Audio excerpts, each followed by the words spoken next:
The Doll Who Ate His Mother by Ramsey Campbell. This book is produced by RNIB.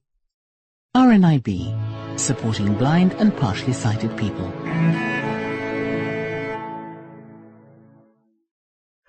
The recording of this book was made possible by money raised at the 1987 World Conker Championships held at the Checkered Skipper, Ashton, Northamptonshire.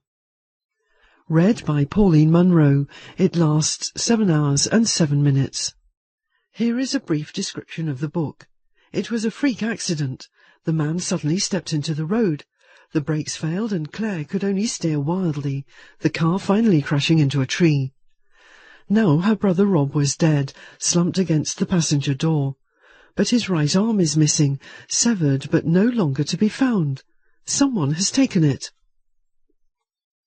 This book has a dedication, 15 sections and acknowledgements, and is on 1 CD.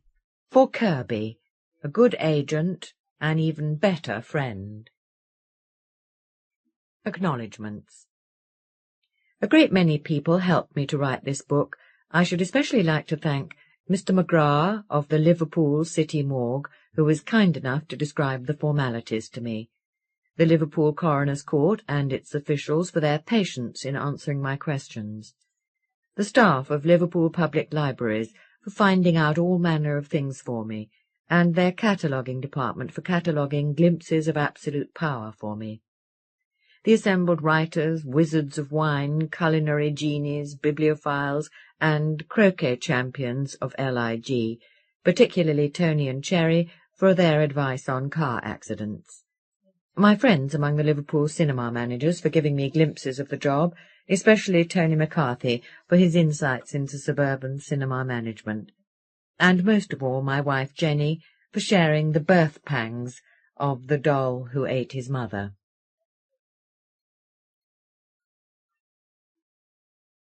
The Doll Who Ate His Mother by Ramsey Campbell. Thursday, July the 24th. There were no taxis. Clare Frayne stumped back and forth on Catherine Street shivering. The July night was mild. The entire street was orange as embers beneath the sodium street lamps, yet she was shivering. She glanced at her watch. 4 o'clock, good God! No wonder she was cold. Her body was at its lowest ebb. Even Rob had never kept her up so late before. In a minute she'd chance the brakes in Ringo the Reliant and drive him home. He was standing at the corner of Catherine Street and Canning Street, a block away, leaning his long body into the road whenever a distant motor whirred. Beside him traffic lights blinked emptily. Beyond him glowed the will-o'-the-wisp of a disordered telephone box. Around them both, in the Georgian terraces of Liverpool 8, poets and artists slept, half of them drunk and snoring, no doubt, Clare thought. Rob looked back at her over his shoulder and smiled, encouraging, embarrassed. Then he leaned out again. Who else would have such a fool for a brother, Clare thought, with a kind of irritable, resigned affection. Stop leaning out, for God's sakes. There were no taxis, no sound at all, except for a ship's low tone drifting sleepily up the Mersey from the sea. But there was the sound of an engine, the unmistakable sound of a taxi labouring up Myrtle Street beyond the curve, beyond the Children's Hospital. She began to run, cursing her short legs, slapping basement railings furiously with her hand for speed. She reached the curve as the vehicle did, driving down the side street opposite, not up the hill at all. It was a lorry, carrying its baby on its back. When she plodded back as far as the traffic lights, Rob said, "Sorry I kept you up so late." "You mean you've just noticed? Good God, Rob, you're worse than all the kids in your class put together, I know. But I really do need to talk, and there's nobody else I can talk to." Except your wife, she thought. But of course it had been Dorothy he had wanted to talk about, as usual. "It's all right," Clare said. "You know I don't mind, really." She was shivering again. Her eyes felt as if they'd been fitted with thick lenses, a couple of sizes too large. "There's nothing I have to get up for later anyway," she said. He saw her shivering. He stooped and put his arm about her shoulders, rubbing them. From nowhere a car came roaring up Canning Street, hooting at Rob as its occupants did at his pigtail and leather waistcoat and check trousers and high gold-painted boots. "I'd walk if I could," he told her. "I know that, don't worry." He hadn't been dressed half so bizarrely the night he'd walked home along Prince's Avenue, when the youths had beaten him up and left him on the central reservation of the dual carriageway among the trees. "But I don't think we're going to find a taxi," Clare said. "If I could phone Dorothy, I'd stay, but she might be worrying. She's probably fast asleep in bed, unless she's a fool. She wasn't the last time. That was when we had a row about having children. Remember I told you? She wouldn't go to bed until I said we'd try next year. I'm sure she's still up. And no man would keep me up like that," Clare vowed. "Oh, I don't see what I can do," she said. "Well, couldn't you drive me home? There won't be any traffic. I don't want to drive until the garage has looked at the brakes." They both heard the taxi. It was whirring purposefully towards them so loudly that they strained their eyes at the empty street. Its sound had filled the street before it turned tantalizingly somewhere out of sight. "Oh, Christ," Rob said, swaying rapidly and unhappily from one foot to the other, tick-tock. Clare gazed at him. He looked exactly like a child who was frantic to pee. All at once she realized that he wasn't anxious to get back to win the argument with Dorothy, which he'd abandoned along with his dinner. He wanted to go home because he was worried about Dorothy, because he loved her. She shook her head, sighing. Some things about him she would never understand. "Come on," she said suddenly. "I suppose if I drive slowly we'll be all right." They made for Blackburn Terrace in Clare's car. Several babies were walking across the roofs of the garages opposite, crying. When Clare looked again, they were cats. Rob said, "I still don't understand how Dorothy can stand those people." Oh, don't go through that again, Clare thought, for God's sake. She'd already heard once how Dorothy felt he was losing her all her friends.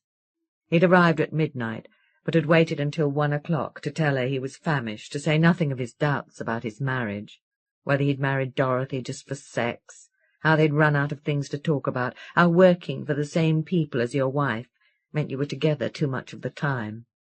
To Clare all this had sounded like one of his radio Merseyside record shows without the records, hours of sheer nervous energy, uncontrollable words. When he'd begun to mention taxis, she thought he'd run down at last, but here were Dorothy's friends again. "Perhaps you should ask her why she likes them," Clare said, hurrying towards Ringo, the three-wheeler. "Oh," she went through all that. "They aren't reasons that make any sense to me. I can't understand how she could have friends like that. I've told her before I don't like them. They're just a boring, middle-class load of shits. Well, keep that for your record shows. You're never going to convince me you're working class." In the grainy light beyond the street lamps, she squinted at the car door, fumbling with the key, her eyes prickled. "Not with parents who've retired to a spa town," she said. "That doesn't make me any class, love. And don't try to throw me in that shit." He sounded as he did on his late-night programme, the working-class hero show, aggressive, dogmatic, secretly unsure. "You ought to meet her friends," he said. "You ought to see them walking around the flat and looking as if this is all you can expect from a secretary married to a DJ." "Are you sure it isn't you who think that?" He slid into the front seat, packing as much of his folded legs as he could beneath the dashboard. Then he turned to gaze at her. "No more so than you do," he said. What? Clare despised Dorothy, just for putting up with Rob? Dorothy, who'd married him out of admiration for his drive and his refusal to conform, who suffered him quietly most of the time now, perhaps because she knew that if she didn't contain herself he'd simply flee to Clare. Yes, Clare thought. She despised her a little. Dorothy did herself no good by keeping quiet. And all that was called love, good God. Rob was nodding triumphantly. "I know you," he said. "I know what it means if you're more polite to someone when you get to know them better. It means you can't stand them." "Maybe you should feel responsible for reducing her to that," Clare said sharply. "Put on your seat belt. We aren't going far. I don't need it with you driving." "No doubt you'll do exactly as you please." She was determined that he wouldn't make her angry. She groped for the clasp of her seat-belt. "I know I'm irresponsible. Don't you think I know?" He reached another monologue, as if he'd slipped it out of a rack. "But what can I do? By the time I knew it myself, it was too late. Father and Mother put down everything I was. You know that. That wasn't likely to give me a sense of responsibility, was it? But there you are. I'm not even taking responsibility for what I am now. That's what I'm like, self-pitying as well. You can hear that, can't you?" He was retreating deeper and deeper into a maze of himself. He frightened her when he was like this. He became, in the fullest sense, beyond her. He'd had these moods more often since he'd begun smoking pot habitually. She shivered as she grasped the wheel. She must get him home quickly. She couldn't handle him in this mood, not at this hour. The car dragged its headlights over the terrace. On the porch the shadows of the columns crept out from behind their stones and across the front doors, spreading. She tested the brakes as the car emerged between the square pillars onto Blackburn Place. "It's still not right," she said. "Look, I'll stay if you like. I don't want to be any trouble." God forbid, she thought. She wanted at least a little sleep. "Let's get you home," she said. She inched the car out into Catherine Street, grateful for the lack of traffic. The headlights gleamed on the sign of a jiu-jitsu club in a Georgian basement, then were swallowed up by the sodium glow. The car dawdled towards the traffic lights, but their green held. Clare depressed the accelerator warily. Once they'd crossed the five-way intersection at Upper Parliament Street, they would be in safe. Rob was silent now. In a way that disturbed her more. She imagined him trapped deep in himself, with no way out, not even words. She looked sideways at him, beyond him. Houses streamed by, blurred orange. The columns of a Greek Ionic porch had sprouted tubular metal scaffolding. "Soon be home now," she said, and his lips twitched. Upper Parliament Street was deserted, dilapidated. Its terraces soon gave way to raised waste.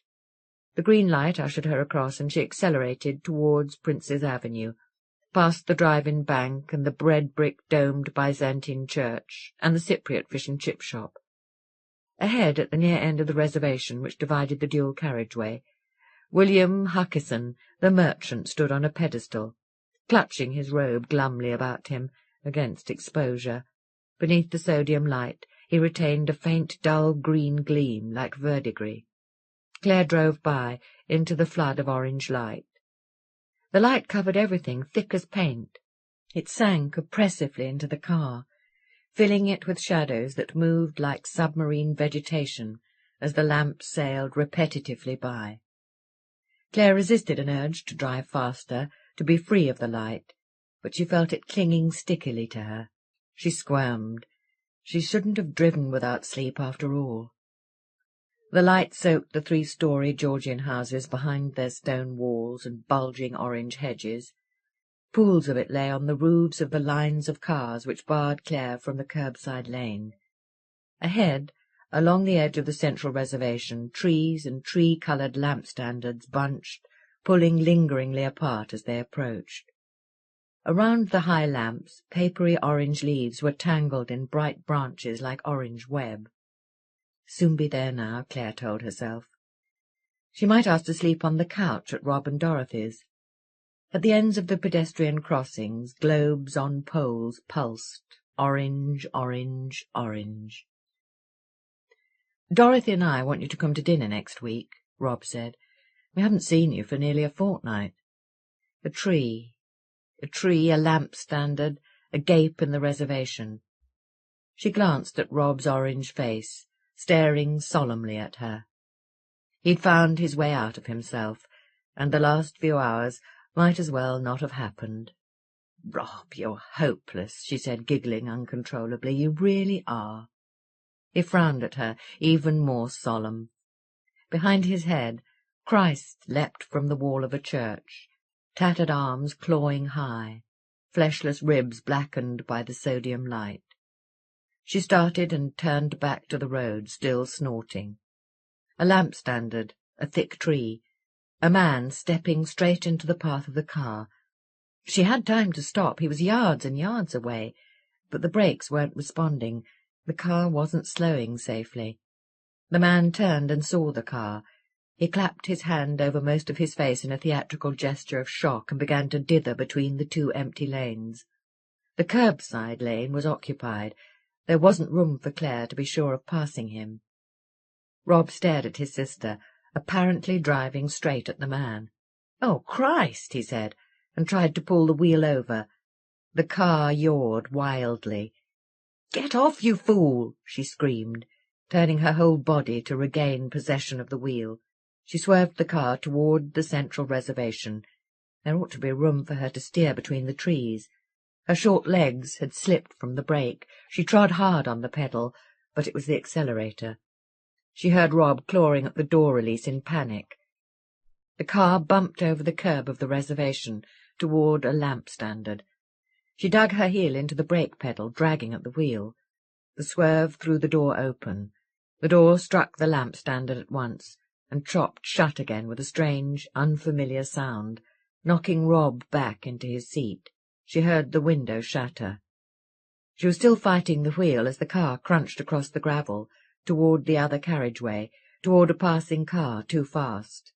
She slewed the car round, and its left rear wheel thumped a tree. The car halted there at the edge of the curb, shuddering. There was silence, filled by the sound of Clare's blood in her ears. Blood thumped in her limbs. Her throat was full of the threat of nausea.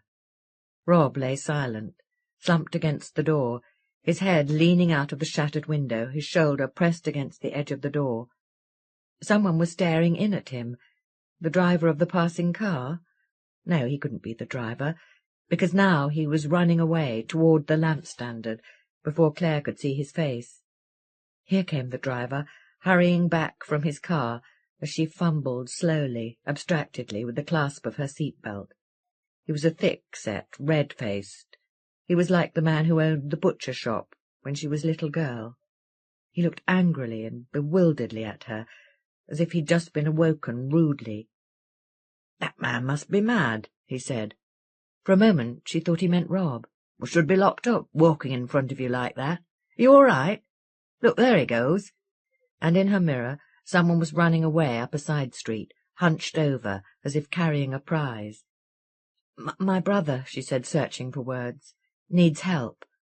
He went round to Rob's side of the car, then hurried back, paler.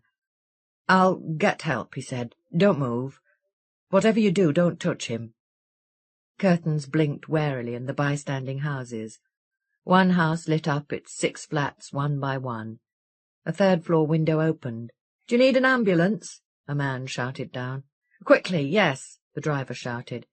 He turned back to Clare. "I'll get that swine," he said, furious again. "Running off like that." And he ran toward the side street amazingly fast for his build.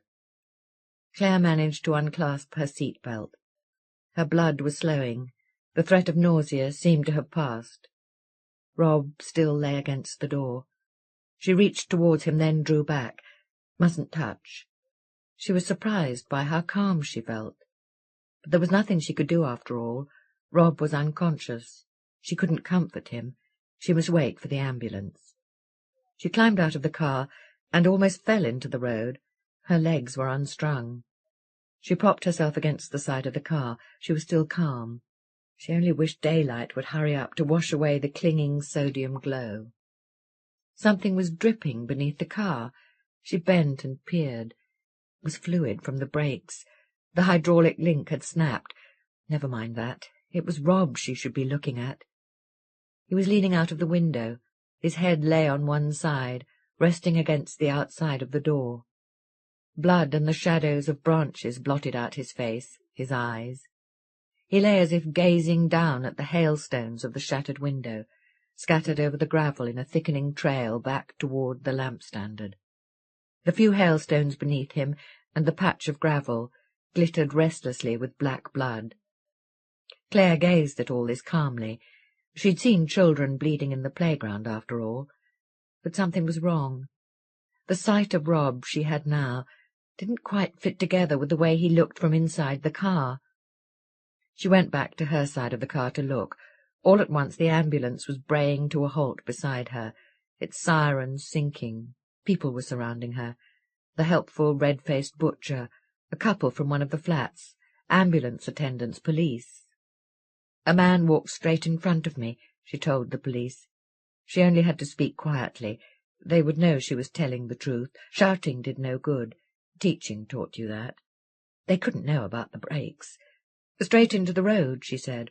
That's right, the butcher said. I saw him. A bloody madman. I chased him over there, but he got away. An ambulance attendant was taking her arm. I'm all right, she said, giggling at his look of concern. What do you think's wrong with me? I'm only shivering because it's so late. It's my brother you've got to look after. But they had, she saw. The car was empty. He was out in the middle of the road. He wouldn't go one way or another. He distracted her completely, and I don't wonder, the butcher told a policeman who was writing down the butcher's name. They would believe him, Clare thought gratefully. But another policeman was examining the car, the door, the interior, the brakes. Come on now, love, the attendant said, steering her gently toward the bright white box of the ambulance, away from the orange glow. You don't know how you are yet. Anyway, you'll want to be with your friend. Her brother, not her friend. But let the man have his own way. He was only trying to be kind. Except that she wanted to hear what the other attendant would say to the policeman, who had beckoned him urgently over to the car. She was sure they were talking about Rob. There was something they didn't understand, that much was in their faces. Perhaps the same thing that had confused her as she looked at the outside of the car. The policeman was urging the attendant over to the lamp standard, to the parked cars. They were peering beneath the cars, gazing about at the pavement. They looked like children hunting for treasure. Wait a minute, she said, wriggling her arm in the attendant's grasp. They were walking slowly back towards Ringo, poor old car. She couldn't hear their voices yet, but their faces and gestures were talking. There, the policeman said, including everywhere they'd searched in a sweep of his arm, pointing to the car, the ambulance. No, the attendant admitted, shaking his head doubtfully. Well, then, the policeman said, looking as if he liked the idea even less. But surely, the attendant said, looking shocked, actually ill. They were nearly in Clare's earshot. She strained her ears, herself, toward them. They were talking about the man. Which man? The man must have opened the door to throw himself out, or it had fallen out. The man was Rob, then. His something had something at that moment of first impact. But then what? Surely you aren't saying— Clare strained forward, away from the restraining grasp. The sharp blue beacon of the ambulance cut through the orange glow, repeatedly flashing in her eyes, pounding, insisting that she hear the truth, that she admit she'd heard the policeman's words. All he was saying was that the man's arm, Rob's arm, was what? Missing, he repeated irritably. His arm is missing. Wednesday, September the 3rd. Tell me about Bob, Dorothy said to Clare. They were sitting on the balcony outside Dorothy's, on the 14th story of a stack of flats overlooking Sefton Park. Ahead of them lay the playing fields like green bays worn through in black patches. Beyond the park and the huddled chimneys and church towers of Aigburth, a tanker slid over the glittering, shattered sunlight of the Mersey. Beyond that, except for the occasional factory chimney standing smoking on the far bank of the river, there was nothing but the enormous, open, early evening sky. I remember when Rob and I were kids, Clare said. She'd never been able to call him Bob, which he'd rechristened himself for the BBC. He wouldn't play with his friends unless they let me join in, unless they liked me too. She gazed out across the playing field, toward the iron and glass dome of Sefton Park Palm House, packed deep in trees. She was glad of these memories. She'd had them for years, and she loved to remember them. She was grateful that even now they weren't spoilt. But once they reached adolescence, he'd changed toward them completely, she said. He became all serious and protective, wouldn't let them near me. There was one boy, Lionel. I thought he was all right. We used to have some good fights when we were younger.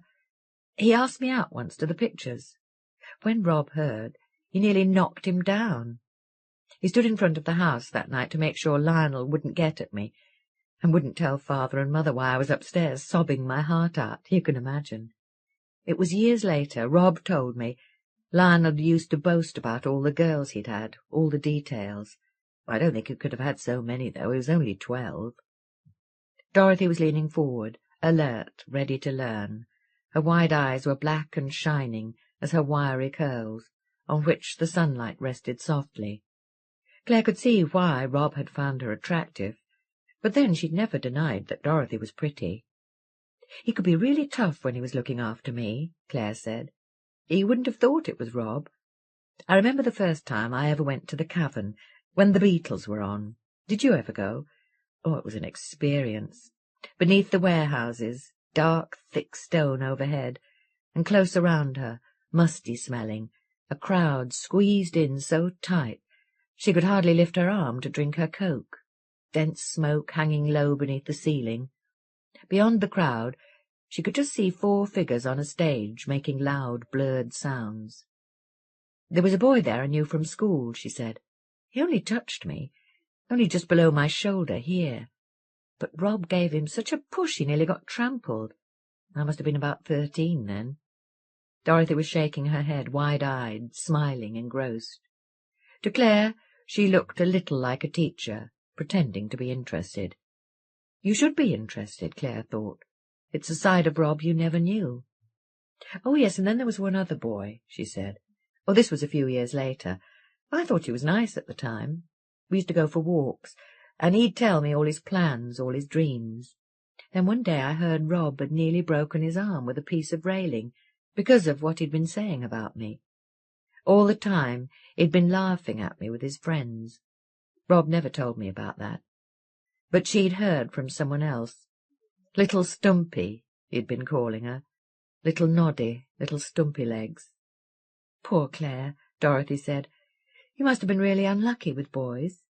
Unlucky? I don't think so. I'd say they were about average. She gazed ahead. The light on the Mersey trembled against her eyes. The funny thing was, he kept on, Rob did, even after we had our own places, she said. If I ever had a boyfriend, I had to bring him up here for inspection, or Rob would be at me until I did. We had a row once. I told him I was inviting my latest to my flat for dinner. I'm not making this up. We were just sitting down to dinner when Rob arrived, and he stayed until this bloke had gone. God, did we have a fight then. But the bloke wasn't any great loss, when I think about it, a bit snobby and know-it-all. It's incredible you didn't lose your temper with Bob more often. No, it didn't bother me, really. Sometimes she'd been grateful to him, when he'd arrived just in time to interrupt a planned seduction, or at least what she was sure had been threatening to be one. Not that she couldn't have defended herself, if it had ever come to the point. I haven't much time for going out with blokes, she said. Too much to do at school. When I've been teaching, I just like to go home and flop. But I don't mind that, it satisfies me. Dorothy was nodding, smiling warmly. No doubt I sound as if I'm deluding myself, Clare said coldly. Of course you don't. I was just thinking perhaps Bob was jealous. Maybe that was why he kept getting in your way, because he needed you. Her voice faltered. She was coming up out of memories now, toward what had happened to Rob. I suppose so, Clare said hurriedly, searching for a change of subject. She felt uncomfortable. She always did here, trying to pretend she didn't know everything about Dorothy, everything she'd said to Rob. All her mind would offer was that Rob had certainly seemed to need her since he'd married Dorothy. Obviously, I don't mean he needed you, you know, sexually, Dorothy said. You used to look after him, didn't you, as well as the other way round. Maybe he still needed that. And why not sexually? Clare demanded. Why is it so obvious? Just because Dorothy was prettier.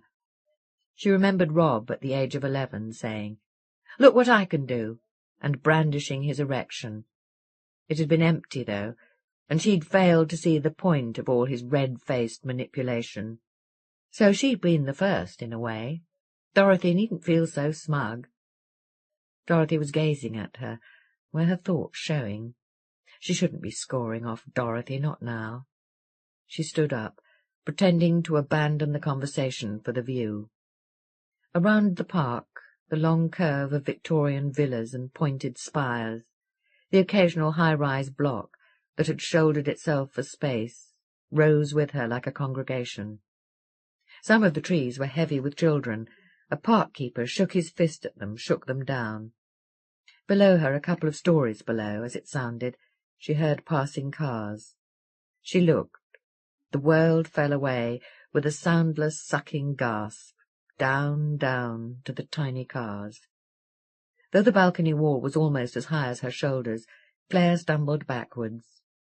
She imagined Dorothy resting her elbows on the wall, gazing down at the waiting concrete. It was morbid of Dorothy to have suggested coming out here. The sky tugged Clare towards the edge. "I'd like to go in now," she told Dorothy. They carried the folded chairs into the flat, down the hall that always felt to Clare like a low concrete tunnel dressed in striped gingham. On the right, the door of Rob's workroom and record library was a lid, closed tight on the walls, taped full of aggressively middle-class complaints, aggressively working-class complaints, and the newspaper report. "The record show millions of fans love to hate." They laid the chairs in the hall cupboard, whose door promised a room. The living room seemed empty to Clare now. It had seemed so when she arrived, after the lift had given its usual joyful leap at the 14th floor. It seemed deserted because it was full of Rob's things. The rattle he'd bought when he'd joined the working class in watching football, the team photograph above the electric fire, the red lapel rosettes, the book by a local poet on top of the television, eager to show visitors its dedication to Rob.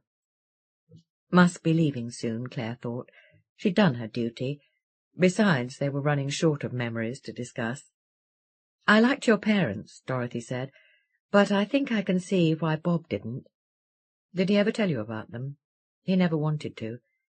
"You mightn't have liked them so much if he had." Dorothy was moving about the flat, flicking a duster. The flat always seemed alert for visitors. Now she sat down, turning her heart-shaped face eagerly up to Clare. The first time she'd done so, Clare had thought she was trying to compensate for Clare's height and had been furiously annoyed. Later she'd realized the woman only wanted to be told everything, to know, to understand, a good pupil. Now deep in Dorothy's eyes Clare saw a plea. She must be going soon. Dorothy's friends would look after Dorothy. She couldn't. "Oh, I don't suppose Father and Mother were that bad," she said. "It was just that Rob was never what they wanted him to be. But that's part of adolescence. They couldn't understand that. They wouldn't let him grow out of it. It was always, 'My God, you're not going out wearing that,' or 'Don't let me see you with that girl again,' or 'I won't have that cacophony in my house.' Well, that was his records, of course. The worst thing was, if he tried to be what one of them wanted, the other didn't like it. It was always, 'Don't be so affected.'" "Yes," Dorothy said. "I understand him better now." No doubt she was remembering the shifting, self-contradictory arguments he had used to hurl at her. Clare remembered them too, though she hadn't been present. She hurried on. The strange part was, they believed they were going to win. They were sure that whatever phases he went through, he'd join Father in the jewellers eventually.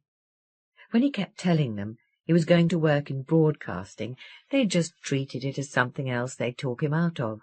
They never really believed him, even when he went to work at the Cavern. When Radio Merseyside opened, they behaved as if he'd betrayed them, hardly spoke to him. I used to get furious with them. I was 2 years younger than Rob, and their favourite, of course. They often blamed him for things I'd done. I could say anything to them, and they'd listen. But then they went on doing exactly the same things to Rob. "Well, that's what I mean about your looking after him," Dorothy said. "He needed it. I liked to look after him, but I didn't do it too much, because I thought it mightn't be good for him. Maybe I should have looked after him more." Her voice was shaking. Her emotion was building, charging the room. Clare felt suffocated. She must go. Dorothy probably wanted to be alone. "Your mother wrote to Bob after we were married, you know," Dorothy said. "She wanted us to go and stay with them, even though he hadn't invited them to the wedding. He wouldn't go, of course. He didn't even answer her letter. I suppose she wanted to see what I was like. Wonder what she thought of me finally. I wasn't exactly at my best at the funeral." There it was. She'd touched it. Perhaps that had earthed her emotion. "You looked fine," Clare said, and indeed she had. She'd glided through the funeral, artlessly graceful and poised. Rob's death hadn't made her forget how to walk, Clare had thought, unfairly, no doubt. "I must be going," she prepared to say, but Dorothy was gazing up at her, eyes moist. "There was only one thing I couldn't bear," she said. "When I had to go and identify Bob, there's a little window that you look through. They had Bob lying on a trolley under a sheet. He looked as though he were asleep, because, you know, all the injury was under his hair. They'd put him with his left side away from me under the light, but I could see how the sheet hung straight down from his shoulder, just flat against his shoulder. I couldn't understand at first what was wrong. Then I kept saying, 'Where's his arm? Where's his arm?'" She turned away from Clare and pressed her face into the back of her chair, shoulders writhing. After a while she said, "I'm sorry, I'll make some coffee." She hurried out, and Clare heard her sobbing in the kitchen. Clare listened, detached. Best to leave her alone. It was odd. She couldn't feel what Dorothy was feeling. No doubt that was because her own reaction had overwhelmed her physically, all at once, and purged her. In the ambulance, one of the attendants had poured her a drink of hot, sweet tea from a flask. She hadn't liked to say that she hated sugar. He'd stood over her while she drank it, blocking her view of Rob. The sugar and the motion of the ambulance had made her feel sick again. She'd been sitting in the hospital with an old magazine lying slack on her hands when she'd heard her pulse. It was huge and soft. It was slowing down like a run-down record. As she fell forward, her mouth opened and the hot, sweet tea spilled out over the magazine. They gave her a sedative. She'd awoken in the evening. She'd felt fine, but anxious to telephone her parents. She mustn't write. It would be bad enough for them to hear the news over the phone. When someone had reluctantly brought her a phone, she'd described the accident to a silent, which she'd variously imagined full of grief, outrage, disbelief, a broken connection. Then her father had said, "When are you coming down?" She'd gone down to Cheltenham the next day. The Radio Merseyside people were looking after Dorothy. She didn't need Clare. Neither on the phone nor later had Clare been able to tell her parents exactly what had happened to Rob. Thank God they disliked most of the news too much to buy newspapers. What could she have said? They couldn't find one of his arms? Someone stole his arm? She tried once or twice with her father, but it had sounded so ridiculous that she thought it was best not to try. The absurdity of it had helped her not to brood. She admitted to herself she was glad. She wouldn't care to feel like Dorothy. Here came Dorothy behind coffee mugs, muttering together on a trolley. "It's past 7. Why don't you stay for dinner?" Dorothy said. "Some of the people from Radio Mers will be coming up later. You haven't met Tim Forbes, have you?" "I've a chop in the fridge, thanks, Dorothy. I don't like keeping meat too long. Come and have dinner before you go back to school. I'm sure you'd like someone else to cook you a meal. I'm quite satisfied with my own cooking, thank you. I'm afraid I'll be busy getting ready for the new class." Dorothy nodded, sipping. "Did you go back with your parents?" "Yes, straight back to Cheltenham after the funeral." Her mother had wept all the way on the train, as if she'd saved up all her feelings during Rob's life. Passengers had grabbed the adjoining seats triumphantly, then had hastily retreated. Clare's father had leaned forward at intervals to pat his wife's hand. He'd gazed grimly at the rushing landscape. "I stayed for a fortnight," Clare said. "It took my mother that long to begin to recover. My father asked me to stay because he couldn't cope. She did love Rob, you see. It just shows love isn't the point, doesn't mean anything. It's what you do that counts.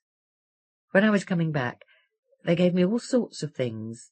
Money, a handbag because mine was tatty, a new carving set. I just wish they'd given more to Rob, more of themselves." She shook herself. In a minute, she'd have them back at the mortuary again. "What about your parents?" she said. "Wouldn't you feel better if you went to live at home for a while? This is my home. I love my parents very much, but I won't live there again. That would be admitting defeat, particularly when they're in the same town. That would make it more of a defeat somehow. Oh, this place is cheap enough. I've got my job, and Bob had quite a lot of insurance, you know. He brought some as soon as we got married. But I want to make my own way. That's why I went back to work as soon as I could. I've got to be able to fend for myself completely. I don't want looking after." She was looking steadily at Clare, Clare thought. "You're not implying I need looking after, are you?" Suddenly an idea caught her. All through her visit she had felt Dorothy preparing tensely for something. Her tale of the mortuary, of course. But had the mortuary anecdote been aimed at her? Had the woman wanted to upset her in order to comfort her? Was Dorothy looking for someone new to look after? My God, she thought, the woman is sick. "I must go home and get on with my work," she lied, gulping her coffee. Dorothy came down in the lift with her. The silver-grey box sank slowly, slowly. It smelled of scrubbing. "Do try and come again soon," Dorothy said.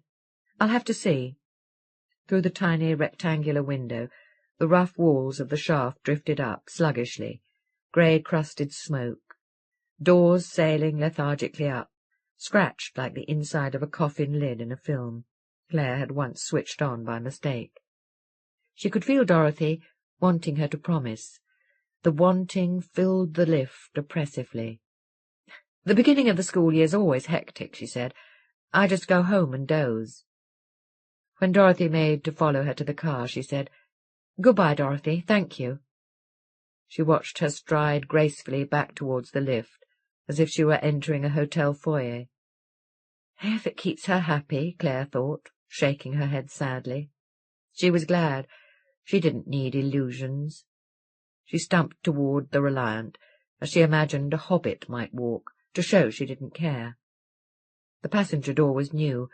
Around the edge of the door-frame, someone at the garage had scrubbed pale a large irregular patch. Aside from the door and the new rear axle, he was mostly the Ringo she'd had for years. The seat leather burned her through her thin dress. She rolled down both windows, flapping her arms at the inert heat. Then she fastened her seat-belt and drove home. Her father had paid for the repairs. "Good for you," he said, when she admitted she might continue driving. She'd fought not to take the money he offered, but he'd stuffed it into her purse.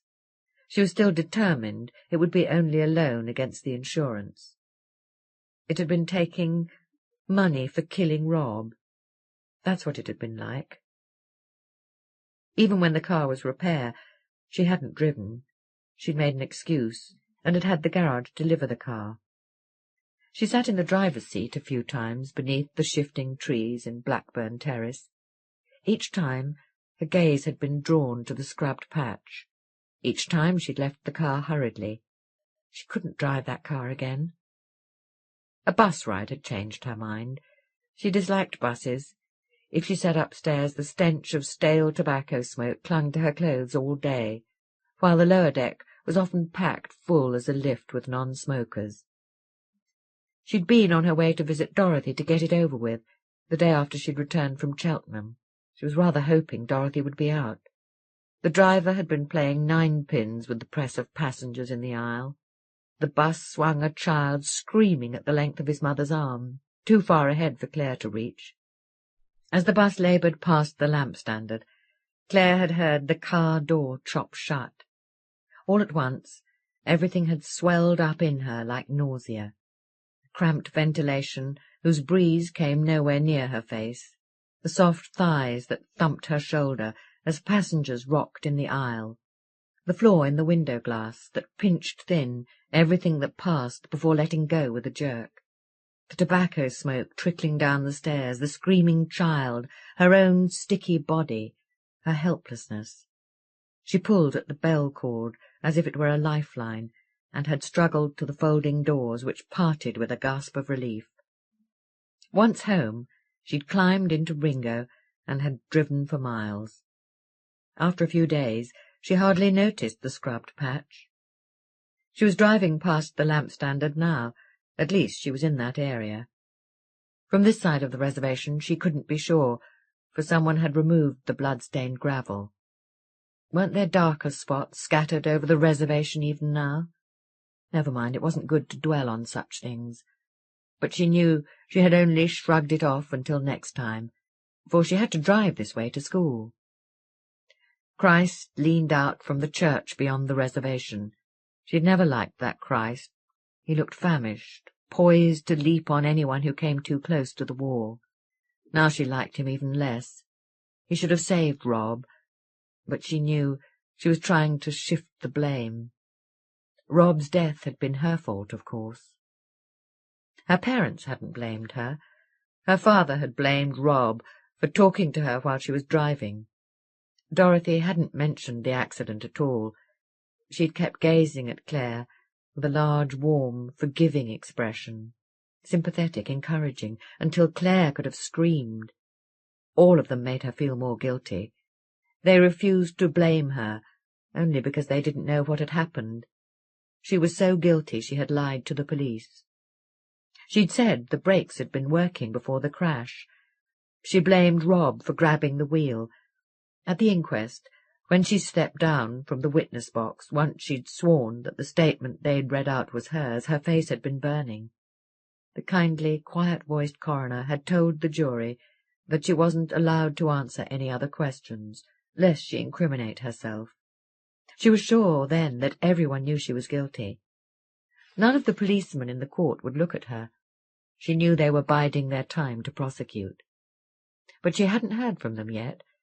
Either they were waiting for her to assume they'd forgotten, or they hoped her guilt would build up until she was eager to betray herself, then they'd pounce. They knew that she started guiltily when the doorbell rang, that she peered fearfully downstairs whenever the new postman fumbled at the letter slot. She only wished they would get over with it. She couldn't bear much longer the sense of having wronged Rob.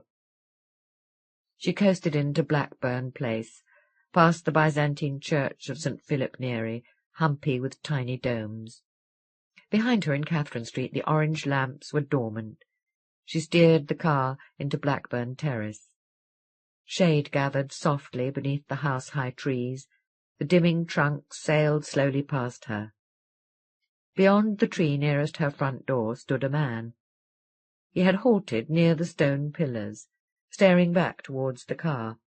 He was staring at the car itself. He was walking toward it. He reached it as, struggling in vague panic, she managed to open her door. "Miss Clare Frayne," he said, "I wonder if I can have a word with you." He must have been 6 feet tall. He was broad as well, big-boned. He towered above the car. The pale blue of his suit seemed to fill the whole of her window. His hand closed on the door handle. Red hair sprang up as his wrist emerged from his sleeve. Red hair sprouted from his fingers. She could imagine him winning a wrestling match with the power of that arm alone. For a moment she thought he was going to trap her in the car. Then he was opening the door for her. "I'm sorry, did I startle you?" he said. "I didn't mean to." Perhaps he wasn't a policeman after all. She snatched the key from the ignition and hurried toward her front door, fumbling with the key ring. She heard him slam the car door tight. The key, not that one fool. With 2 strides, he was beside her on the stone steps of the shadowy porch. "You are Miss Frayne, aren't you? The key. Got it." She was angry with herself for having left Ringo at his mercy. "What if I am? I'd like to talk to you. Oh, that depends very much on the subject, I'm afraid. Well, of course it does. But look, are you all right? You seem worried. I'm perfectly all right, thank you. What exactly do you want? I was wondering if you would help me. I'm a writer. She turned to examine him. His face was large, well-fed, blue-eyed, wide-mouthed, bespectacled. He looked earnest and hopeful, though behind that she thought he was faintly amused. The bridge of his disproportionately small nose was dented, as if someone had once broken through his guard. Beneath the neat, discreetly fashionable suit he wore a mauve shirt and tie. The tie was fastened with a tiny platinum dagger, and the shirt bore a motif of minute pistols. He was about 30. He didn't look like a writer to her, but what did writers look like? "Here's my card," he said.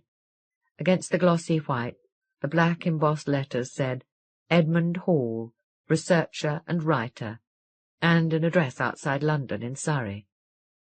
"Why should I be able to help you?" she said. He glanced toward an open ground-floor window beside the porch. "Would you mind if we talked inside?" he said. It was her landlord's window.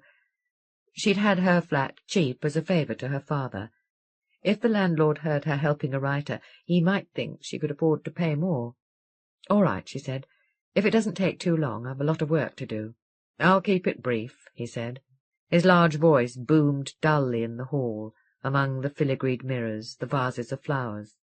"Are you working tomorrow?" "Not until next week. I'm a teacher." "Yes, of course," he said gratefully, as if she'd helped him. She was acutely conscious of him behind her on the stairs. No doubt, as a writer, he was noting everything about her. Well, she could walk gracefully if she tried. She climbed the stairs lightly. She strode across the landing, straight back, with poise. "Do you teach your kids ballet?" Edmund Hall asked. "No. Movement and drama we do." "Did you go to ballet lessons when you were a kid?" "Yes, a few." As a teenager, she'd used to pirouette when she was happy, until she heard herself called Stumpy Legs. "Why do you ask?" she said. "Oh, it shows in the way you walk." She turned from unlocking her flat to smile at him. "There, that's better," he said. "What was wrong with you before?" "Nothing. You made me jump, that's all." "I thought that was it. I am sorry."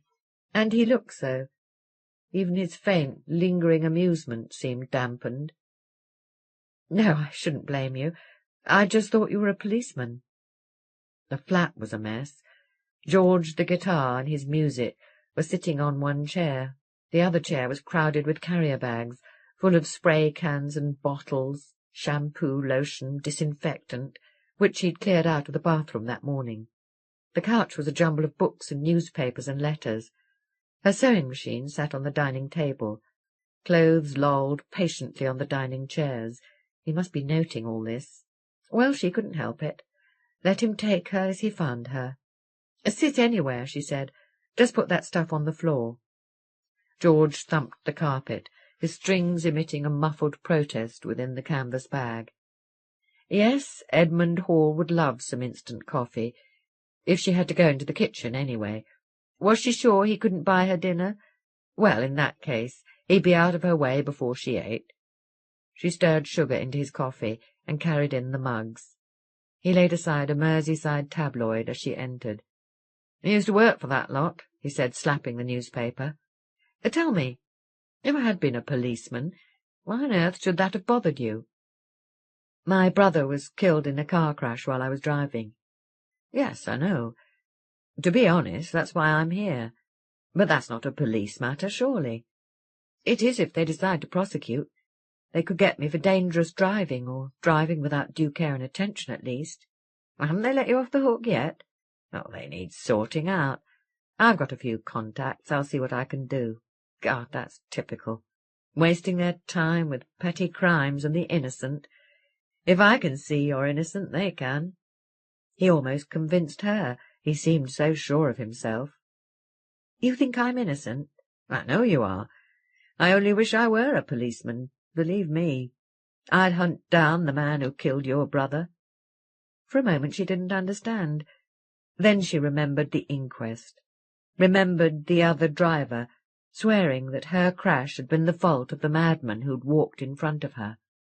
But Edmund Hall meant more than that. She could hear more in his voice. "Which man?" she demanded. "The man who made you crash, and who did—" he gazed at her with a kind of furious sympathy. "What he did to your brother afterwards. I know there's such a man, perhaps even better than you do, because I've met him." She stared at him. He gazed back at her, frowning slightly, as if unsure she'd understood. Of course she had. He meant that after the man had caused the crash, when he'd stooped by the lamp standard, No, it was too ridiculous to think about, or too horrible, or both. It was up to the police to find out what had happened. It would do no good for her to think about it. Now here was Edmund Hall saying it out loud. One thing was certain, she wouldn't react like a wilting female, not like Dorothy. Just give her a minute to prepare herself. "Excuse me a moment," she said distractedly, heading for the kitchen. "My vegetables." A saucepan lid chattered nervously beneath her hand. She turned on the gas for the vegetables, then stood unnecessarily watching them. She was realizing that she might not want to hear what Edmund Hall had to say. At last she ventured back into the living room. "I want to be completely open with you," he said. "First, I want you to know exactly why I'm here. I write books about crime." "Hence the shirt," she said, gazing at the reiterated pistols. She was both impatient with the change of subject and glad of it, mostly glad, she thought. "You may have read some of my books," he said. "I wrote a series first that everybody liked, The Secrets of the Psychopaths." "No, I haven't, I'm afraid," she said, pacing restlessly. She'd abandoned her gracefulness and was stumping glumly, because she'd caught him glancing about the room, taking mental notes. She couldn't fool him, he was a writer.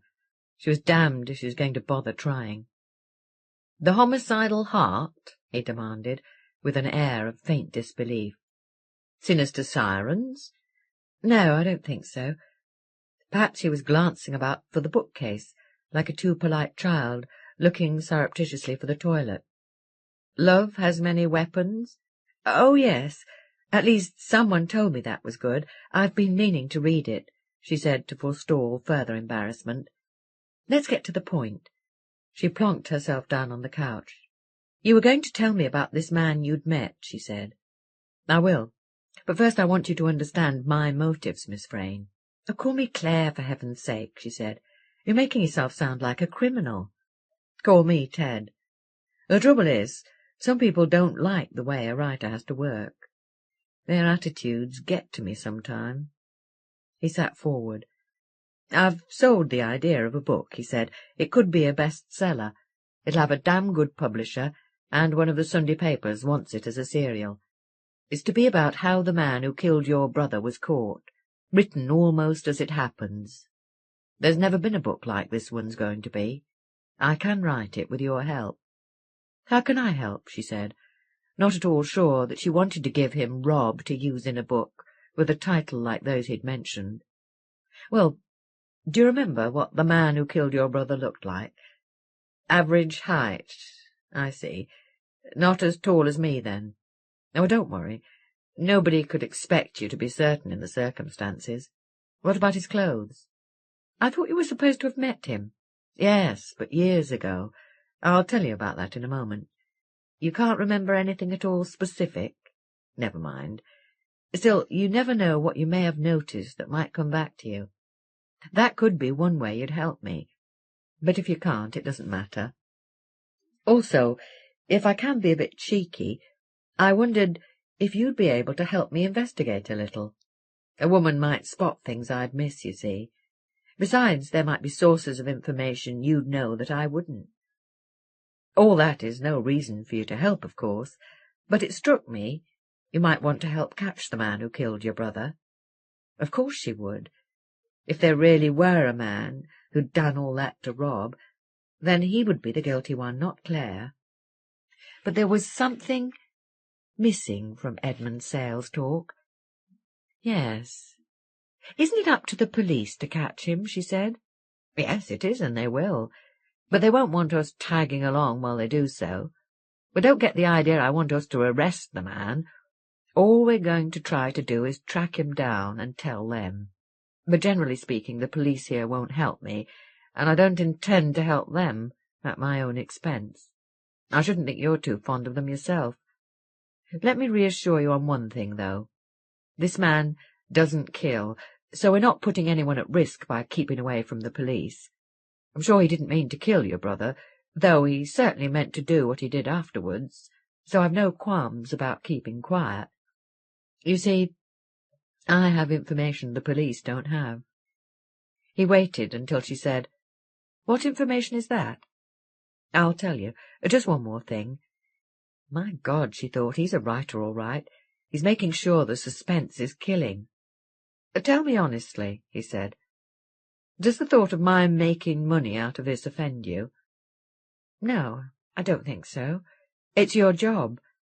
Now, come on, Edmund." She'd call him Ted when she was more sure of him. She sat forward, prepared at last. "What exactly do you know? What is this man like?" "Oh, he wasn't a man when I knew him. He was about 11 years old," he said. "I was in my last year at school. Both of us went to St. Joseph's in Mulgrave Street. You know Mulgrave Street, off Prince's Avenue, by the statue of Christ. Oh, of course you do. Sorry, I didn't make grammar school. Not quite good enough in the exams. I lived a few miles away in Aigburth, but my folks had heard St. Joseph's was a good school. Besides, we were right in the middle-class prejudice belt in Aigburth. They didn't want me learning it at school, too, so they dumped me in working-class prejudice instead. Still, it helped me to learn about people. Now, I must have seen this lad around the school for years without noticing him. 6 years, if he was 11, but you know how boys are. Someone that much younger was beneath my notice. Then one day I did notice him, on the bus to town one Saturday. He'd got on a few stops before Mulgrave Street. I had the impression he lived near the school. Maybe he'd been visiting a friend. He had lots of friends, though I never spotted any really close ones. I was sitting at the front of the upper deck, and he sat a few seats behind me. I was trying to think where I'd seen him before. There was one of those mirrors above my head that the driver uses in a kind of periscope to see upstairs, so I looked at this lad in the mirror, trying to place him. He didn't see me looking. The bus was just coming up to Mulgrave Street when his expression changed. He leaned forward at Clare, gripping his knees. She sat back involuntarily. "I've tried to describe that expression for years," he said. "Well, you've seen lads of that age. There he was, picking his nose while nobody was watching, staring out the window, looking a bit aimless and bored, and all of a sudden, just as we came to Mulgrave Street, this other expression came welling up, and I don't care if it does sound melodramatic, welling up like poison. It was the unhealthiest look of anticipation I've ever seen in my life. But that doesn't make you even begin to see it. He looked eager, dreadfully eager, to do something he wanted to keep secret even from himself. He looked apprehensive and somehow secretly delighted all at once. His eyes were shifting about as if he were afraid to see himself, and he was licking his lips, really licking his lips. He didn't look that way long. We were only a few blocks past Mulgrave Street when the expression went back into him. But believe me, it was hotter than today, yet it took me a little while to get warm again. And he had that expression at the spot where your brother was killed." He was gazing at her. "Well, that's strange," Clare said. "But even so—" "Oh, that isn't all. That was only what made me begin watching him. And you know, that look was there most of the time, not as blatant as that, obviously, but it was there, kind of tension and anticipation. He was waiting for something. Now, I never thought it related to the school. School doesn't make kids look like that. Once or twice the expression looked as if it might surface. I pointed it out to some of my friends, but all they could think of was he'd left his glasses at home. His eyes were strained, but he never wore glasses. I'd found out that about him, and his name, Christopher Kelly. Nobody else seemed to see what I saw in his face. I began to get as tense as he looked, with waiting. The first thing that happened was the cat. This cat lived in one of the houses opposite the school, or it may have been a stray that begged its meals round there. It used to come and howl outside the playground, and we'd feed it, when the masters weren't looking. We were trying to entice it in, to have it off with the school cat, though I don't think anyone was even sure what sex it was. One day it got run over. Someone was waving a sandwich at it through the railings, and it came straight across the road and under a car. The driver just left it twitching in the middle of the road. Most of the younger boys were terribly upset. Most of the older ones, too, though we tried not to show it. But not Kelly. He stood and watched that cat twitch and die. And then he held on to the railings and watched the dead cat. I think he'd have stood there all day, if a master hadn't made him leave off. As it was, he must have stood there for 10 minutes, because the masters were busy cheering people up. When they took the cat away, he was still trying to see, past everyone else who was trying not to hear the shovel scraping it up. He squirmed a little at the memory, but his amusement was less faint now. Clare could see he enjoyed storytelling. That wouldn't have been much by itself, he said. I mean, he was a nasty, morbid child, but nothing that could bring me back to Liverpool this way. But there was something else. What he did to the school bully. Clare felt herself grow tense. This was what had brought Edmund to see her. He was about to give form to the figure which had loomed up through the orange glow, peering in at her. The bully's name was Cyril, Edmund said. Oh, with a name like that, perhaps he had to be a bully. He was in my year, but he behaved years younger. He was a big lout, though. He picked a fight with me once, I think because someone had dared him. He got in a couple of good ones before I knocked him down, and he tapped the dent in his nose. He had to pick on Kelly sooner or later. Kelly was a fat boy, you see. Now, the whole school had one playground, juniors and seniors together. It was supposed to make the older boys take responsibility for the younger, but most of the time you got the older ones bullying the younger, or feeling them up, and those of us who didn't tended not to interfere. So it meant that Cyril could follow Kelly around the playground every day, calling him Billy Bunter, Fatty Arbuckle, trying to nudge him into a fight. Now Cyril was a butcher's son. He always used to smell of raw meat, him and his clothes. When he was younger we made fun of that, holding our noses, you know. That probably helped make him a bully. Well, I wanted to see what Kelly would do, you can imagine. I followed them all over the playground. Cyril kept it up for a week at least, until one very hot day, when he smelled like a butcher's all by himself, and Kelly turned on him. Cyril had said something. He looked like a tub of lard, something like that. And just as if he were answering a remark, Kelly looked at him and said, "You stink." That was odd, you know. Kids aren't that unemotional. He looked, just as if he had thought and said it. Of course, Cyril thought he'd got his fight at last, so he said, "You what?" "You stink," Kelly said. Well, Cyril brought his arm back to belt him across the mouth. He'd flung his jacket off, and Kelly must have got the whole of that butcher's smell, and I saw that expression come rushing into his eyes. I think I might even have warned Cyril, if there'd been time. You've seen kids fight. Well, girls fight worse than boys, they tell me. But you haven't ever seen anything like this. Cyril never managed to hit him at all, because Kelly went straight under his guard and fastened his teeth in his upper arm, just above the elbow. And he wouldn't let go.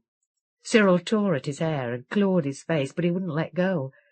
They must have been able to hear Cyril screaming in the school, because half the masters came running. The one on playground duty was strolling about with a book, but he threw that book away and ran over so fast he knocked someone down. But even he couldn't get Kelly to let go, not until he dragged him off. When he did, Kelly took a piece of Cyril's arm with him. He searched Clare's face for horror. She was wondering how she would have coped if it had happened at her school. The worst thing, he said, which I think you need to hear to understand, is that when he dragged him off, the master had to hold Kelly's nose and take hold of his jaw to force him to open his mouth. God, she said. Poor kid. She realized she meant both of them. Kelly's mother came to the school that afternoon, he said. If she was his mother, she was pretty old. A woman, anyway. Our classroom was opposite the headmaster's study. My desk was by the window. I could see Kelly and the head sitting in there waiting. Then the woman and Kelly's class teacher came in. The head had told us to close all the windows so we couldn't hear, but we could see him telling her what had happened. And then she began to tell him something. I don't know what it was, but I saw the effect it had on the class teacher. They moved Kelly to the back of the room where I couldn't see him, and the head was out of sight round the window. But that teacher, I'd never seen anyone so crippled with horror. He just stood there going white. The woman was pointing her thumb back at Kelly, as if she couldn't bear to look at him, and the teacher was staring back at him, as if he were trying to feel pity but couldn't get through the horror. He was off school for weeks after that teacher. He was always fond of his kids. What could a child of 11 have done so to affect a teacher who was fond of him? Clare felt the horror now, close to her amid the murmur of the evening. Suppose it had been one of her class? What could be so horrible about a child? Didn't you ever find out what she'd said? Her voice shook before she could take hold of it. Never. That was his last day at that school, you see. Oddly enough, he moved to a school near where I lived, and I left school for a month later. I saw him once or twice on the buses. In fact, it was wondering what there was in his past to make him behave as he had that got me interested in this kind of thing, the kind of thing I write about. But when I saw him on the buses, that expression of his had gone. I thought the business with Cyril must have cured him. Now I'm sure he was simply biding his time. Clare stared behind her at the open window, at the murmuring dark. He was somewhere out there. He had leaned toward her in the orange light, peering, hurrying back to the lamp standard in the mirror and stopping. "You've got all that written down, haven't you?" she said harshly. He couldn't have Rob to use in his glib storytelling. "Does it show? I'm sorry if I seemed unfeeling. I've had 12 years to think about it, remember. I send off the chapters as soon as they're written, in case they want revisions." He was searching her face anxiously, his nose twitched. "As you say, it's my job," he said. "I told you this is all in good faith. You know his name now, which is more than the police do. I can't stop you telling them." He looked like a child confronted with betrayal. "Of course I won't tell them," she said impatiently. "Then you'll help me? It isn't only for my book. He needs to be caught for his own sake as much as anyone's." "I don't know." All right, she was wrong to condemn him for doing his job. She was still uneasy. The spell of his story was wearing off, and she knew that something had been missing. "I see how all you've said fits together," she said, "but I can't see why you're sure he was the man who killed my brother. I can't see how you could have been sure enough to come down from London." "Because of your brother. Well, that wouldn't have brought me by itself," he said. "But don't you read the papers?" "I buy them mostly for the crosswords. Why?" "Because your crash wasn't the only thing. There was an old lady and her dog, nearly 4 weeks ago." Thursday, August the 7th. He was lying in the earth. There was a house on top of him. He was gazing down at the earth beneath which he lay. He began to dig. He had to find himself beneath the moist, sucking earth and the wriggling insects. He felt the dark, still house alert above him behind his back, and dug faster in panic, spitting out mouthfuls of earth. He could feel himself coming closer, coming up out of the earth. When he saw himself, the two of himself would be one. He forced his face deeper into the earth, seeking impatiently. The man awoke, snarling. He lay in the dark for a moment, then snatched at the light. He didn't like lying in the dark. It was too much like lying in earth. He lay trying to subdue his heart. He wouldn't be able to sleep again. He never could after the dream. Somewhere a bell tolled 4 in the morning. He laughed, a mirthless grunt. He didn't need to be told.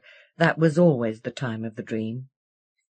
He went to the windows, but darkness lay thick as mud in the backyards. A dim glow crawled on the houses. He closed the window and drew the curtains, but the flat was already too hot.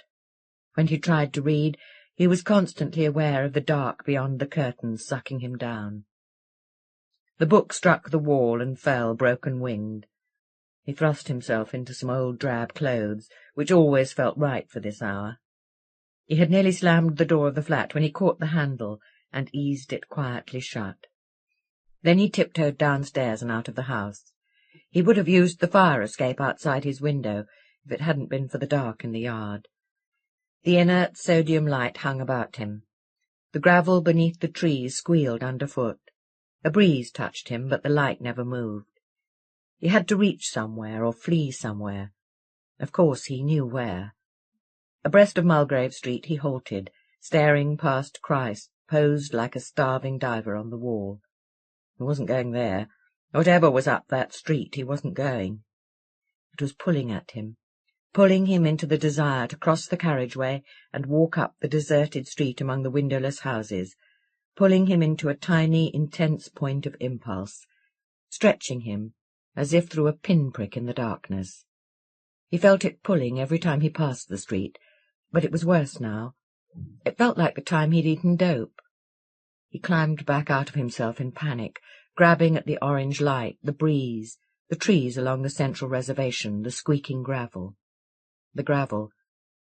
The gravel had squeaked as he'd walked across towards Mulgrave Street moments before the car had come hurtling at him. He heard the car thud against the lamp standard, the scattering of glass. He saw the car thump the tree, the dark, eye-catching splash of blood. He turned his back on Mulgrave Street and began to hurry toward North Hill Street, opposite. It was all right. He hadn't hurt anyone after all. The crash hadn't been his fault. He had been preoccupied. What he had done afterward hurt nobody. He walked past shuttered corner shops, past the dark open mouths of a laundrette, their lids ajar. Beneath the flat hats of the lamp-posts hung conical drops of cold white light. This was no good. He was simply becoming more restless. His mind was shifting uneasily, snatching feebly at passing thoughts, vainly searching the deserted street for something to grasp. He hurried into one of the side terraces of little 2-bedroomed houses. The houses were closer.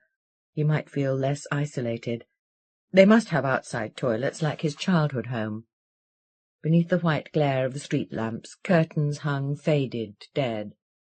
Between the lamps, the houses lay under shadow like dusty glass. The icy light stood close to him. He felt all the more isolated. His footsteps tapped on the still houses. He emerged onto High Park Street. It was wider and emptier. Even the sodium glow of Prince's Road at the end seemed more welcoming. He hurried toward the orange carriageway. Beyond the trees he saw a disused church, its blackened rose window like a fossilized plant behind barbed wire. To his right, beyond the lock gates of Prince's Park, ducks squawked amid the mud and litter of the lake. Otherwise everything was silent, even the carriageway. He stood on the pavement of Prince's Road.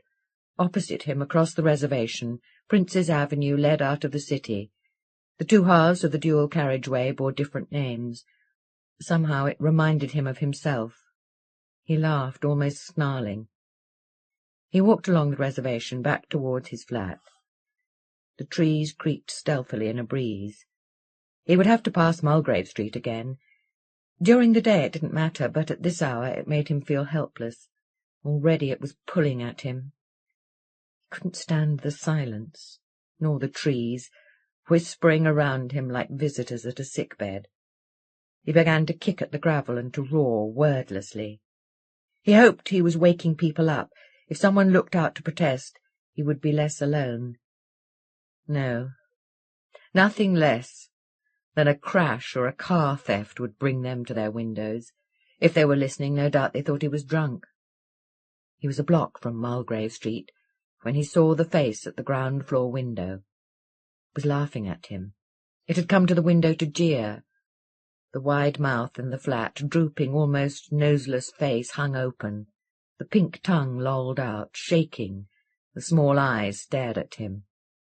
He had to cross to the pavement before he made out that it was a bulldog.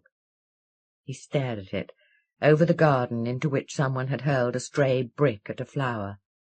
The dog panted at him, dribbling. Its claws scraped in the crack beneath the just-opened sash. He felt a rush of pure, cold hatred. The flat, dripping face and wobbling fat body were unbearable. Shouldn't be there in the window, jeering at him. He opened the gate slowly, minutely. Then he began to creep toward the window, hardly moving at all. He no longer felt the pull toward Mulgrave Street. It took him minutes to stoop to the flower-bed. As he straightened up, the dog growled softly. He crept across the lawn, placing his feet delicately, silently. The dog kept glancing away from his gaze, shaking its head. Its low growl grew louder, never faltering. It was gathering itself to bark as he threw up the sash and smashed its face with the brick. He gazed down over the sill. His actions already felt like a memory. The dog lay twitching on the Persian carpet, fat and raw, its blood added to the pattern. When it had died, he glanced behind him. Trees and orange lamps queued both ways along the deserted carriageway. Quickly he climbed into the room. He heard the old woman almost at once. "Rex!" she was calling. "Rex!" She was just beyond the door, ahead of him. He heard a bed creak as she stood up. Slippered feet shuffled toward the door. He had heard how her voice wavered. There was no need for him to run. When she switched on the light, it seemed to freeze her like a flashbulb. She stared at him, her mouth and eyes gaping. Then she stumbled forward, one hand clawing viciously toward him. She gave a wordless, furious shriek. She had taken 2 steps when her face squeezed tight with pain, and she doubled over as if a hook had caught her heart. He gazed at her as she fell. He might have spoken, but his mouth was full. He listened to the silence of the house. Then he went over to her. She was dead, no doubt of that.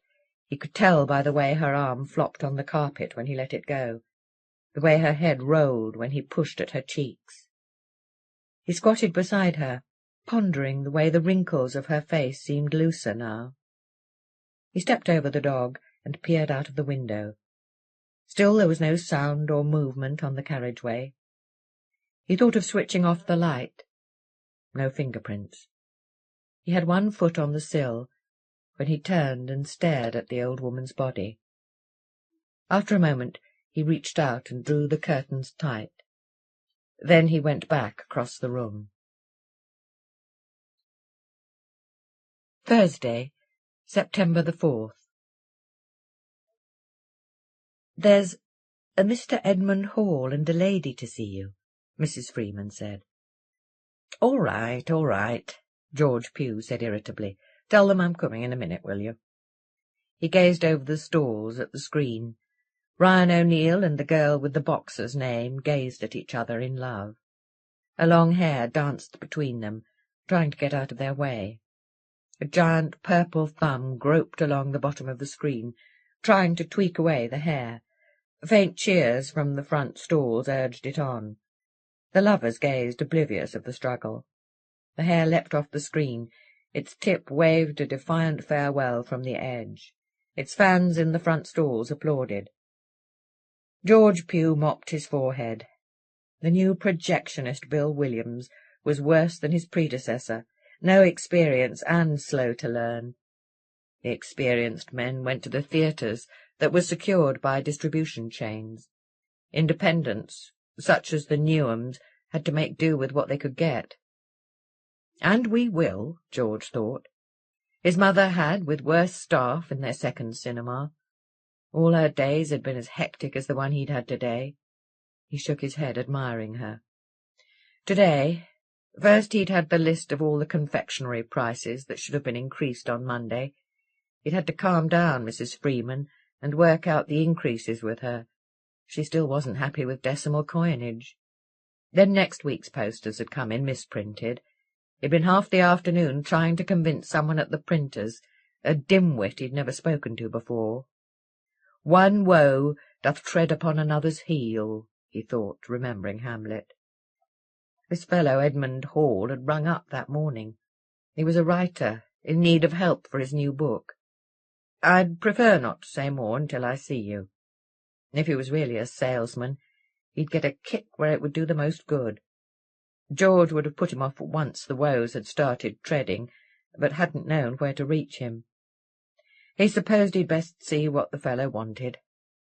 The girl on the screen was dying prettily. He'd be able to look up soon. There seemed to be nothing but death in the last few films he'd shown. Mrs. Freeman was chatting to a friend as she continued counting the confectionery takings. No wonder she had to do her sums again so often.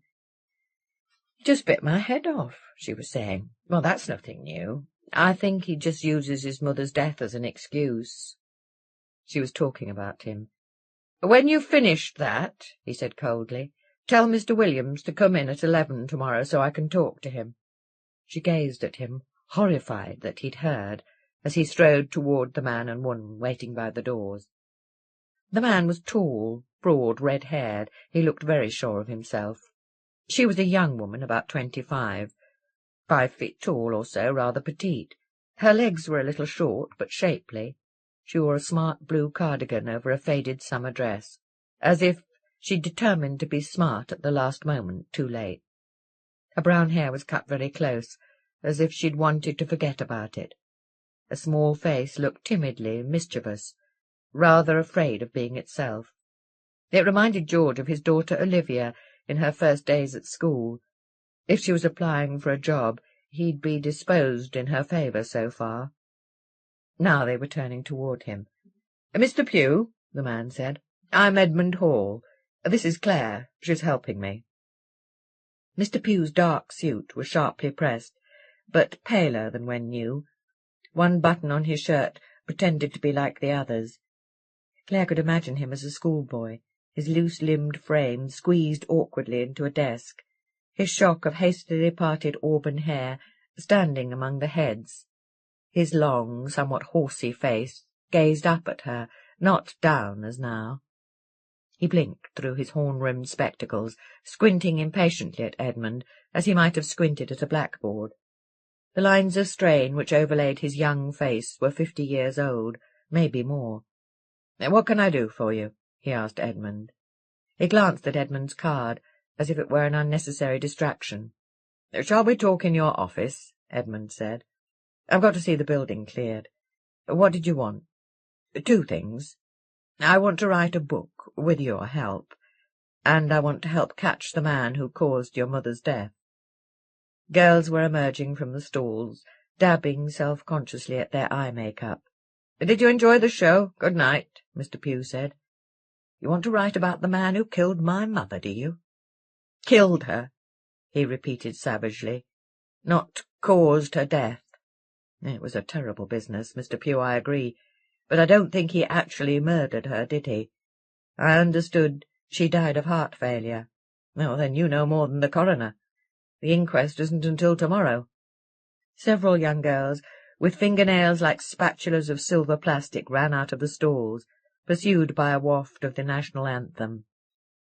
"You got an urgent date, have you?" Mr. Pugh said. "Betty and Anne and Linda. And I'm surprised at you, Andrea. Have a bit more respect next time, or you won't come in here again." Edmund said, "I understand there weren't any marks of fatal violence on the lady. Well, please don't think I'm trying to defend the man in any way. I'm as anxious to see him caught as you are. Good night, Mrs. Dodd. No, I agree that word wasn't necessary, but of course we can't interfere with the films. Did you enjoy it, Mrs. Kearney? Better than last week's? Good. Good night." Clare was expecting the rest of the crowd, when the front doors swung back, squeaking behind the last. "Why?" Mr. Pugh demanded of Edmund. "Why?" "You know what I mean well enough. Why do you want him caught?" "Because I believe society must be protected. I say so in all my books. We must consider the victims first, not the criminals, and, even more important, the potential victims." Mr. Pugh was heading for the stalls. They hurried to follow him. "Bring that to the office when you're finished," he said to the lady counting money in the kiosk, and straightened her tiers of chocolate bars unnecessarily, Clare thought. He held the stall's door open with one foot for the duration of a stride. Edmund had to run to take advantage. "You've had books published, have you? Such as what?" Edmund listed them. His voice returned, muffled down the long, narrow auditorium with a kind of frustrated echo. The single slope of seats was dim. Above it a spread of tobacco smoke drifted reluctantly away towards the ventilation. At the screen, curtains twitched and fidgeted, rattling. The projectionist peered through his window, trying to settle them. Mr. Pugh tugged vigorously at the chains of the exit doors. "You're not telling me you're protecting society with books like those," he said. Clare realized how easily she had let Edmund persuade her. He had no room for faint amusement now. She felt wickedly pleased.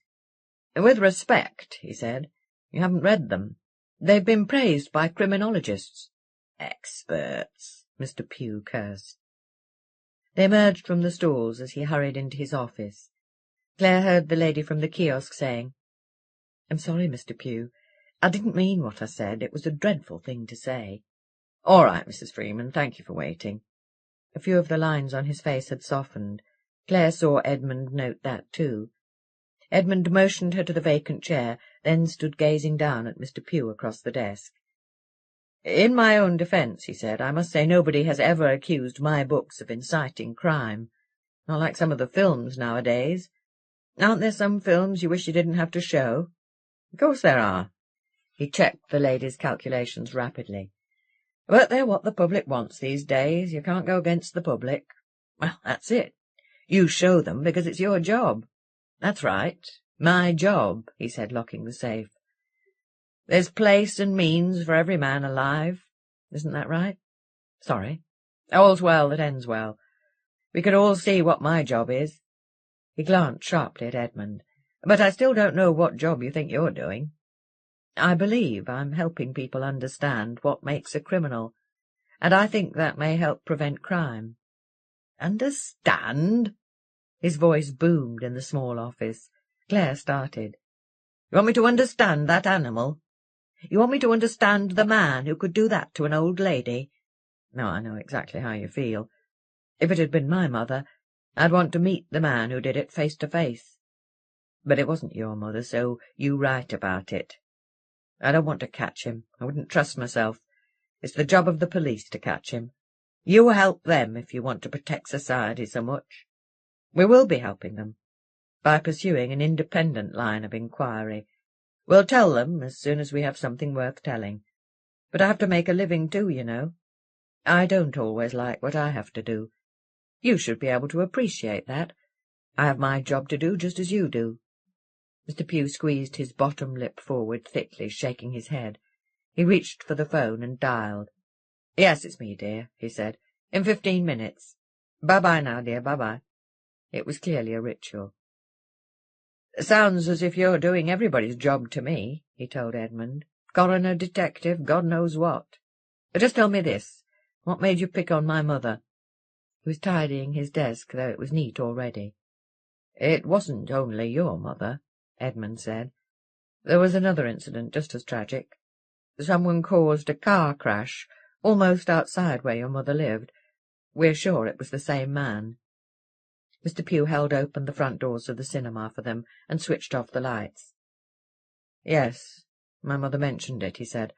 "I'm sorry someone was killed, but I'll lose no sleep over a car crash."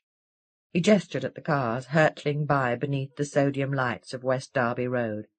"Let the buggers— excuse me, my dear— let the drivers kill each other off. The air might be a bit cleaner. The sooner they have to use bicycles, the better." Clare watched Edmund timing his move exactly. He waited for Mr. Pugh to lock the doors and turn before he said, "Clare was the driver in that crash. Her brother was killed." Mr. Pugh swung around to her. His face was the face of a schoolboy who had betrayed his awkwardness and youth. "Oh, my dear, I'm sorry," he said.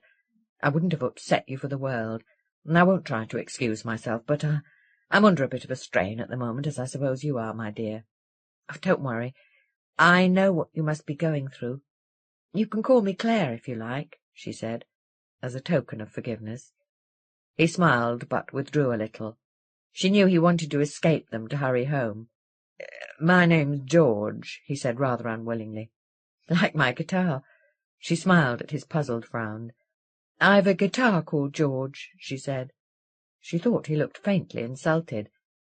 "He's a very good guitar," she said reassuringly. His frown was fading, and she was about to say, "We mustn't keep you," when Edmund said, "Perhaps you'll let Clare tell you the background to this business." He'd told her she might be able to help him with Mr. Pugh. Now she saw how. "What background?" George said. "The history of the man who killed your mother." "I'm walking home through the park," George said discouragingly. "We'll walk along with you if we may. Suit yourself." George hurried away beneath the railway bridge, beside the Newsham. A train went over like thunder. Clare was about to protest when Edmund said, "Please, Clare, it'll come better from you. You said yourself it sounds just like a story when I tell it. If George still doesn't want to help, then we won't need to bother him further."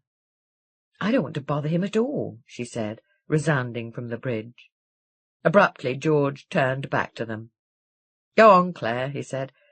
"Tell me if he wants you to. I suppose I ought to know, since you do." Beyond the bridge and the police station lay the park.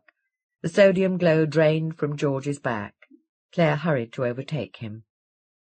Overhead opened the deep blue sky, hung with large white clouds, almost as still as the small, clear new moon. George left the park road for the main walk through the trees. The tall windows of the park hospital blazed. The lake stretched their lights into thick pillars, supporting a slab of darkness on which the reflection of the hospital rested. "Building up the suspense," George said. "Are you a writer as well?" "No, a teacher. Sorry, I was thinking how to start. The man we're after," she said.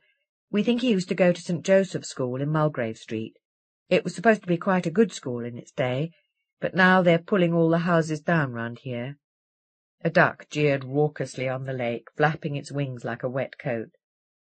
There was no need to put off what she had to tell. It was only like telling the kids a story. It would be easier, since the policeman had been to question her today about the man who'd caused the accident. He looked uneasy, as if he hoped she wouldn't ask his reasons. She'd realized they had connected Rob's death with George's mother. She had begun to feel someone else might be guilty instead of her, after all. He was finding out for her whether they intended to prosecute. There was something obviously wrong with the boy before he did anything, she said, and glanced at Edmund, as if he should have noticed. As she talked, George glanced about constantly at the trees. She looked and saw what perhaps he was seeing, great feathers against the sky, conical leafy beehives as high as a house, swelling billows like smoke from a factory chimney. A bent old man scratching his armpit beneath the covering of shaggy lumps of dust. Beneath she could make out the winter patterns, thick vertical piping, candelabras sprouting candelabras, intricate webs of twigs gliding over one another and changing, all standing still against the sky, until a branch stood still almost into her face, and she slipped on a twig. He must walk this way home every night, looking at the trees. He sat on the bus with this absolutely horrible look of anticipation, she said. The story was reaching her. She glanced about uneasily. 3 tower blocks, 22 stories high, squatted together, close as witches on the far side of the green, beyond the trees. Light leaked from scattered windows, diluting each block grey as mist. The huge threatening shapes dissolved luminously into the sky. She thought of Dorothy, gazing down. And his boy Cyril kept on teasing him. That may have been what pushed him over the edge. Behind her rationalization, the luridly orange face loomed toward her. Toward the tower blocks, beneath foliage that glowed dimly like sprouting clouds, an owl called plaintively. George glanced toward it. Perhaps he was an amateur naturalist. Perhaps that was why he walked through the park. They passed a shuttered kiosk, its green paint raw with slashes of red graffiti. A man came striding round it, nearly knocking Clare down, snarling. "I don't know what I mean, don't I?" To nobody. George caught her elbow, steadying her. She sat with her back to him and told the headmaster about him. She wouldn't even look at him. "Have you any children?" "I thought so." "Could you do that to one of yours?" But she hated herself for dreading, deep in her mind, that the woman might have had a reason. They walked round the stone rim of a pond. The water sounded as if it were discovering that it had blubbery lips. Trails from street lamps shivered in the pond. Shadows of branches lay still along the trails of light. A few ducks floated as if in a bath. Clare felt Edmund pacing behind her, and George like a chaperone. "And after he'd caused the accident," she said, "he stole part of my brother's body." This part was more like a story. She'd heard it so many times. Suddenly she became more conscious of Edmund. She wondered why he was so anxious to involve George. George's spectacles blinked as a car went by on the park road. He was looking at her for the first time since she'd begun. He hadn't really wanted to hear at all. Why had Edmund made her trouble him? It must be a masculinity thing. Because George had been difficult, Edmund was determined to overcome him, to give himself a sense of power. "I'm sorry about your brother. At least you weren't hurt." "No, I go this way," George said as she continued walking forward. Clare looked where he was pointed. If he lived near the tower blocks, why had he come the longest way through the park? She gazed, bewildered, at the long dark curve of houses surrounding the green. She gazed at the street lamps planted widely along the dark curve, each revealing part of tiny house, and sometimes of a tree. Shrines of light, mysterious and calm. Calm. At once she knew why George had wanted to walk alone through the park on the night before the inquest on his mother. Edmund was strolling toward George. She said, "There's one thing we know. The boy's name was Christopher Kelly." She would have liked to grin viciously at Edmund. "Even the police don't know that," she said. "He's certain to have changed his name," Edmund said hastily. "The police still ought to know," George said. "We can follow it up as quickly as they can. We've agreed not to tell them until we've finished our inquiries," Edmund said, glaring toward Clare, who was hiding in the shadows near the pond, and feeling, as she might, if she'd distracted the villain in a wrestling match. "I ask you as a gentleman not to reveal what you've heard," Edmund said. "I can't promise that. Why should I?" "Because you won't be helping the police at all. You know they're undermanned. If they have to put someone on our line of inquiry, they'll be taking him off something else. That's why we will be genuinely helping them." George was hesitating, gazing down the road like a runner anxious for the start.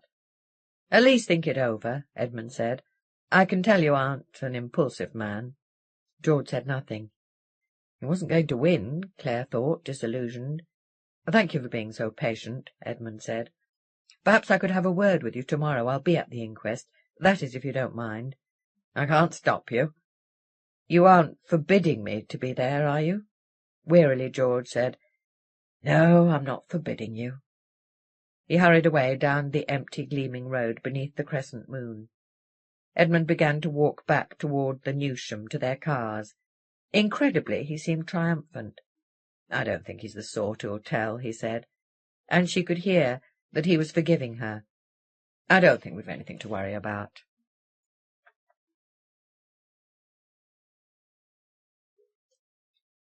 Friday, September the 5th. As George entered Castle Chambers, he saw Edmund Hall on the stairs ahead of him. He halted. He wouldn't go into the inquest with the man. All right, he had a job to do. Probably the boy's name would be more of a hindrance than a help to the police, a false trail. He wouldn't prevent Edmund from doing his job. That didn't mean he had to like the man. As he entered the cream-coloured corridor off the landing, he saw Edmund step through a doorway marked Inquiries. George hurried past to the glass double doors outside the courtroom, but they were immovable, like false doors on a stage set. They added to the sense of unreality he was already beginning to feel. He'd never expected to visit such a place. He'd shown courtrooms in too many films. He retreated to the Inquiries door. At the end of an inner corridor was a waiting room for witnesses. A few people stood outside, smoking. Inside sat a sobbing woman rattling a cup of tea. George's mother's friend, Ruby, was comforting her, gazing at her with eyes that drowned in themselves, slapping her own heart as if to quicken its emotion. She was an actress, of course. That was how his mother had known her. He stood outside the glass door. He didn't feel equal to Ruby's effusiveness today. As he stared at the lettering on the door, he felt wholly unlike a witness, as if he'd undertaken the part without preparation. All the world's a stage. Yes, all right. He had insisted on being a witness. He had to be there, to make sure nothing was wrong. Nothing was said that was untrue about his mother. He only hoped the inquest wouldn't take long. Bill Williams had seemed to understand the projection this morning, but George wanted to be at the newsroom this afternoon, in case the projection went wrong again. He didn't want the children running riot. "Will the witnesses take their place in court, please?" a man said, very Scottish, and went to look after the sobbing woman. The ceiling of the court was low. Ranks of benches and long tables stepped down on three sides of the room. Following the other witnesses to the furthest set of benches, George glimpsed Edmund leaning from the front bench opposite the coroner's dais to greet him. He walked by, unheeding. Ruby pressed close to him on the bench. "Who's that lumberjack?" she demanded, nodding at Edmund. "Does he know you?" "Just someone who's writing up the case. Half the people in Edmund's set of benches must be reporters. A full house. Well, they had their job to do." "He wants to hear what happened, does he? I'll tell him. Your poor mother." She dabbed hastily at her smudged mascara, thick as make-up in an early film. "I'll never forget her face as long as I live. That terrible expression. Oh, I'm sorry I shouldn't be saying all this to you. You poor boy." She hadn't disturbed him particularly. Too theatrical. Overhead a chair scraped, and loud, flat footsteps crossed the ceiling. Fat mushrooms full of light sprouted from pale splashes on the ceiling. The splashes of light vanished. The lamps hung dead in sunlight. George watched Edmund, glancing rapidly about, snapping up details like a camera. Last night, walking home, George had remembered whom Edmund reminded him of. The man from the London cinema chain who'd come to see him 6 years ago. The man had been staying with friends. He admired George's efficiency in running the newsroom, with so little help, he'd said. George was the man he needed to run their new London cinema. But Olivia was happy in her first year at school, and Mark wanted to go to that school. George's wife Alice hated big cities, except for her birthplace, Liverpool. Most important, the newsroom was the only cinema his mother now owned. The man had understood nothing of this. Leaving, he'd glared back as if George had wronged him deliberately. Beneath all Edmund's protestations of sympathy, George suspected lay the same lack of feeling. "Stand up, please," the Scotsman ordered. George jumped up, startled. The rest followed him. After a pause, the coroner strode in behind the jury and onto his dais. A good dramatic entrance. The Scotsman began to read from a card. "All manner of persons having anything to do at this court before the Queen's coroner for the county of Merseyside, touching the deaths of Lillian Pugh and Thomas Eric Hardy, draw near and give your attendance." Surely he'd rehearsed it often enough not to need the script, George thought. But the thought didn't dam the flood of shock he felt at the sound of his mother's name. Everyone else was sitting down. George joined them. The Scotsman was leading the jury in the oath. "I swear by Almighty God," I swear by Almighty God. Only the front row of 4 men was responding, translating his Scottish accent into Liverpudlian. When he'd finished, he began again with the back row. George almost expected all 8 to go through a final rehearsal, but the coroner was speaking. We have first to consider the death of Mrs. Lillian Pugh Nee Stanley of 20 Princess Avenue. This is a very sad and tragic case of a kind I have never met before. The police are investigating the circumstances. We are concerned only to determine the cause of the lady's death. At about 4 o'clock on the morning of the 7th of August, it appears that Mrs. Pugh surprised an intruder in an act of extreme cruelty to her dog. His quiet voice continued. It was like the synopsis at the beginning of a serial episode. George was bewildered when he said, I call George Bernard Pugh. Surely he'd covered George's part of the story in his synopsis, but the Scotsman was standing beside the witness box, waiting for him. Take the book in your right hand, he said. Your name is George Bernard Pugh, and you are manager of the Newsham Cinema, the coroner said. Yes, he could swear to that. And Mrs. Lillian Pugh was your mother? Yes, she was, George said proudly, almost challengingly. She owned the Newsham, didn't she? Did she own any others? The coroner was putting him at his ease by chatting. Well, she used to own the Granby and the Picton, she and my father, he said, but they closed in the 60s. The Granby closed last. That was just by where she was living. There were 2 cinemas there, and not enough audience for either. He was babbling. He wished the coroner would stop him with a question. Your father isn't alive now, is he? No, he died 7 years ago. The strain of knowing the cinemas would have to close killed him. That made my mother determined to keep the Newsham open. She was the business side of the marriage, you see. Quite right, the coroner said approvingly. Quite right. Did your mother always live in Prince's Avenue? No, she moved there after my father's death. She said she'd sold the house because she couldn't cope with it, but he had known she wanted the money to put into the Newsham, though he'd never let her realize.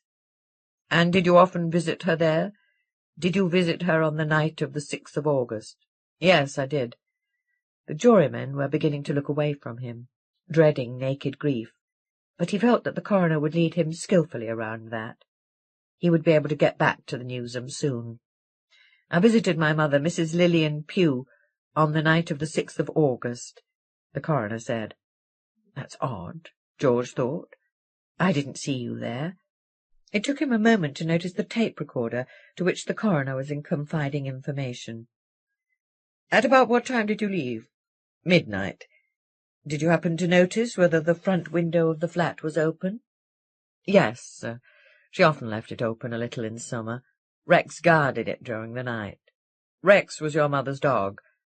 When I left at midnight, the front door was open a little, comma. By now George felt wholly detached from the proceedings. Your mother wasn't afraid of intruders. She said not, but he had been on her behalf.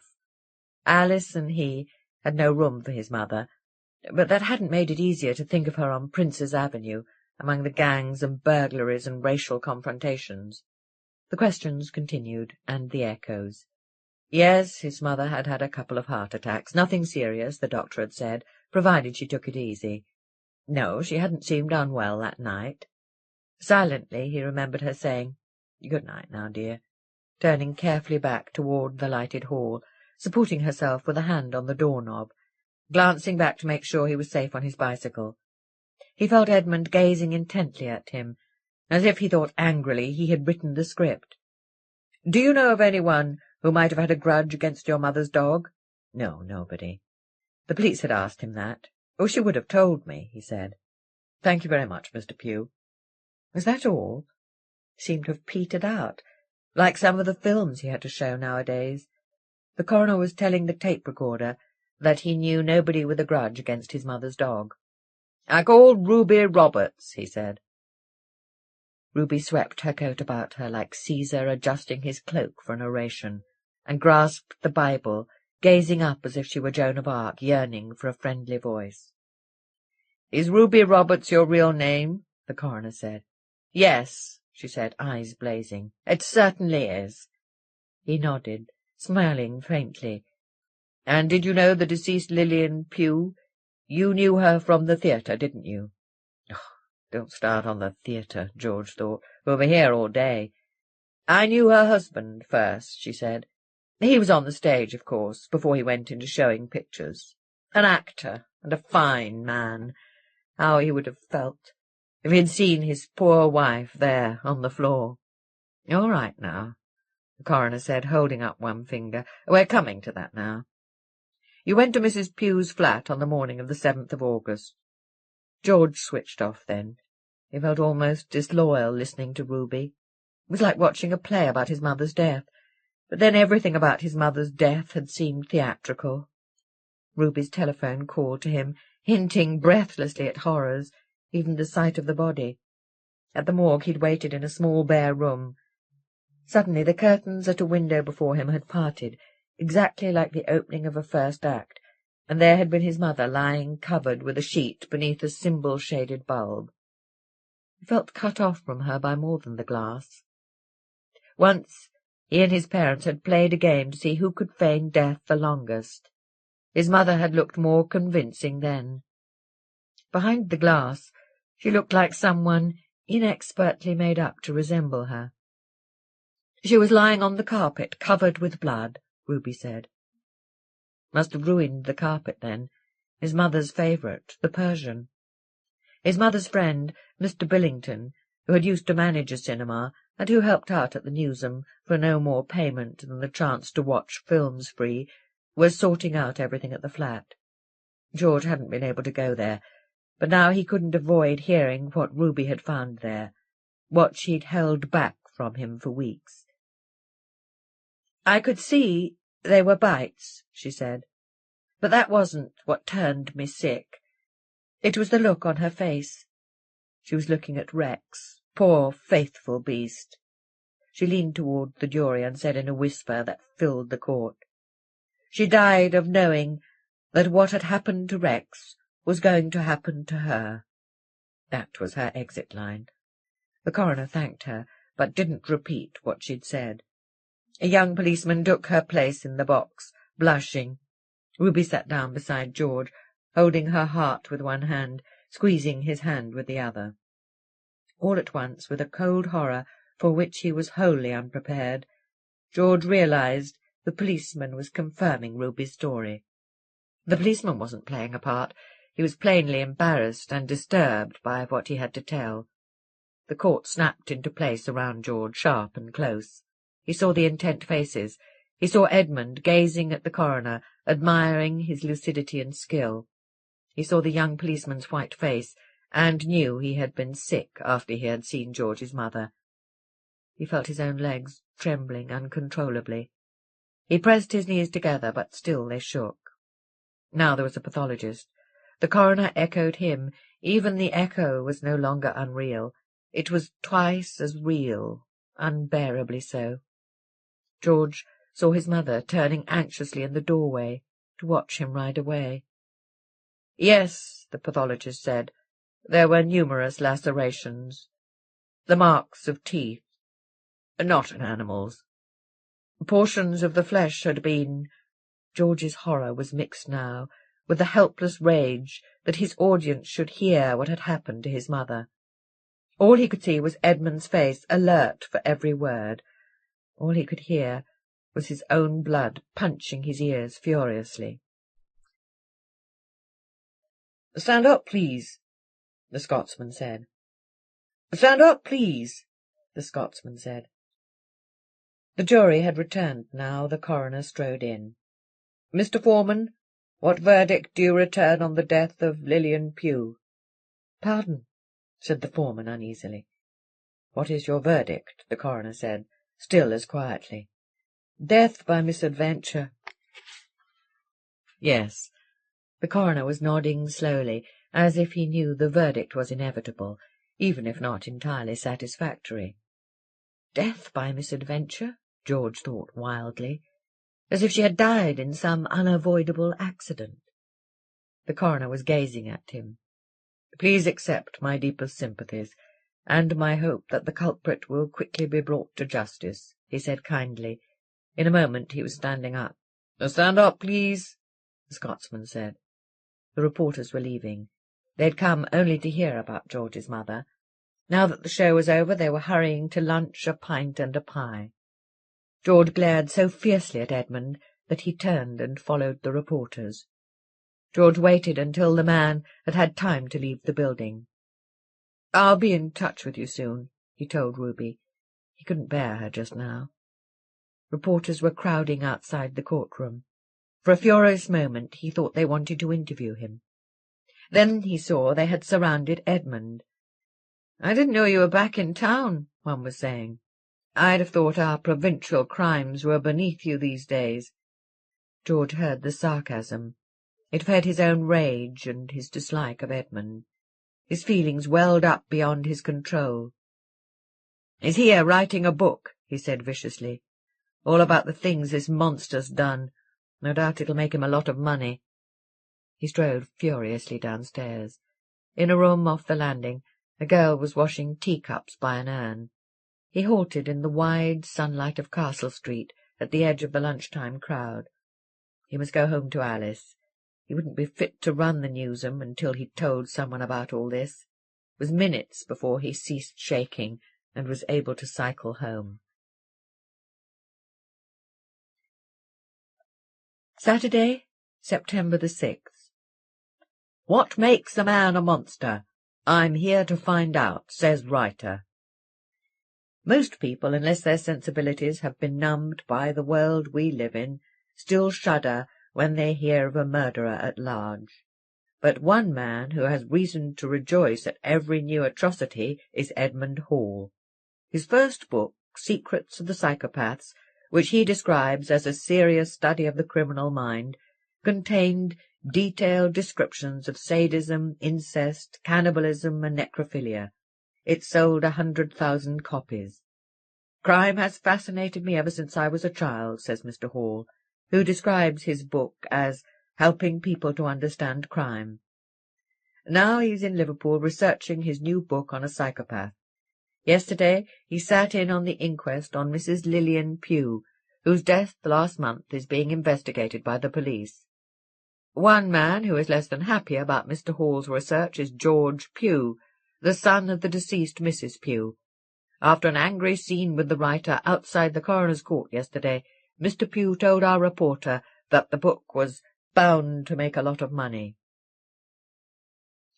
"Is Secrets of the Psychopaths only one book?" Clare said. "I thought you said it was a series." "No, they've deliberately misrepresented me," Edmund said. He was gazing impatiently at the hotel-room phone, though it hadn't been long since he'd rung for drinks. "Well, can't you recognize the tone? They're the lot I used to work for. It's pure jealousy. Just because they had to stay in this grubby little town while I made it big in London. They haven't changed. There used to be incredibly petty rows because I wouldn't join their union. God, I'm glad I'm out of that. Half of them couldn't even spell." He picked up the telephone receiver, then clubbed the cradle viciously with it. "Now half the people we trace won't want to talk, and no doubt the police will be warning me off their patch. Thank you, George Pugh. I can do without his help in the future." "Won't he be here?" "Well, not if I can help it. Not if he can either, to judge by the way he behaved after the inquest." Walking back towards the newsroom, he had said he would invite George too. She'd been looking forward to a return bout between the two men. Now here she was alone with Edmund in his bedroom. She was wondering wildly if he'd engineered the situation when someone knocked at the door. It was the porter. "You took your bloody time," Edmund said. "I'm sorry, sir. We had to send out for this brand of bourbon." "Never mind the back chat, leave them. I'll pour. Oh, wait a minute. Take that empty with you. Don't leave it for the bloody maid.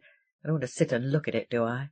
Christ, these people," he said to Clare as the porter strode silently out. The empty bottle had been of bourbon. Surely he hadn't drunk all that today. At least, she thought, remembering a bit of the Shakespeare they'd all used to giggle over in her teens, he wouldn't be able to do much if he planned to seduce her. "Never mind, Edmund," she said. "It can't be that bad." "What can't?" he said, snarling at the stiff cap of a gin bottle. I mean, that report won't stop your writing your book. They still don't know that you know his name. Maybe some people will be more ready to help, now they know about your book. His fist was still clenched, wrestling with the cap. I'll help you if I can. I feel better about helping now, she said, because the police told me today they've decided not to prosecute, now that they've realized the psychopath was involved. They said I should have heard from them already. It must be our new postman's fault. So anyway, I can help you now. Oh, you're a nice girl, Clare.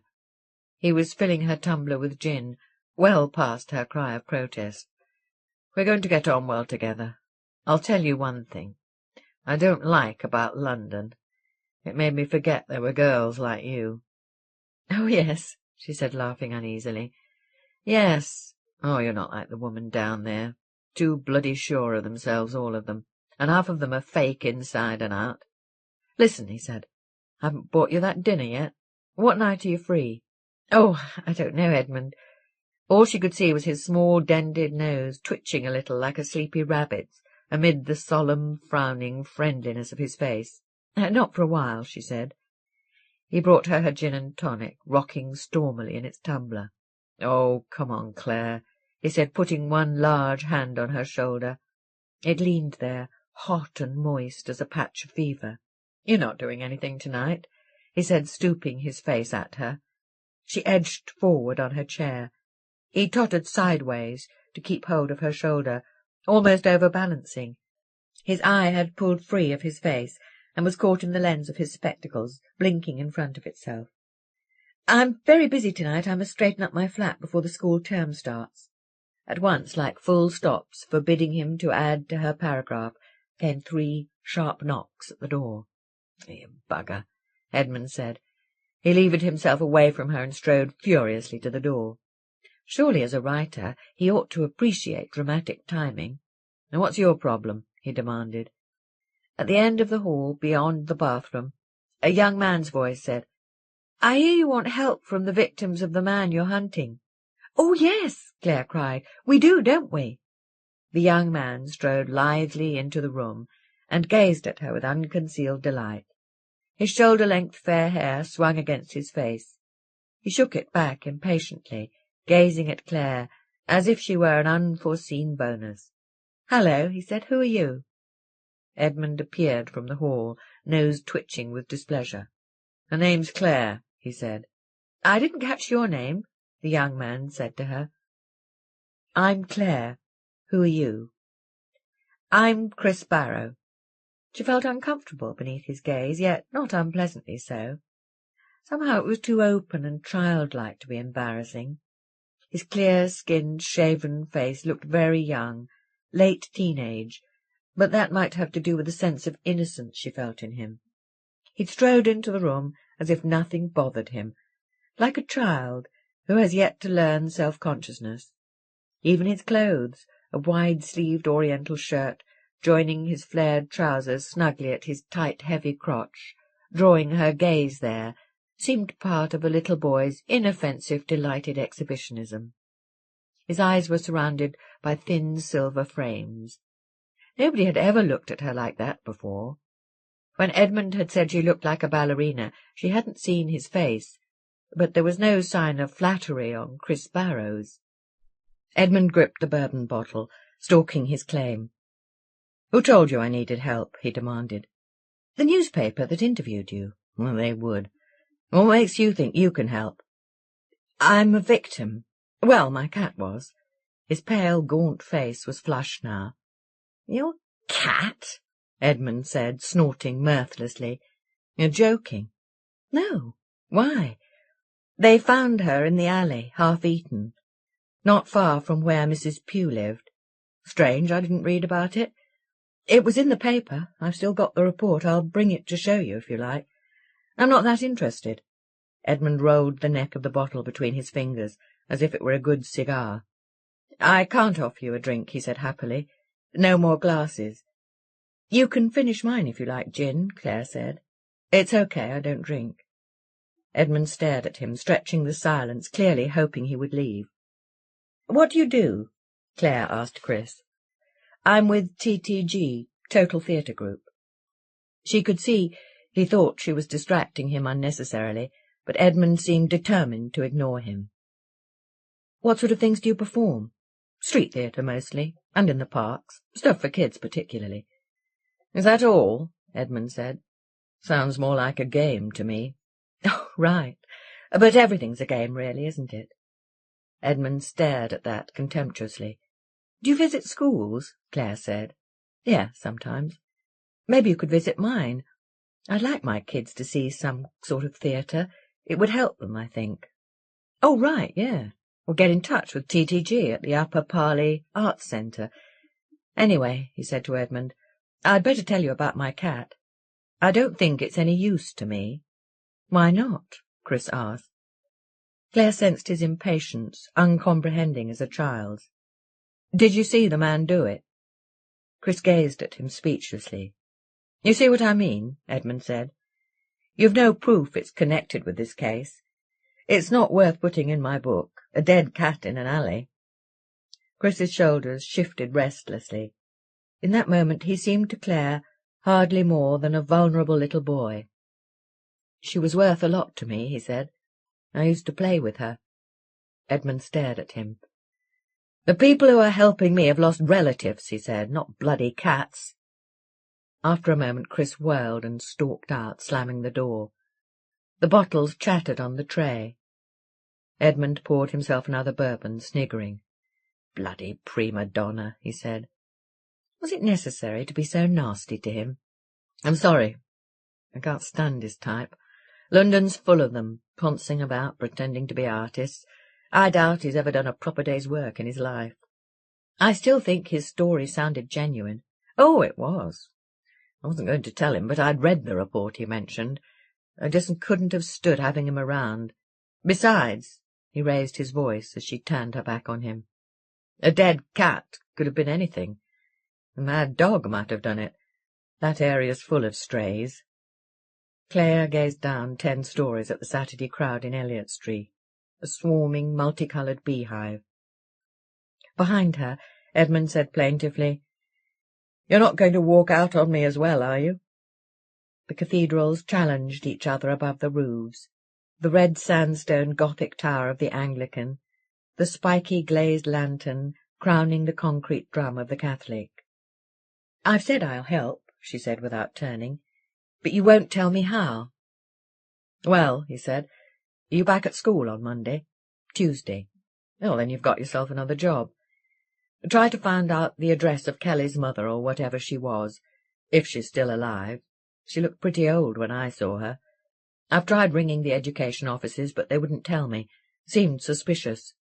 She moved away from the window, leaving the half-tumbler behind the curtain. "I think they'd read about me," he said, "but the school won't associate you with me. You better tell them you're a teacher. Then you ask to consult their records." "I know what to do," she said impatiently, feeling patronized. "Fine, I'll leave it to you then." In the lift she shrugged off the offers of the menu, angry with herself. Fool. She talked herself into going to lie at school, less than a mile from her own.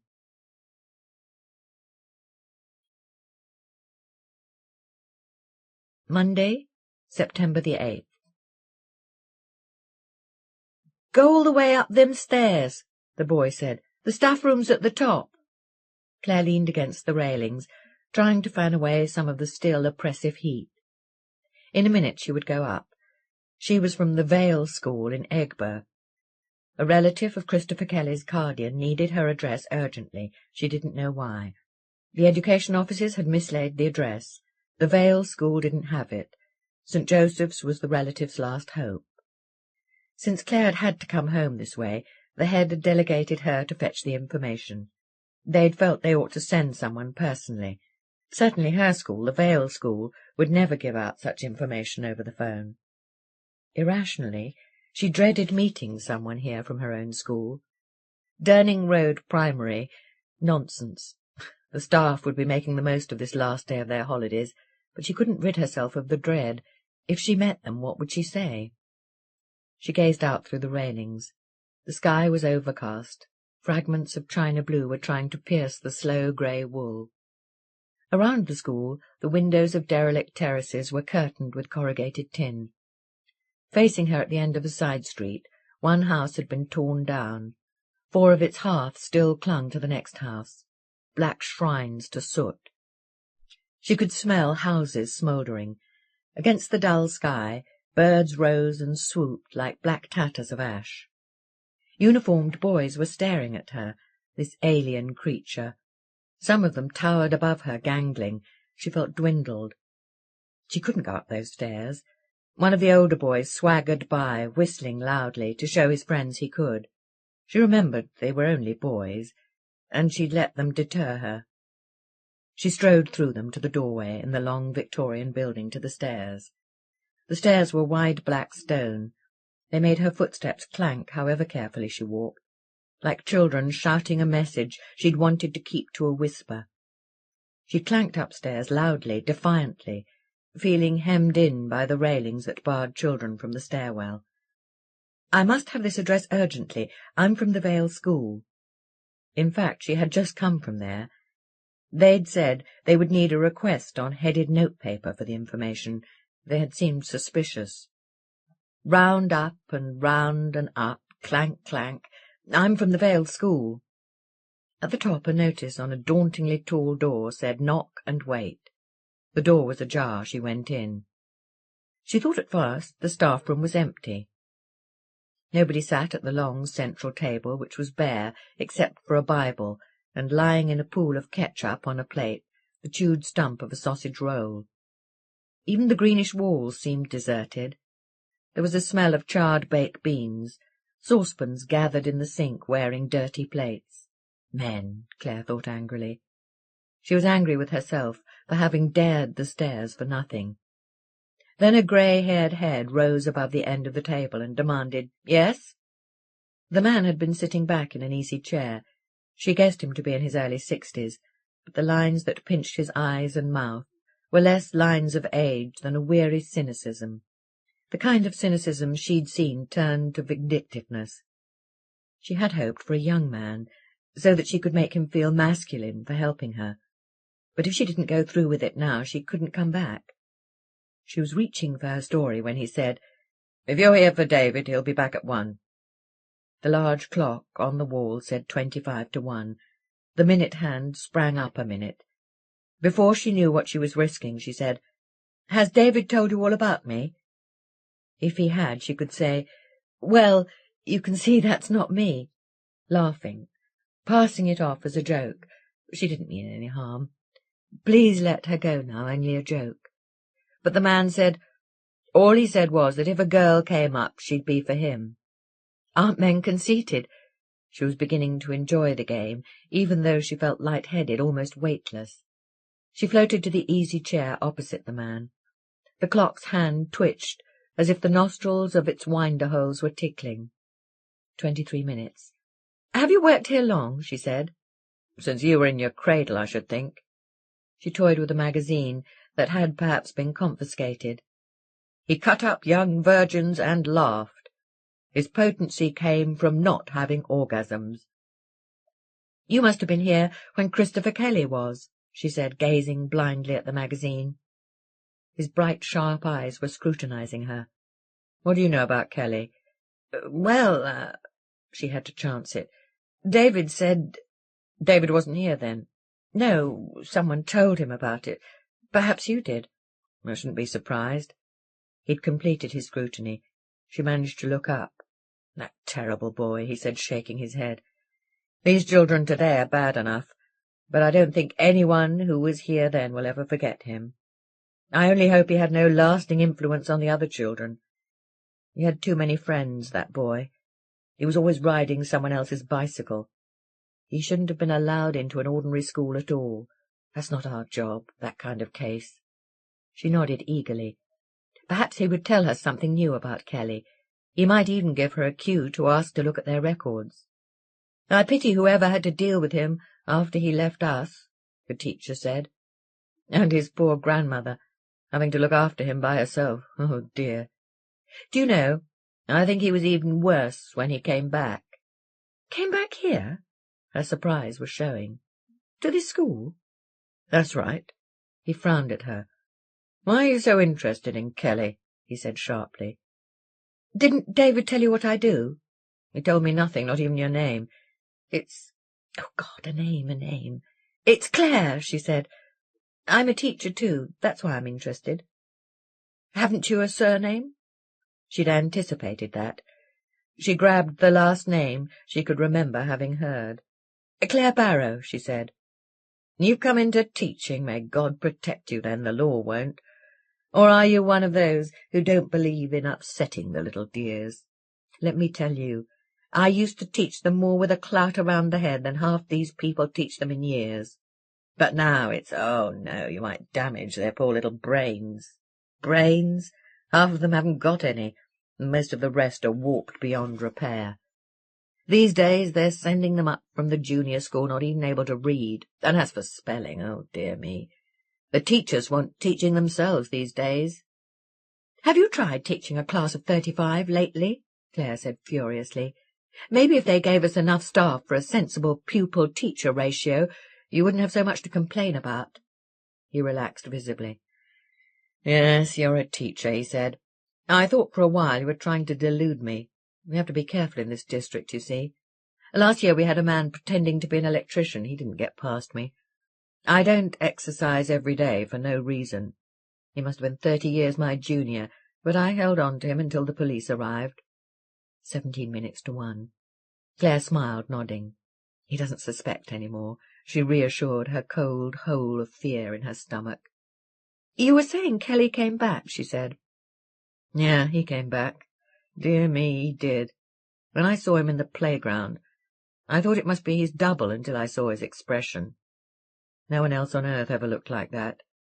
He always looked as if he were listening to something no one else could hear, like Joan of Arc, but it must have been a devil he was listening to. I went straight up to him among all his schoolfellows and took him by the collar. His school had sent one young girl in charge of the whole group, supposed to keep discipline. She didn't look much older than her charges.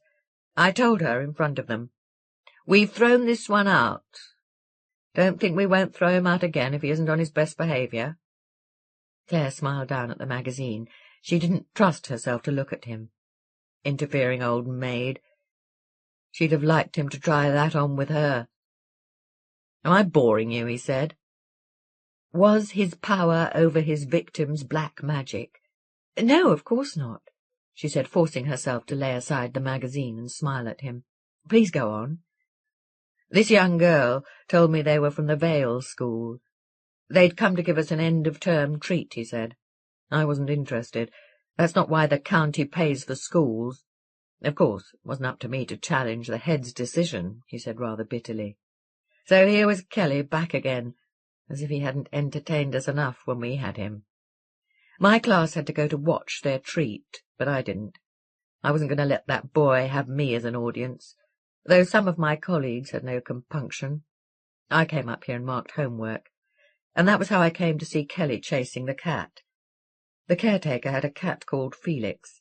I was opposed to letting him keep it at the school, but of course that was the head's decision. He didn't consult me. Half the boys here would set fire to a cat given half the chance, but Felix had managed to escape injury. I presume they didn't need Kelly for a while, otherwise he couldn't have slipped out of the hall unnoticed. I might not have noticed myself if I hadn't found this room stuffy and got up to open the window. I was about to do so when I saw Kelly down there in the playground chasing the cat, but chasing isn't the right word. He was stalking it, like an animal. I once saw a film on television. I don't watch as a rule, but I don't think a little does harm. They showed a lizard which had lived underground all its life, an eyeless thing. They showed how it walked, slowly and delicately, with its fingers stepping along, feeling its way. I've never seen anything so furtive and horrible, until I looked out of that window, because out there in the sunlight that enormous fat boy was stalking exactly like the lizard on all fours, and on his face was a sort of hungry joy I shall always hope to forget. When I knocked on the window, he looked up at me. You know I'm a strong man, but I was glad there were 2 floors between us. Then he fled back to the hall. Afterward I told the girl in charge what had happened. Do you know what she did? Nothing. Oh, no. The cat had distracted people's attention from him or such nonsense, and he hadn't done anything, really. She wouldn't admit what he was, you see. She wanted to believe he was just a boy. But what was he? Clare said, frustrated. Did anyone know why he was like that? 3 people did. She suppressed a giggle. It was like a banal thriller, perhaps written by Edmund. The head, he said, and Kelly's class master, and his grandmother. It was she who told them all about him. One of my colleagues asked the head afterwards what she'd had to say, but he made it clear that was none of their business. As for the class master, he was off a week recovering. No one needed to be told not to question him. He never recovered completely. He used to run away from the sight of blood, and once I almost had to carry him into the school, just because he'd seen an expectant mother going by. I've no idea what that meant to him, but as for Kelly, I believe he was possessed. Such things do still happen, you know. Science has yet to find a cure for them. Perhaps, Clare was interrupting, 5 to 1. Is Kelly's class-master here now? She said. Oh, dear me, no, he left years ago. He could never teach properly after that. He never trusted the children again, once he knew what Kelly had been hiding. You want to question him, do you? Question? Did he know why she was here after all? She snatched at the only thought left in her suddenly dull mind. Records. I was just thinking how much trouble he must have had filling in Kelly's record card, she said. Yes, indeed. I recall he was very glad to see the record go. Go where? To the Vale School, when Kelly went there, of course. Yes, of course, Clare said dully. You wouldn't have kept any record of him here at all. The clock's hands twitched, a nervous, upturned moustache. At least she could leave, knowing she'd teased out all the information to be had. I think I'll go down and wait for David, she said. It's too nice to be inside. I imagine he's on his way up now. That clock is slow. It's well past 1. When she grabbed its strap, her handbag almost vomited its contents. She knew how it felt. I'll catch him on the stairs, she said. I must get back to work. To school, I mean, where I work. She was at the door when the grey-haired master said, Odd you should mention Kelly. I bumped into a friend of his grandmother's only a few weeks ago. Which friend was that? Don't sound so eager. Don't waste time. Don't wait. Run. It's past 1. A woman who would sometimes collect Kelly from school. I've no idea of her name. She works in a laundrette on Lodge Lane. But Clare drove that way to work.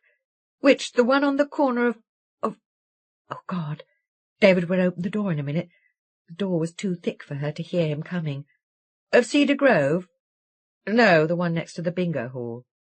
He turned toward the window as a motorcycle roared below. Here's David now, he said. David, he called. He was calling. Your friend's here.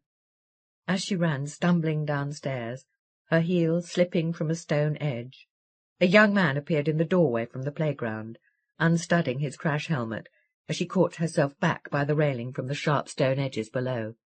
He glanced curiously at her, seemed about to speak, but she was past him and out across the playground and through the gates with a shouting gasp, almost suffocated by her panic. Ringo was parked 100 yards away on Prince's Avenue. She'd calmed down by the time she reached the car.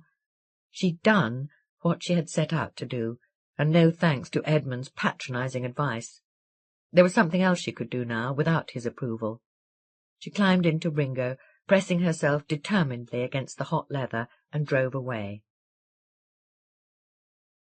The Upper Parley Arts Centre was a terraced Georgian house covered with cheerful graffiti, largely red and blue.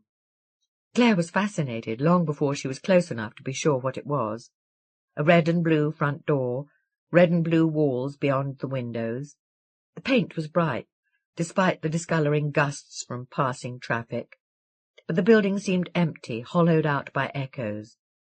She was leaning when an enormous man on the opposite pavement caught sight of her, shouldered his way pugnaciously through the traffic, brandishing a movie camera like a gun. His bare stomach smacked its stack of fat lips above his trouser belt. "TTG," he shouted, wheezing. They're on location, Church Street. By the time Clare reached the city centre, they had finished performing, except for Chris. He was pacing around the stubby concrete tubs of sprouting earth, pretending not to know that his prey, a dozen children, had almost caught up behind him. Crowds of shoppers hurried by, glancing furtively at Chris or refusing to look. A few gazed, fewer smiled. Though Church Street was a shopping precinct now, its roadway paved over and forbidden to traffic by the scattered tubs and a handful of saplings, the crowd still huddled together on the pavements. Only Chris and the children played in the road. She sat on a bench to watch. The sun had cleared itself of space now. Everything was dazzling. She kicked aside pebbles of chewing gum, the colour of doll's flesh, scrawny coins of milk bottle tops. Today Chris wore a mauve singlet and elaborately patchwork trousers. She could tell he was proud of the pots of ginger hair under his arms. Two shop-girls from Woolworths pointed at him, cawing. He didn't falter. He was wholly engrossed. She watched his pale, intent face. Down a side street, a drill chattered harshly in stone. Next to her, the plastic cover of a hot dog stall folded open with a thick gasp of onion. More strongly than in Edmund's room, she felt how young Chris was, whatever his physical age. But now she could see how he'd made this a virtue. She could never play so freely with kids. If these kids weren't enjoying themselves so much, she thought, some of them would be shoplifting. She wondered if Chris had ever wanted to teach. The children pounced. Chris was shouting, laughing, collapsing beneath them. She watched his face. Before, she'd thought it strange, a little spectral, with its long, pointed nose and chin. Now, as she gasped, as flushed and excited as the children, she found it attractive. Its long, clear, simple planes looked sculptured, uncluttered. But beneath the simplicity, she was convinced lay depth. As he heaved himself and clinging children upright, he saw her. At once there was nothing in his face but delight. She couldn't help feeling it too. "Hey, fantastic," he said. "I didn't know you were watching. I only saw the end. I enjoyed it, though. You'll have to do it for my kids sometime." A little girl was tugging at his arm. "Play us hide and seek," she pleaded. "Right. But let's do that later, okay? You come to Upper Parley later and we'll play." "When shall we go?" she said, hopping impatiently. "In 10 minutes." "Hey, you want me to starve? You go home and have your tea, then we'll play." "Kids," Clare said in code with her smile, and felt needlessly secretive. His smile included the children as well. "It's fantastic to see you," he said. "What are you doing downtown?" "Looking for you." At once her abdomen felt as if she'd stepped off an edge. "Yeah? That's amazing." He didn't even seem anxious to know why. A man was thrusting his way through the crowd, frightening people with his spongy red and purple grimacing face. Since that was what they seemed to expect him to do, the children fled, squealing. "You know I'm helping Edmund Hall," Clare said to Chris, to reclaim his attention. "Right." He watched the crowd flinch from the man. "He thinks the man who's committing these crimes went to the same school he did. I went to the school today and talked to one of the staff. He was a horrible man, absolutely horrible. He shouldn't be in charge of a zoo, never mind children. I don't wonder this boy, Christopher Kelly, went mad, if that's the kind of thing he had to put up with." "Yeah, I know what you mean. Anyway, what I was going to say, this man said he once saw Kelly stalking a cat, really stalking like an animal. So that shows you were right about your cat. I'm sure it must tie in. Dogs don't eat cats." All at once she remembered how vulnerable he was. She'd interrupted his enjoyment just to remind him of this.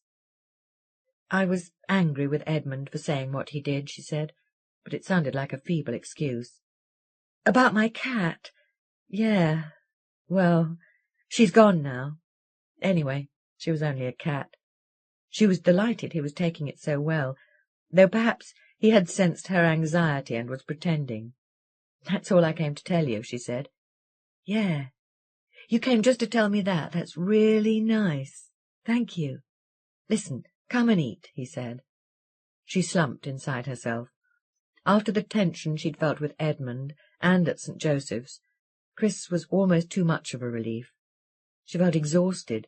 She had to sit quickly on the edge of a concrete tub. Maybe food was what she needed. "I'd love to come," she said. The other actors had been packing props into a nearby van. Now they came back for Chris. "This is Clare," he said. "She's a friend of mine. She teaches. We're going to eat. I'll see you back at Upper Parley." "You be sure you do," an actress said. "Rehearsal's later. Then we're going to my place to get stoned." "Hey, when are we coming up to yours? You never invite us." "Yeah, I'll tell you when. I'm involved in a few things right now." When the others had returned to the van, Clare said, "Is that girl chasing you?" "Kind of. Yeah, I mean, she's all right. They're all good people. But I'm particular who I invite up to my flat." Clare blocked her answering thought. It was presumptuous. She didn't know him.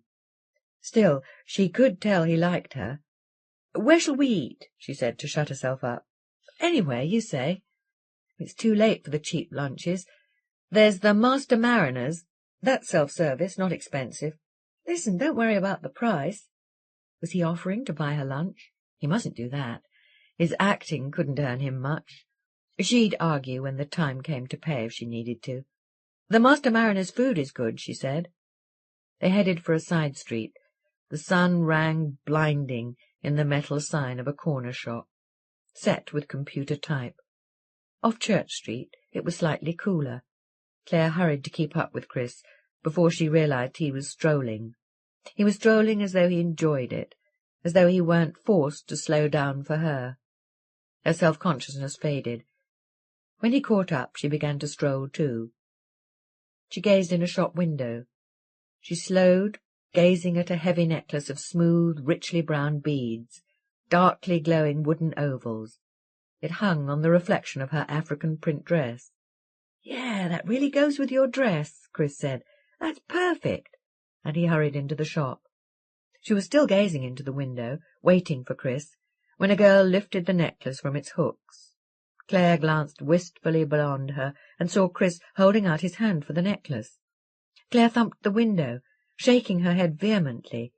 She shoved the doors open, shouldering her way through a wall of rock music as thick as heat. "No, Chris," she cried. "No, really." But he'd stuffed the money into the girl's hand and was placing the necklace around Clare's neck. "Come on," he said. "I want to go." She sensed his frustration. He'd released her from her tensions. She couldn't bear to cause any in him. Besides, she was exhausted. She couldn't cause a scene. "Thank you," she said. "It's beautiful." At the door, she kissed him on the cheek. The convex mirror overhead sucked up their heads from their dwindling bodies. When they reached Williamson Square, Clare gazed about at the crowd, proud of her necklace. The beads touched her nipples tenderly like fingertips. Thin trees sprouted from uneven chessboards of grey stone. Pigeons nodded rapidly at crumbs among the benches. A man with a tray full of bird sounds warbled liquidly. Punch and Judy squawked at a dog. People were handing out pamphlets beneath the boxy metal walkways, beneath the cantilevered glass and concrete cylinder stuck to the side of the playhouse, which still looked like a music hall. A man was bearing down on Chris and Clare. Clare clenched inside. He was a child of God or something similar. He extended a friendly smile and a pamphlet toward them. She always disliked such encounters, felt rude if she hurried by, didn't want to get involved in a discussion, but he was looking at Chris. "Stuff that fucking shit back up your arse," Chris said without breaking his stroll. She stifled her gasp of shock or of mirth. "Chris," she said, but it didn't sound much like a rebuke. Her ears were throbbing with surprise. "You're terrible," she said. "Oh, right." 400 feet above their heads, a restaurant spun slowly on its pole. She took his arm to steer him towards the corridors of St. John's precinct. His forearm was soft and furry beneath her fingers. "We go through here to eat," she said. The restaurant was on the second level. As they crossed the balcony above the enclosed market, Clare gazed down at the roofless stalls, boxes full of colours. No more full of colours than Chris's patchwork trousers. "I like your trousers," she said. "Yeah, they're all right." He held back the glass door for her. "Girl I used to know made them. She made a lot of my clothes. I lived with her for a while," he said with no change of tone, as if there were no reason for one. She could tell he wasn't trying to shock her, and he hadn't. Chris scanned the plastic menu above the metal counter. "The fish and chips aren't bad," Clare said. "You mean the large deep-fried fillet of codlin and fried potatoes," he said loudly enough to make heads peer over the edges of booths. Rob had used to trap her in this kind of public spotlight. "Don't, Chris," she said, nudging him. In fact, her embarrassment was rather delicious. A few people were pointing out her necklace, her dress. "Anyway, that stuff's not for me," he said. "I'll have a salad. I'm into health food, strictly vegetarian." A woman mopped over their glasses of milk, sniffing. Clare tried to push past Chris to the cash desk, but he blocked her way gently. "Come on, I'll pay," he said almost impatiently. "I want to give you something. You gave me something, right?" He was loosening the drawstrings of a little leather purse. She hadn't realized he'd been so pleased to see her. Maybe he had been more upset by Edmund's attitude than he'd admitted, and therefore more grateful to her. They sat in a booth of heavy dark brown wood and red and orange deck-chair canvas. "Listen, I wanted to pay," he said, as she frowned a little at her tray. "Really? You came down just to tell me?" "Well, I felt you ought to know," she said around a chip. "After the way Edmund treated you. You offered to help, after all. Do you still want to?" "Yeah, I'd like to. I'd understand if you didn't. But we might be helping the police as well as Edmund." "Right. You think he'd let me?" "I don't know." Now that she had time to think about it, she thought not. "If I make him—" "Perhaps he will," she said.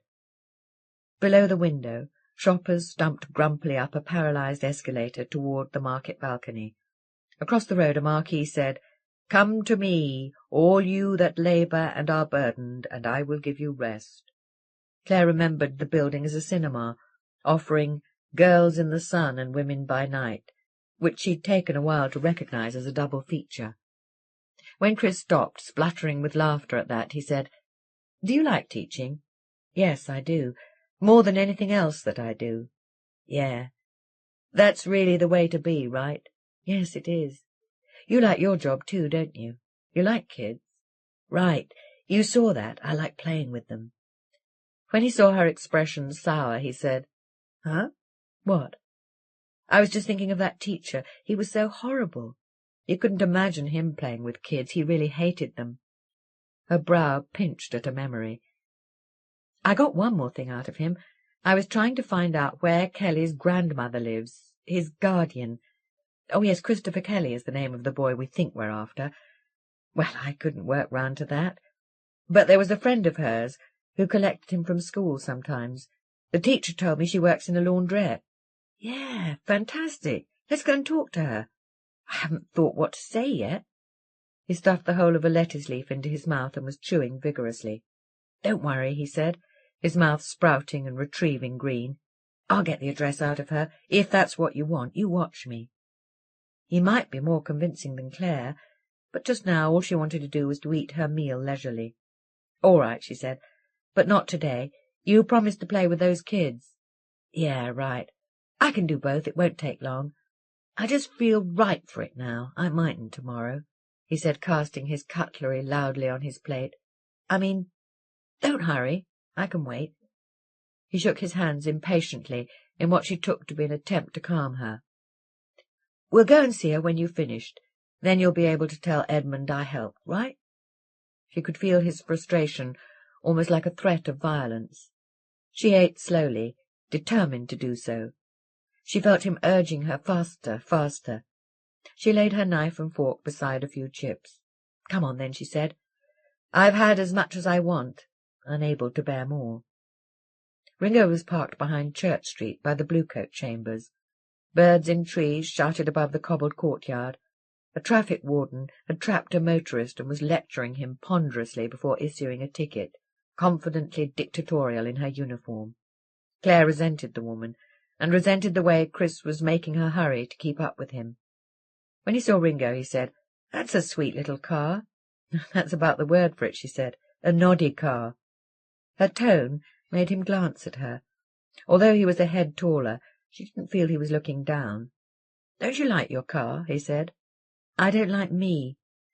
She fastened her seat-belt, started the engine, and swung rapidly away through the side streets, up a hill of warehouses and nightclubs. "Why don't you like?" he said. "Oh, I don't know. Dwarves are all right in Walt Disney." She didn't bother to make it sound like a joke. "Who's a dwarf?" "You're small, but you're no dwarf." "Small and out of proportion." "What's this out of proportion shit? You don't look deformed to me." "Well, I feel it." "Fuck. Listen. Last year we had a girl in TTG. The kids wouldn't go home when she was there. We had to throw them out. She played with them all day. They loved her. And then she'd help us in the evening. We'd work out parts for her to play, because she asked for them. It got so people came just to see her, right? She was a spastic, couldn't even hold a cup without spilling it. She's gone to London now, doing a one-girl show in an arts theatre. She could do all that, and you're kidding yourself you've got problems. She hasn't even got a pretty face like you." She frowned at the road ahead. "You're just saying that to have your way with me," she said. "Yeah, wouldn't mind that either." She felt as if she'd lit up red as the lights ahead on Canning Street. Yet the feeling in her stomach wasn't embarrassment, wasn't fear. Apprehension, anticipation.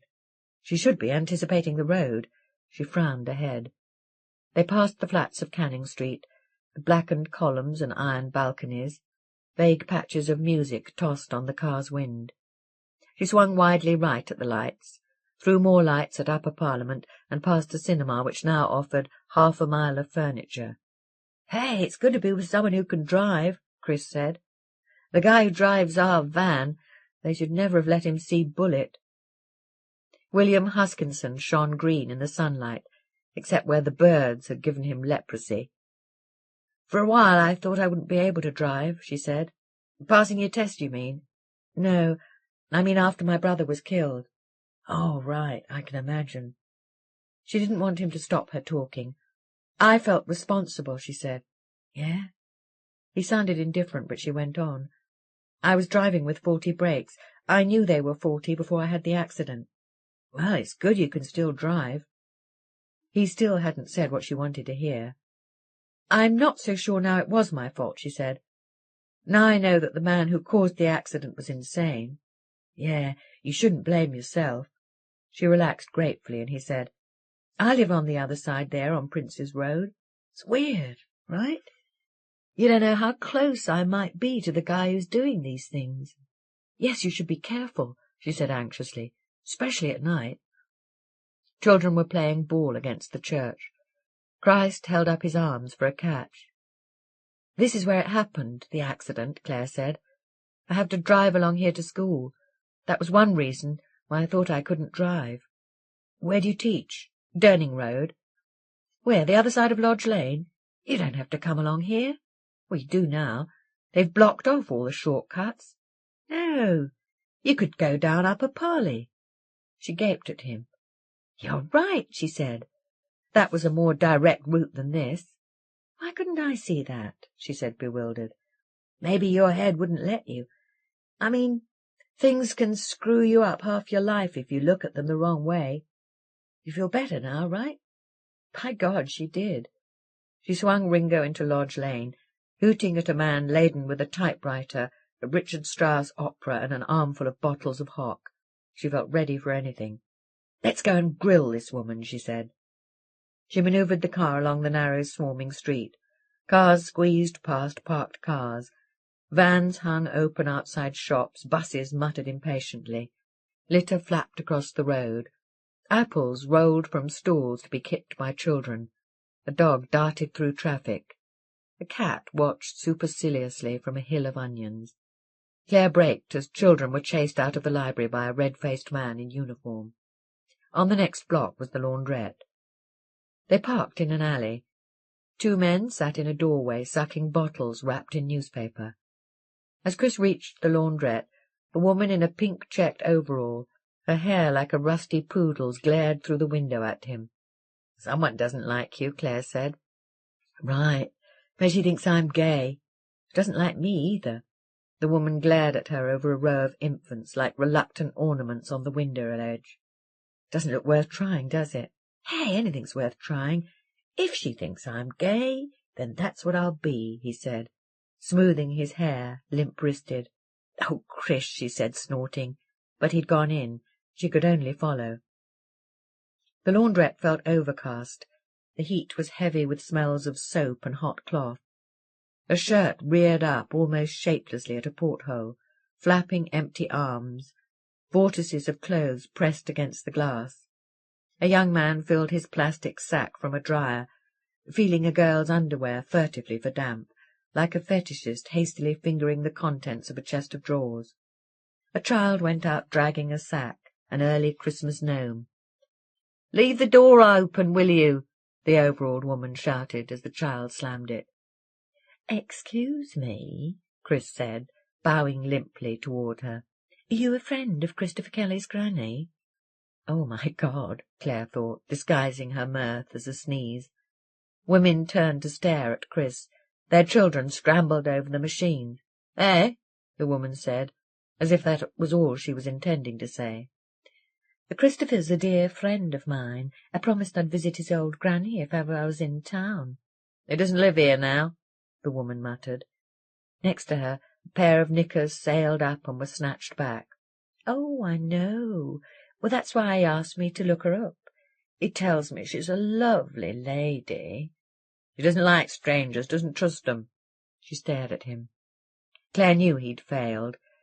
Kelly would never have called his grandmother a lovely lady, not if the way she'd behaved at St. Joseph's was typical. Nor would he have asked Chris to look her up.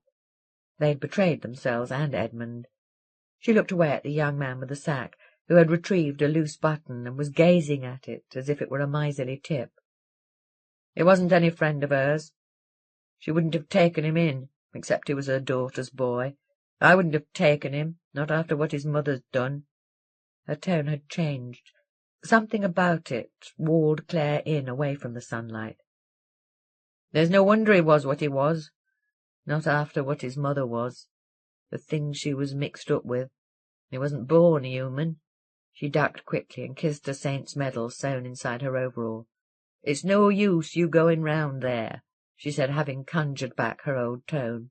"She wouldn't want to see you." "Oh, yes, she would. All the things I could tell her. She'd want to hear them. I just knew she would." His voice rose hysterically. Clare could hear his frustrations. "You wouldn't want to upset him. Did you ever know him? Do you know what a sensitive boy he is?" "That wouldn't be my word for him. Now go on, stop bothering me. I won't tell you whatever you say." "Oh, God, I didn't mean to upset you, but I promised. You do look ill." Clare suspected he was simply playing now as he had with the kids. "It's you that's made me ill, then," the woman said. Clare saw her in the porthole, looking for help from the audience, but the women had returned to their washing. "I've got a weak heart," the woman said. "Mustn't be upset. The doctor said so." "Oh, God, me too. I need treatment. Is he good, your doctor?" "He's the best there is. I've known him all my life." "You can trust him. Not like some people I know." "Come on, Chris, give it up." But he said, "What's his name? Where's his surgery?" "Dr. Miller in Boswell Street, but he won't have you. He only has local people." "You should have Christopher's granny, then there'd be someone she could trust." "He has got her." "I thought he might have," he said gaily, but no longer gay. "Well, thank you. You've been really helpful." Her vase closed, trapping her with the truth. She stood up, shaking, but Chris dodged her. In the doorway he swung his hips as a farewell. "I've wanted to do that ever since I saw Laureen Bacall," he told Clare as they fled to Ringo. "How did you know about the doctor?" she demanded, snagging the key in the ignition. "Well, it made sense, right? For that woman to collect him from school, she must have lived near them. So it sounded like they'd have the same doctor." The car shuddered out of the alley. "You could act your way through anything, couldn't you?" she said. "Yeah, but it sounds like you did pretty well at St. Joseph's." "Suppose I did." She felt rather pleased with both of them. Edmund couldn't do without them now. As she drove past the laundrette toward Upper Parliament Street, She saw the woman glaring out. What had she meant about Kelly, about what his mother had done? Clare was suddenly all the more glad to be with Chris.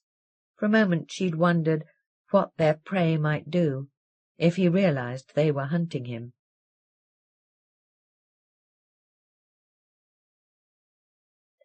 Wednesday, September the 10th. It's only a mound, he told himself, only earth. But the mound was rising, slowly as a sleeping breath. It split lethargically open, and what had pushed it up emerged with a maggot's gropings, its unsteady head nodding. He was surrounded by the mounds. Several pale shapes were already crawling feebly, lopsidedly toward him. They were babies, scaly with earth. When he opened his eyes, the darkness piled on them. That and his terror trapped him in himself. He lay trying to gaze out. Sounds of cars, infrequent waves on the distant beach of the road. The dark was too huge for him to dare making for the light switch. He burrowed under the blankets. At least his own warmth was down there, instead of the dull, suffocating heat of the darkness. His breath was huge, trapped. The dream had brought back more than terror. It had brought back his grandmother's voice unmuffled. "I was never going to tell you what you are," she said, "but you've shown your true colours today. You're a child of the devil. Do you think I'm exaggerating? Then let me tell you something. Your mother promised you to the devil before you were even born." She went on and on. The past was dragging him down like exhausted sleep. He tried to snatch himself back, and for a moment was lying not beneath blankets but in the earth, lying contented and waiting. He writhed. The feel of his skin, the taste in his mouth were hideous. He forced himself to relax. There was no use struggling. He had come through the horror before. He had only to remember how. He let himself down into the past. He remembered his grandmother, remembered her telling the headmaster, the doctor. He remembered the slow, thick shame swelling him until he thought he would burst. At night he'd lain awake, shrinking away from the loathsome horror in his bed himself. The house had echoed with his grandmother's voice praying for him. He had buried himself under the blankets, but a memory had always crept into his hiding-place. The way he'd grinned to feel the peace of Cyril's arm inside his grin. Only a child of the devil could have enjoyed that. He would clench himself tightly, as if to squeeze out the poison of what he was. He would grind his teeth in self-disgust until, insidious and tempting, there had come the taste of blood. Then one night he had realized there was no God. He had been suspicious for a while. He'd been noticing things. The boys who passed around nude photographs during school mass, and who had somehow not been struck down by heaven. Mr. Nicholas, who prayed ringingly, and who spread-eagled naughty boys against the classroom cupboard so that he could watch them while teaching. There had been books on biblical archaeology, films by Buñuel. The way the masters condemned communist persecutions but didn't want to discuss the Spanish Inquisition. No book has caused more torture and murder than the Bible. All of this accumulated in him until the night it had flooded out. He had been listening to his grandmother's hollow prayers to stop himself remembering Cyril. All at once, as he heard the echoes stretch out her prayers, only to drop them into reverberating silence, he'd realized she was praying not out of love, but out of fear. She was trying to fill the vast waiting silence. She was holding back her awareness of death. She couldn't risk being alone with herself in case, fatally, there might be a moment during which she failed to believe. He'd lain gazing at the dark, allowing the implications to flow through him. He had known them already. Only his grandmother's apparent absolute faith had made him deny them uneasily. If there was no God, there could hardly be a devil. But then he wasn't a child of the devil. He wasn't a monster at all. The horror was fading. The past was losing its hold on him. Why had he thought he was a monster? He reached for the memory, happy now with the past. because of what he'd done to Cyril. It hadn't been much worse than what Cyril had done to him. As for the other thing his grandmother had said he'd done, well, he hadn't hurt anyone. She made it sound worse than the Spanish Inquisition. He'd thrust his head out of the sheets, grinning at the dark. Cyril had got what he deserved. He grinned at the desperate voice surrounded by its own echoes. He needed no more reassurance until he had begun to dream of lying in the earth. It was a childhood dream. He'd had it many times, but once he'd left home it had vanished, only to return without warning a few months ago. He'd figured out why. Since returning to Liverpool, he had become increasingly restless. He'd moved several times, usually away from landlords who seemed too inquisitive. He had been moving always nearer Mulgrave Street. At least, that explained the dream. Probably the last traces of his childhood guilt were luring him back toward the school. It was disturbing, but bearable. The dream must be returning along with the memories Mulgrave Street prompted. He didn't know what the dream meant, but that didn't matter. His guilt and its source were past. But the pull of Mulgrave Street had increased. At night it was worst. He couldn't go into that dark. During the day he'd considered visiting the street to be done with it, but he didn't want the staff at the school to recognize him. He'd begun to wake at 4 in the morning, his nerves jagged with the problem. He'd been trying to walk it off when there was the car hurtling at him.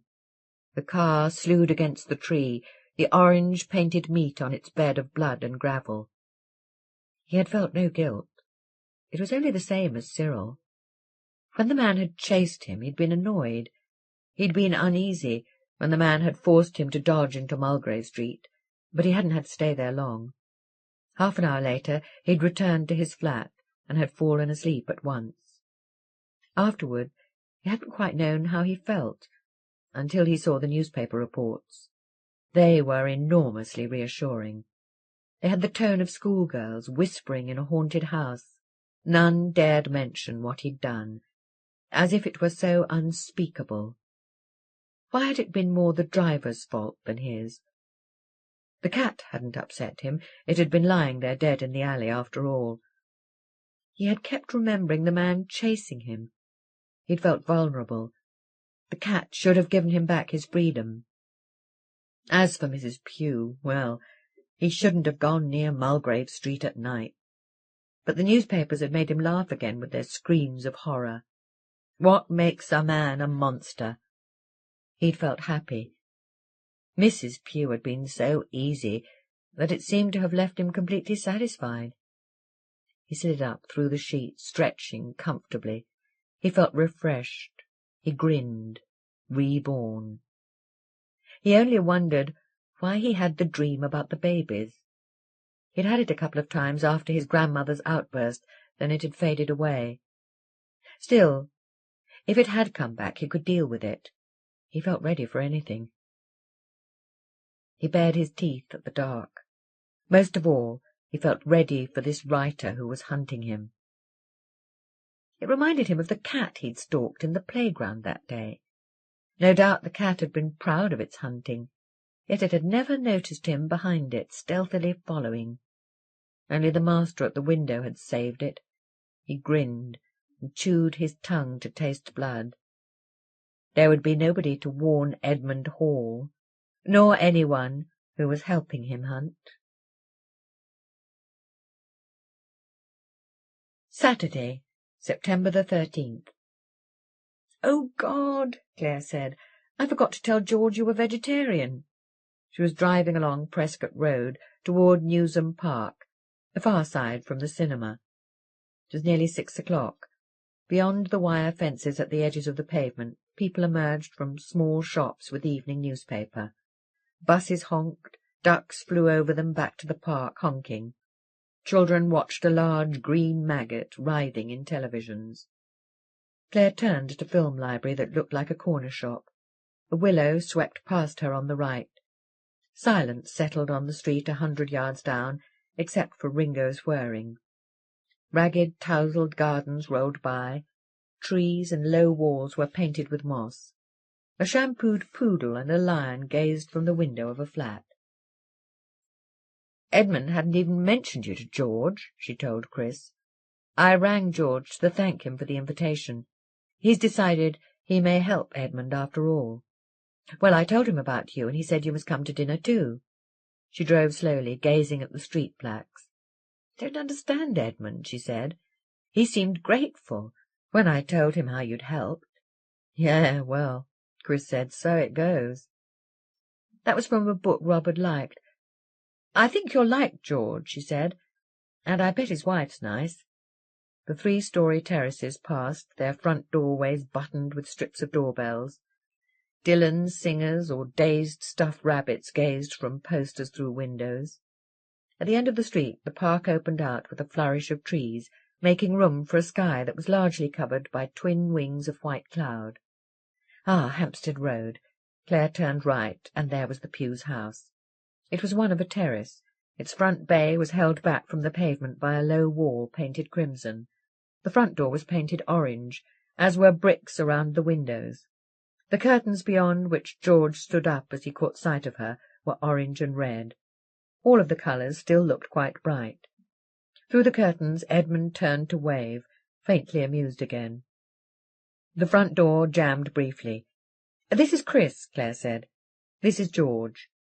George gazed at her quizzically, and she took the risk. "Like my guitar," she said. "She always says that. Come and meet the wife, Alice." It was a long, thin house. A door opened far down it. Sunlight fell out. "This is Clare and Chris," George called. "My wife, Alice." She stepped forward from her blur in the box of light. Beneath slightly greying hair, her face was wide-mouthed, smiling, her bright eyes wrinkled. They'd had some wrinkles already. Her hips were wide. Children had taken the shape from her breasts. Under her apron her summer suit was rather old-fashioned, clean but faded. Clare liked her at once. "It's nice to meet both of you," she said with a laugh that went with the smile. "Excuse me if I don't shake hands, mine are greasy. I'll come through to chat with you soon."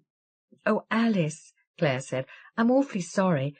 I completely forgot to say Chris was vegetarian. Oh, don't worry about that. Do you eat eggs, Chris? Well, then, no problem. I expect you're fond of animals.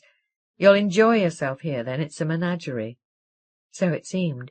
In the front room, which was 2 rooms run together, a cat sat looking fat and lazy, waiting for a nearby fly.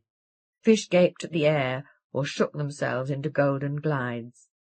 A rabbit's black and white nose ventured over the arm of a chair, twitching its pink Y. 2 children were calming the rabbit. "Look at Flopsy, you scared her," the girl, 12 years old, said. "There you are," Edmund said to Clare, leaning back expansively. Dozens of tiny daggers on pink cloth bulged tightly over his stomach. Come in," he said. George poured her a sherry. "No, thank you," Chris said. "A glass of milk would be really nice." "I'm Olivia," the girl said, admiring his patchwork trousers. "I'll get you some milk." "Don't you drink beer either?" Edmund demanded, faintly amused. "What's the matter with you?" "Nothing's wrong with a man for not drinking," George said. "O thou invisible spirit of wine, if thou hast no name to be known by, let us call thee devil." And it's Iago who contradicts him. "You were saying you came from Liverpool, Ted?" "Do you want to hold our Flopsy?" the boy 11 said to Chris. "Yeah." But the rabbit had hardly been dumped on his lap when she leapt off and thumped the floor with her back legs, growling. "Don't do that, Mark," Olivia said, returning with the milk. "She won't be comfortable with so many strangers." "Oh, all right," Mark said grumpily. He looked at Chris and brightened. "Do you like astronomy?" he said. Clare remembered not to grin secretively at Chris. "Do you remember the trams going along the middle of the carriageways?" George was saying to Edmund. "And the overhead railway along the dock road? Did you used to go to the pictures all over town?" "I did when I was a lad, in case my parents didn't book them. And then when I came into the business, my friends would let me watch their shows. I'll never forget some of those places." The rabbit galloped around the room, twisting in mid-leap to come down backward. "The Mere Lane, where they never turned the lights on. I never saw what it looked like properly. And the Isoldo Litherland, where they'd start the film before they opened the doors. And the Winter Gardens in Waterloo, where they put on all the old hammer fills for their last week and let all the little kids in. I suppose they felt they'd nothing to lose. It did the kids no harm. They chased about and only sat down for the monsters. Those old theatres.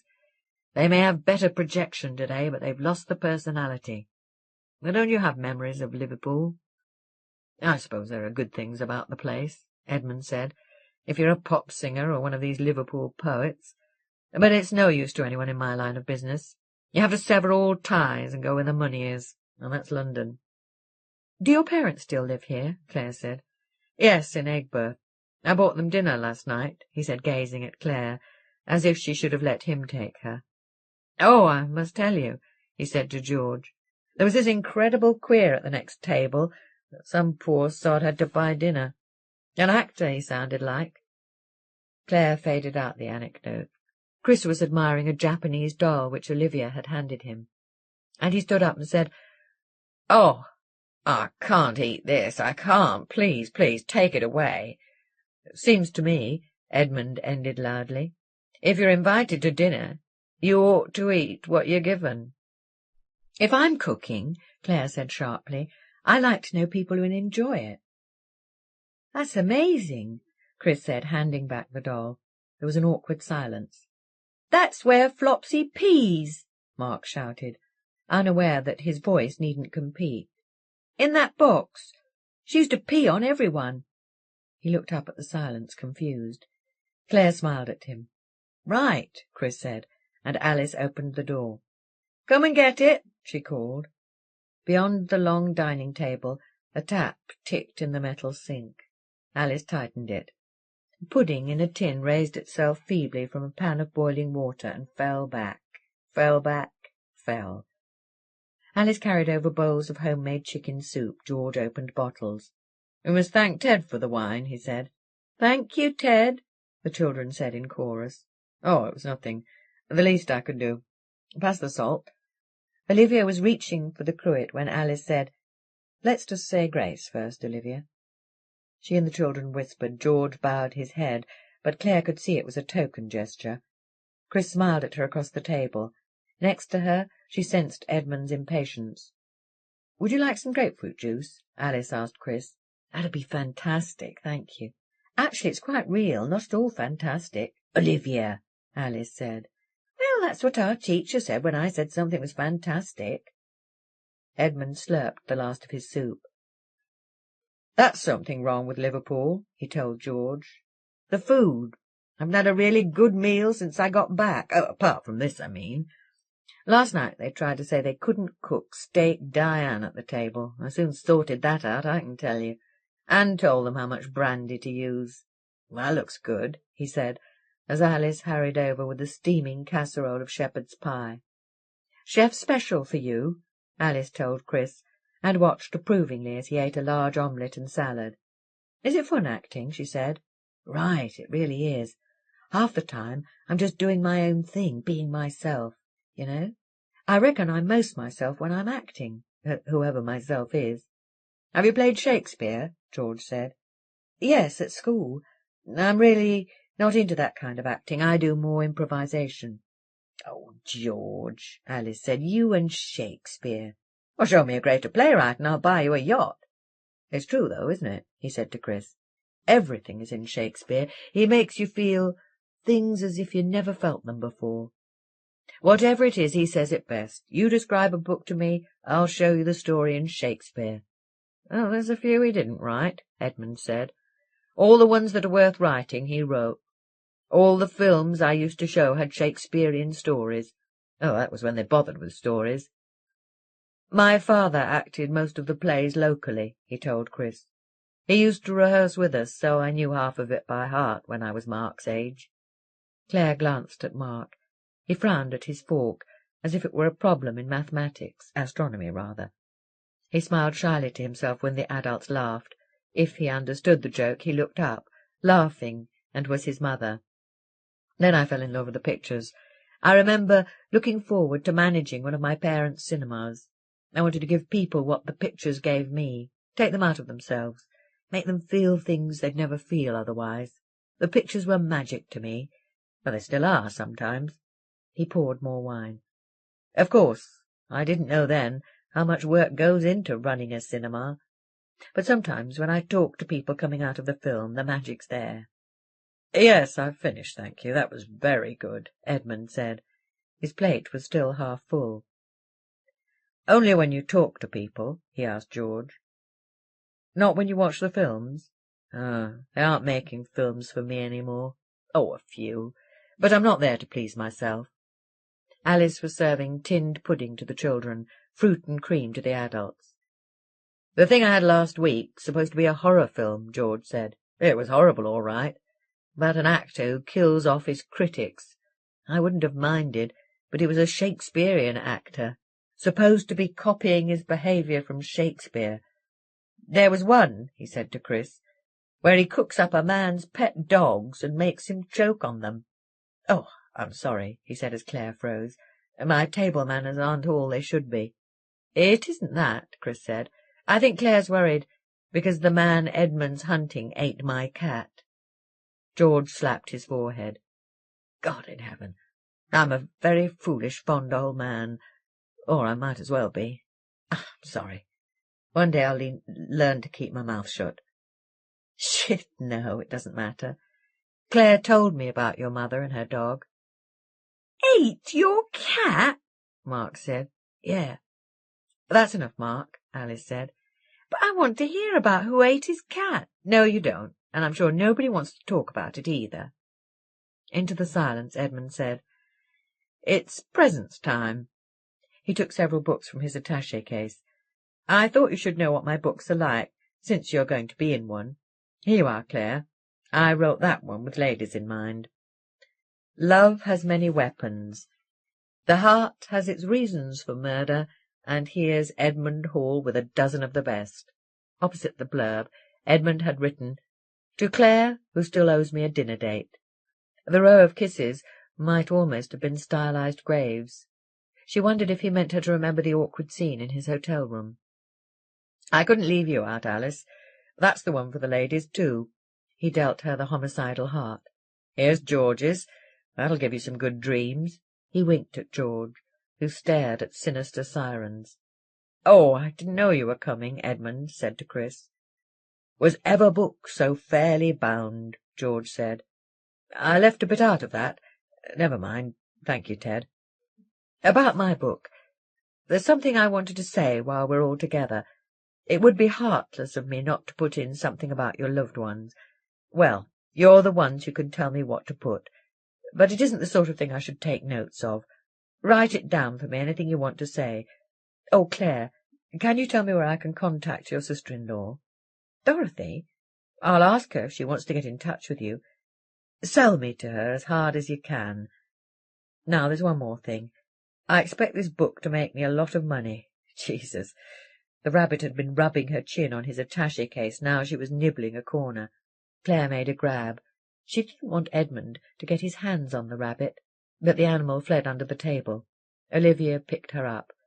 The girl's long face had been morosely introverted throughout the meal, rather like George's in his office. Now it softened as she carried the rabbit out, stroking her ears. "Naughty Flopsy," she said softly. "Naughty girl." "I expect to make a lot of money," Edmund said. "I want the book to make you some, too. You're contributing. You get paid as contributors. Now, George, no arguments. You'd pay a man if he helped you run your cinema." George was gazing into himself. "Say it, George, whatever it is," Edmund said. "I was thinking of my mother. She worked in a music hall when she was 8. She helped my father start the cinemas. She brought me up and looked after him and kept the cinema going. And, I never told you this, Alice, she sold her house to subsidize the Newsam." "I know she did," Alice said, smiling for him alone. "You'd think she'd earned a peaceful death, wouldn't you? Instead of—" "I know," Alice interrupted. Clare sensed her heading him off before he upset himself. "Why don't you show them the music hall scrapbook?" Alice said. "There's a bit of business I want to discuss," Edmund told George. "Mark, see if Olivia wants to play in the park." "Will you wash?" Alice said to Clare. My nails break easily. She switched on the fluorescent tube. It stuttered like lightning. Something rattled loudly in the front room. "Come and help me sort out the children," Alice said. The children had drawn the partition which stood in for the dividing wall. It rattled as Alice put it back. "Is the funny little car yours?" Olivia asked when she saw Clare. "Now, Olivia, they're good little cars, those," Alice said. "Don't get settled in here, children. We'll need all the room." "Oh, why?" Olivia said. "Because Daddy and his friends want to talk about Grandma Pugh." "What about her?" "Just about her, Mark. It wouldn't interest you." But Olivia was sobbing. "Oh, never mind, lovey," Alice said, putting an arm about the girl's trembling shoulders. I know. The television shouted. Interference or a flaw plucked at the image, pinching it inward. "No, Mark, not when we're going to talk. Tidy up your books now. It's too nice to stay in. Why don't you go for a ride in the park?" Mark gathered up books about astronomy. "I can't ride my bike," Olivia said, picking up books on costume, sniffling. "It hurts." And she ran upstairs. "Take Olivia to feed the ducks, Mark." "I want to play football." "Go on, Mark. Your sister isn't well. She needs cheering up until she gets used to it," she said to Clare. "Used to what?" "Something that only happens to girls, Mark. I'll tell you about it later, if you promise to be nice to her. And don't ask her," she shouted after him. Clare gazed at the rabbit, which had dozed through the whole thing, squashed small on an armchair, nose buried in the fur of her chest. "Let's do the washing up," Alice said. In the dining room she said, "You boys had better take your seats in the other room before the children and animals steal them," which meant she would be excluded from their talk, Clare thought, frustrated. It annoyed her, this assumption that men must talk while women did the washing up. "That's got rid of them," Alice said. "Actually, I wanted to talk to you alone. Is Edmund a friend of yours?" "Not particularly. I'm helping him." "What's your opinion of him?" Clare gazed into the yard, which was almost full of a coal shed and 4 bicycles. "I don't know," she said guardedly. "What's yours?" "I don't like him." The tap coughed up ropes of water. Clare dropped cups into the suds. The washing-up bowl plopped like a pond. "Why not?" George appeared, seeking glasses. He took 3 as Alice wiped them. "What about the kitchen stuff?" she said. "Oh, we're not drinking yet, just getting ready." He began to tidy the draining board until Alice shooed him away, flapping her towel. "Away, you scullion!" she shouted, dodging. "You rampallion! You fustillarian!" and slammed the door just ahead of a ball of towel. "Why don't I like Edmund? Because he uses people. I didn't like him when George told me about him. He made you do all the talking to George, didn't he? I think he uses people, so he won't get involved himself." "Did you make him dinner so you could examine him?" "No, it's just that George is more relaxed at home, especially after dinner. I thought that I'd make sure he was a match for Edmund." She rubbed a plate, preoccupied. "And I wanted to be nearby when they talked. I don't want George upset again. He loved his mother very much, you see. So did I." She turned away. Suddenly she smiled widely at Clare. "I'm glad I've met you, though. And your friend is nice." "Yes, he is rather." Clare was surprised how proud she felt to say so.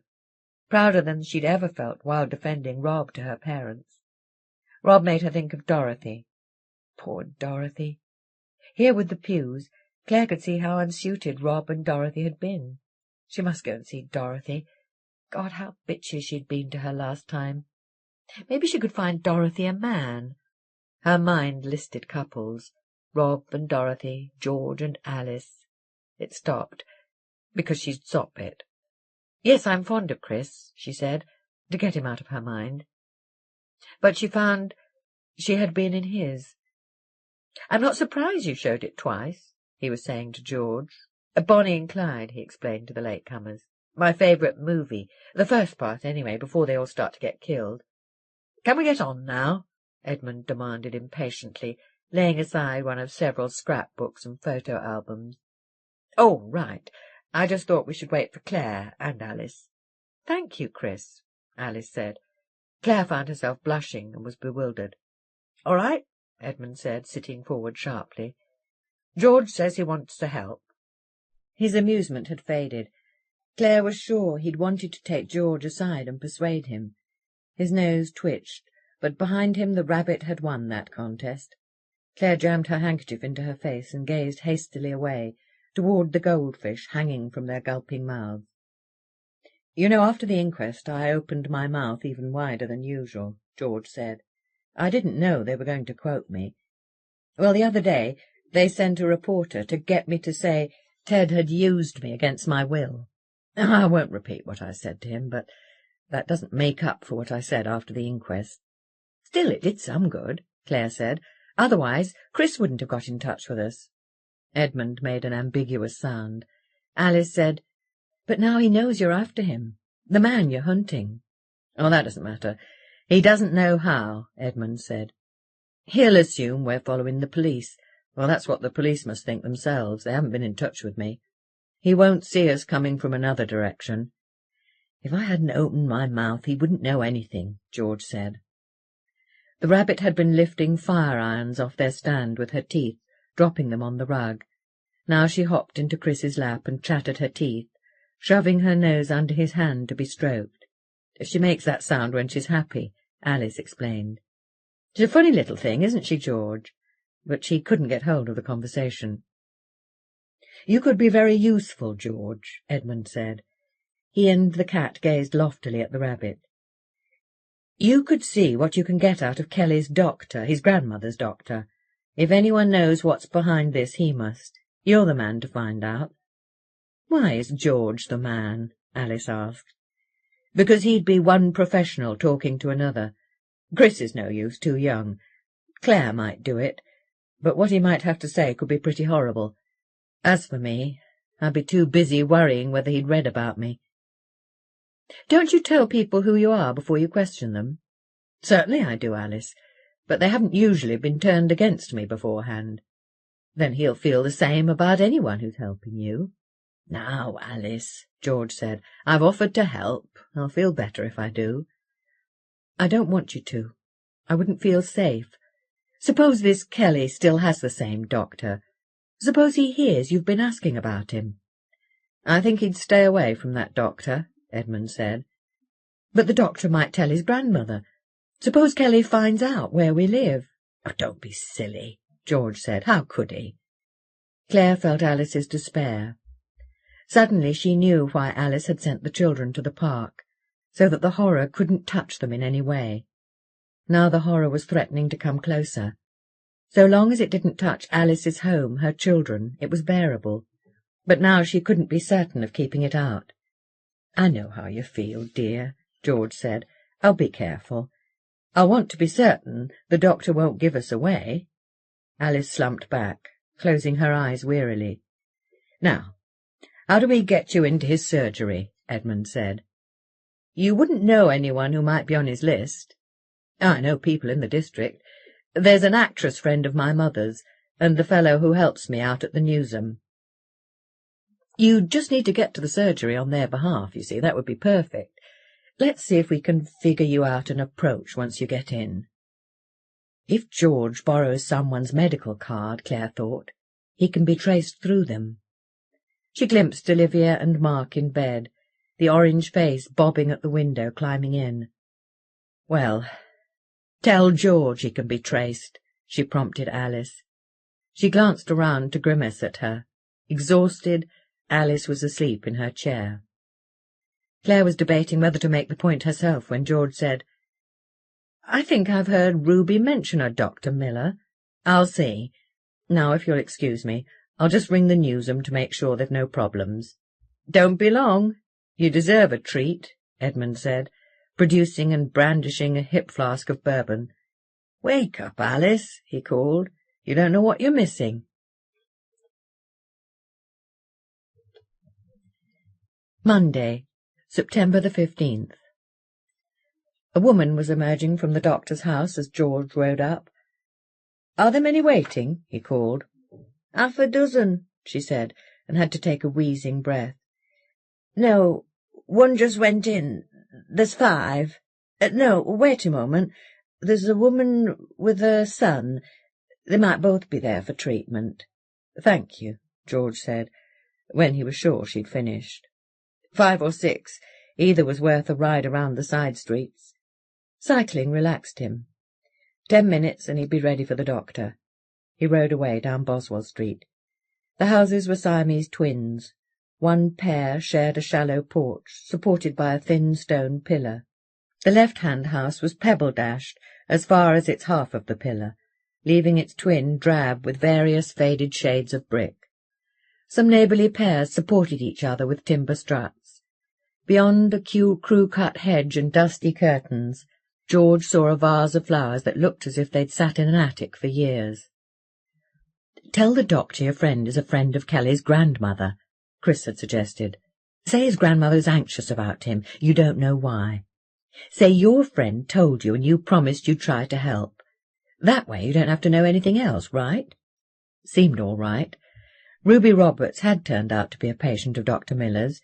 She had been tearfully glad to see George, had talked about his mother for hours, strengthening his will to help Edmund. She needed more medicine. George had every reason to visit the surgery. He cycled by the old Smithdown Picture Playhouse, a supermarket now, the noses of the shopping trolleys nested inside one another. At least Bill Williams' projection was improving, he thought, gazing at the lost cinema. 10 minutes, and he'd go into the waiting room. Down Tunnel Road was Fred Robinson's old cinema, The Avenue, a bingo hall now. Once George had leaned forward to watch a film, and the front row of the circle had collapsed beneath him. He rode into the terraced side streets that would take him that way, but there were no side streets. As if the main road were a film set, there was nothing behind, except a waste of pale clay and grit and odd bricks, a few scrawled walls, a heap of flame. A cloud of smoke, wide as streets, rested almost inertly on the orange clay. Specks gathered on the lenses of George's spectacles. He cycled quickly back toward Lodge Lane. The landscape had made him uneasy, irritable. The stopped clock in the Lodge Lane Library Tower pretended it was 8:24. George glanced angrily at his watch, wobbling. At Boswell Street, a clown was sketched on an ice-cream van, wearing the contents of a cornet as a turban. 5 minutes. Children ran out of the baths, thumping each other with rolled wet towels. A cat sat on a butcher's slab. Economy Zero sold books, George gathered from the window display. In the side streets, many houses had tin instead of windows. It was like one of those horror films where people turn to reveal eyes full of white makeup. A baby with a red rubber stopper sat in a pushchair outside a dilapidated house. George swerved around a child's red boot, a pram wheel, a clutter of young black footballers. He felt nervous, out of place. 1 minute. All right, no hurry. Cars were hunting along Lodge Lane, eyes bright in the evening. Children ran in front of them for a dare. Down the side streets to his left, a frieze of clouds curled, sharp against a band of orange. In a window, a rabbit hung up by its feet from a metal hook, its head wrapped in a bloody plastic bag. For some reason, that upset him. He almost scraped the doctor's gate-posts. The house rushed at him, twin windows peering over the downstairs bay, long eyes above a longer snout. He padlocked his bicycle and hurried through the arch of the porch into the hall. A woman slammed a filing drawer and turned in the same brisk movement. "Yes, what is it?" she said, her upswept spectacles glinting pointedly at the clock. I'm here on behalf of Ruby Roberts." She nodded once at the medical card. The bits of glass decorating her spectacles blinked. "The usual. I'll ask Doctor to write the prescription," she said. "Then you needn't wait." No, if you don't mind," George stumbled. "I'd like a word with him myself." "What did you want to speak to him about?" He'd recovered. "I'll tell him that myself, thank you," he said. But in the waiting room he found that his chest was pounding. He gazed at his interlocked fingers, forced himself to breathe slowly. Gilbert and Sullivan chattered cheerfully behind him. A bell rang. A man shuffled, coughing, through a side door. The hem of his overcoat trailed after him, dragging toffee papers. George wished the music would stop babbling, wished that the two small children wouldn't clatter among the chairs out of reach of their dull-eyed mother. He rummaged in a pile of magazines. Ah, the Beano. Biff, yow, oof. The bell rang. "Come on, you little buggers," the woman said, shoving her children towards the side door. Ruby was a friend of Kelly's grandmother. Of Mrs. Kelly? No, that mightn't be her name. Thud. Arg. The bell. The bell rang. George started. He was alone in the waiting room. The bell was ringing for him.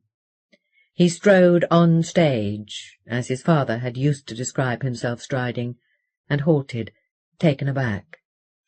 The doctor's room, his chair and desk, and the rest of the furniture were enormous. When he saw the flowers beyond the flowered curtains, George realized that the room was ordinary. It was the doctor who was small, but he'd lost his poise. The doctor swung around in his swivel chair, 60 years old or older. The cords of his neck sprang taut. His bald head shone unwrinkled. "For Ruby Roberts, is it?" he said, already scribbling. "That's it." All George could do while he tried to regain his poise was speak. "She asked me to—" "Yes, all right, her usual." He glanced up quickly, frowning as George sat opposite him. "Isn't that right?" For a moment George wanted to take the prescription and leave. He could feel the man's impatience. Its momentum would carry George away if he didn't slow it down. "I think so," he said slowly. "She said she wanted a tonic." Yes, a nerve tonic." George had made him more impatient. The tendons of his hands stood out, working beneath the almost translucent skin. He was a framework of cables, exposed by his energy that had burned away the flesh, the superfluity. Even his head looked as if it had dispensed with hair. George took a slow, deep breath. "Dr. Miller," he said. "Yes?" He snapped his pen into its cap, then glanced up at George's silence. "Yes?" He couldn't tell his lies. Not while battling the doctor's impatience, not beneath the scrutiny of his quick, pale blue eyes. In his job, the doctor had to read people all the time. George saw from the doctor's expression that some of his thoughts had spilled onto his face. "Didn't matter. Doesn't matter," he said. The doctor sighed and sat forward. "Whenever people tell me that," he said, "it always does." Beneath the impatience, George saw the beginning of concern. "Now, what's the trouble?" Dr. Miller said. George teetered on the edge of the doctor's readiness to listen and said, "I'm looking for Christopher Kelly." "Are you?" Emotion flickered unreadably on the doctor's face. "You're this writer," he said. "No, I'm not." In a moment he realized. "You read about the inquest." "So I did." "Then you read about me. I'm the son of the lady who was killed." "Ah, the man who didn't like what the writer was doing." He peered into George's eyes. "And why are you looking for Christopher?" he demanded. "I want to see him suffer. I want to be there when he's caught. If I can hurt him, I wouldn't mind going to prison for it. They should bring back torture for him. Wouldn't bring back my mother, but it would make me feel better. I'd help mutilate him, I can tell you." A bird twittered. For George the silence was full of his own surprise. Until he'd spoken, he hadn't known what he'd felt. There'd been nobody he could tell, not even Alice. He felt weak with relief. The doctor gazed at him. George picked up the prescription and stood. "I'm sorry," he said. "I know your patients trust you. I came here to try to make you betray that trust." He was at the door when the doctor said, "Have I refused to talk to you?" George turned. A secret emotion was flickering over the doctor's face. "I gave my word about some things," he said, his voice as private as his gaze. "But that isn't the same as a vow of silence, is it?" he demanded. "I suppose not." "Sit down," the doctor said. His purposeful rapidity had returned. "I can't tell you where to find Christopher," he said as a preamble. "I don't know." I don't suppose you'd tell me anyway. No, certainly not. But I'd like you to know a few things about him, about his background. Does that explain what he did to my mother? Perhaps. For a moment George was sure that the doctor's relief at the chance to talk was as great as his own. Depends whether you believe in black magic, the doctor said.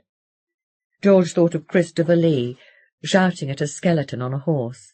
He thought of Barbara Steele, the girl from Birkenhead, with her face painted green. I don't believe in the supernatural, he said. Nor did I, the doctor said, gazing inward. Nor did I. The woman in the laundrette had told Chris and Clare something. Was Kelly's mother mixed up in black magic? George said. The doctor nodded. But I didn't know until years later that she was involved. I heard about the black magic from someone else. The doctor sat back. He seemed less to relax than to anticipate strain. "Tell me what you would have done," he said. Hearing the start of a story, George relaxed, realized that Dr. Miller had freely admitted that Kelly was the man they were hunting. He managed not to react visibly. "There was a woman, one of my regular patients," the doctor said. "Well, this was 25 years ago, but I won't tell you her name. A hypochondriac. Every doctor has them. It's a disease without a cure." He shook his head rapidly, as if to dislodge something. "The mind can be a terrible thing, you know. The suffering it can cause. This woman, she suffered terribly. The joke of it was, she didn't believe in medicine, not the kind she could get here. She was one for the miracle cures. I had to calm her down when they didn't work. I had to cure her of them sometimes, some of the things they fooled her into swallowing. She used to catch complaints from the medical dictionaries. I thought the library shouldn't let her read them, but she'd only have invented something. Trouble was, she wasn't bright. Once she got an idea in her head, it took 10 men and a bulldozer to get it out again. I never really convinced her my medicines weren't addictive. Now then, all of a sudden she didn't come in for a few months. I almost thought she'd found her miracle, and back she came one day, but she stopped me writing her prescription. She didn't want that. She wanted to ask me something. She was worried, more than usual, much more. I honestly felt that if I gave her the wrong answer, she'd panic. It took her a while to get the question out. Well, she wanted to know if anyone could say in advance that a baby would be born deformed. No, she didn't say deformed, she said monstrous. He nodded sharply.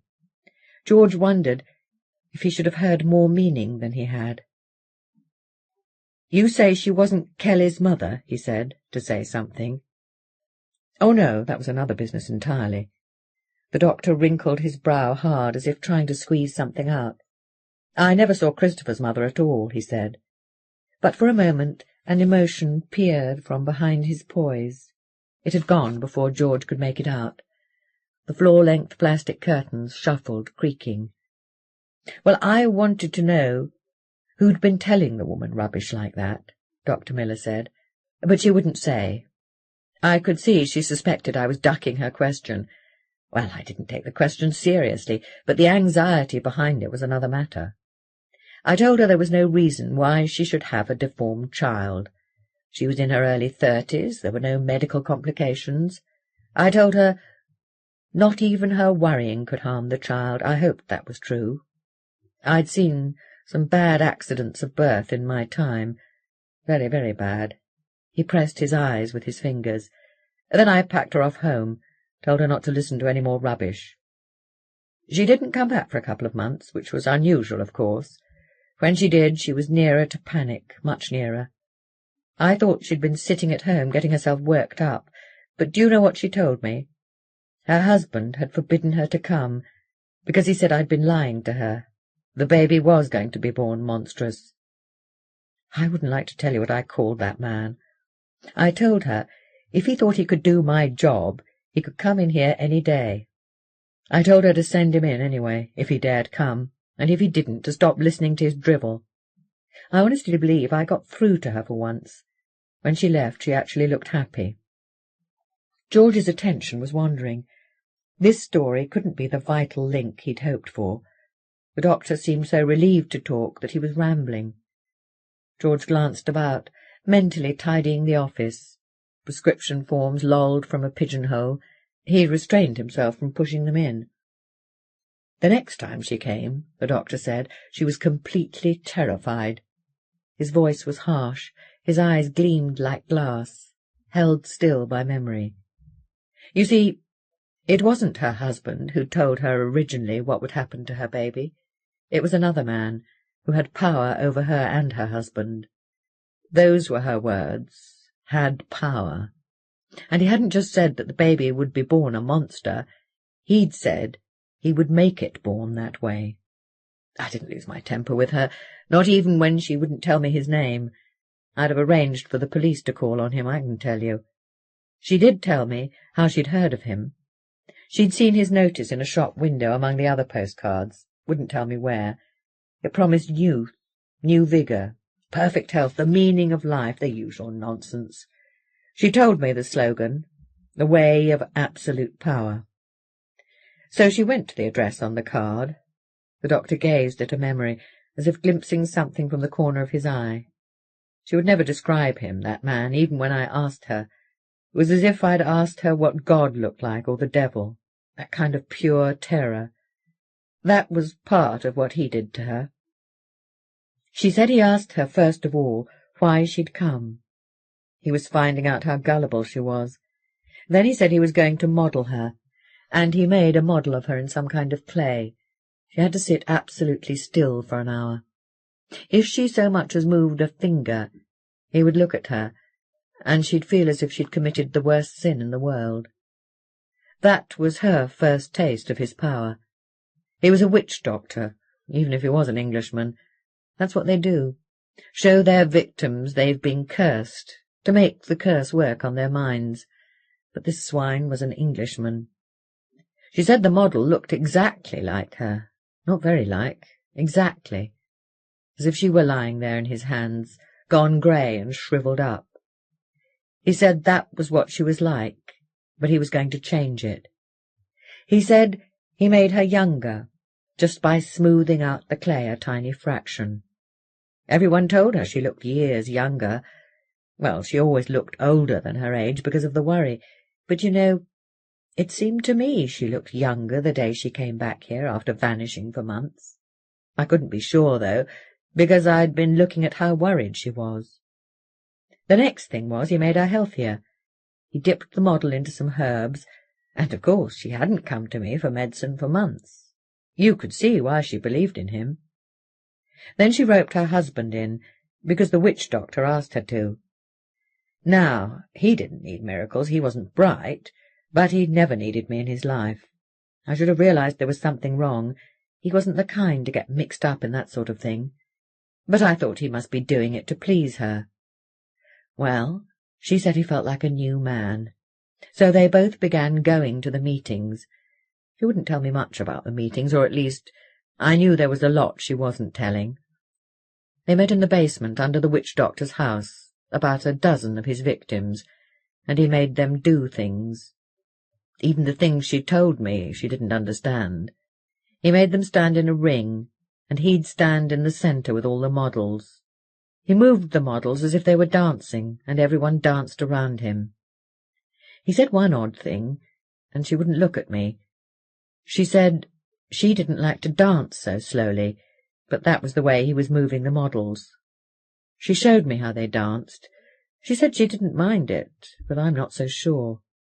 They lifted their feet as high as they could, and strutted about with their legs wide open, but slowly, very slowly.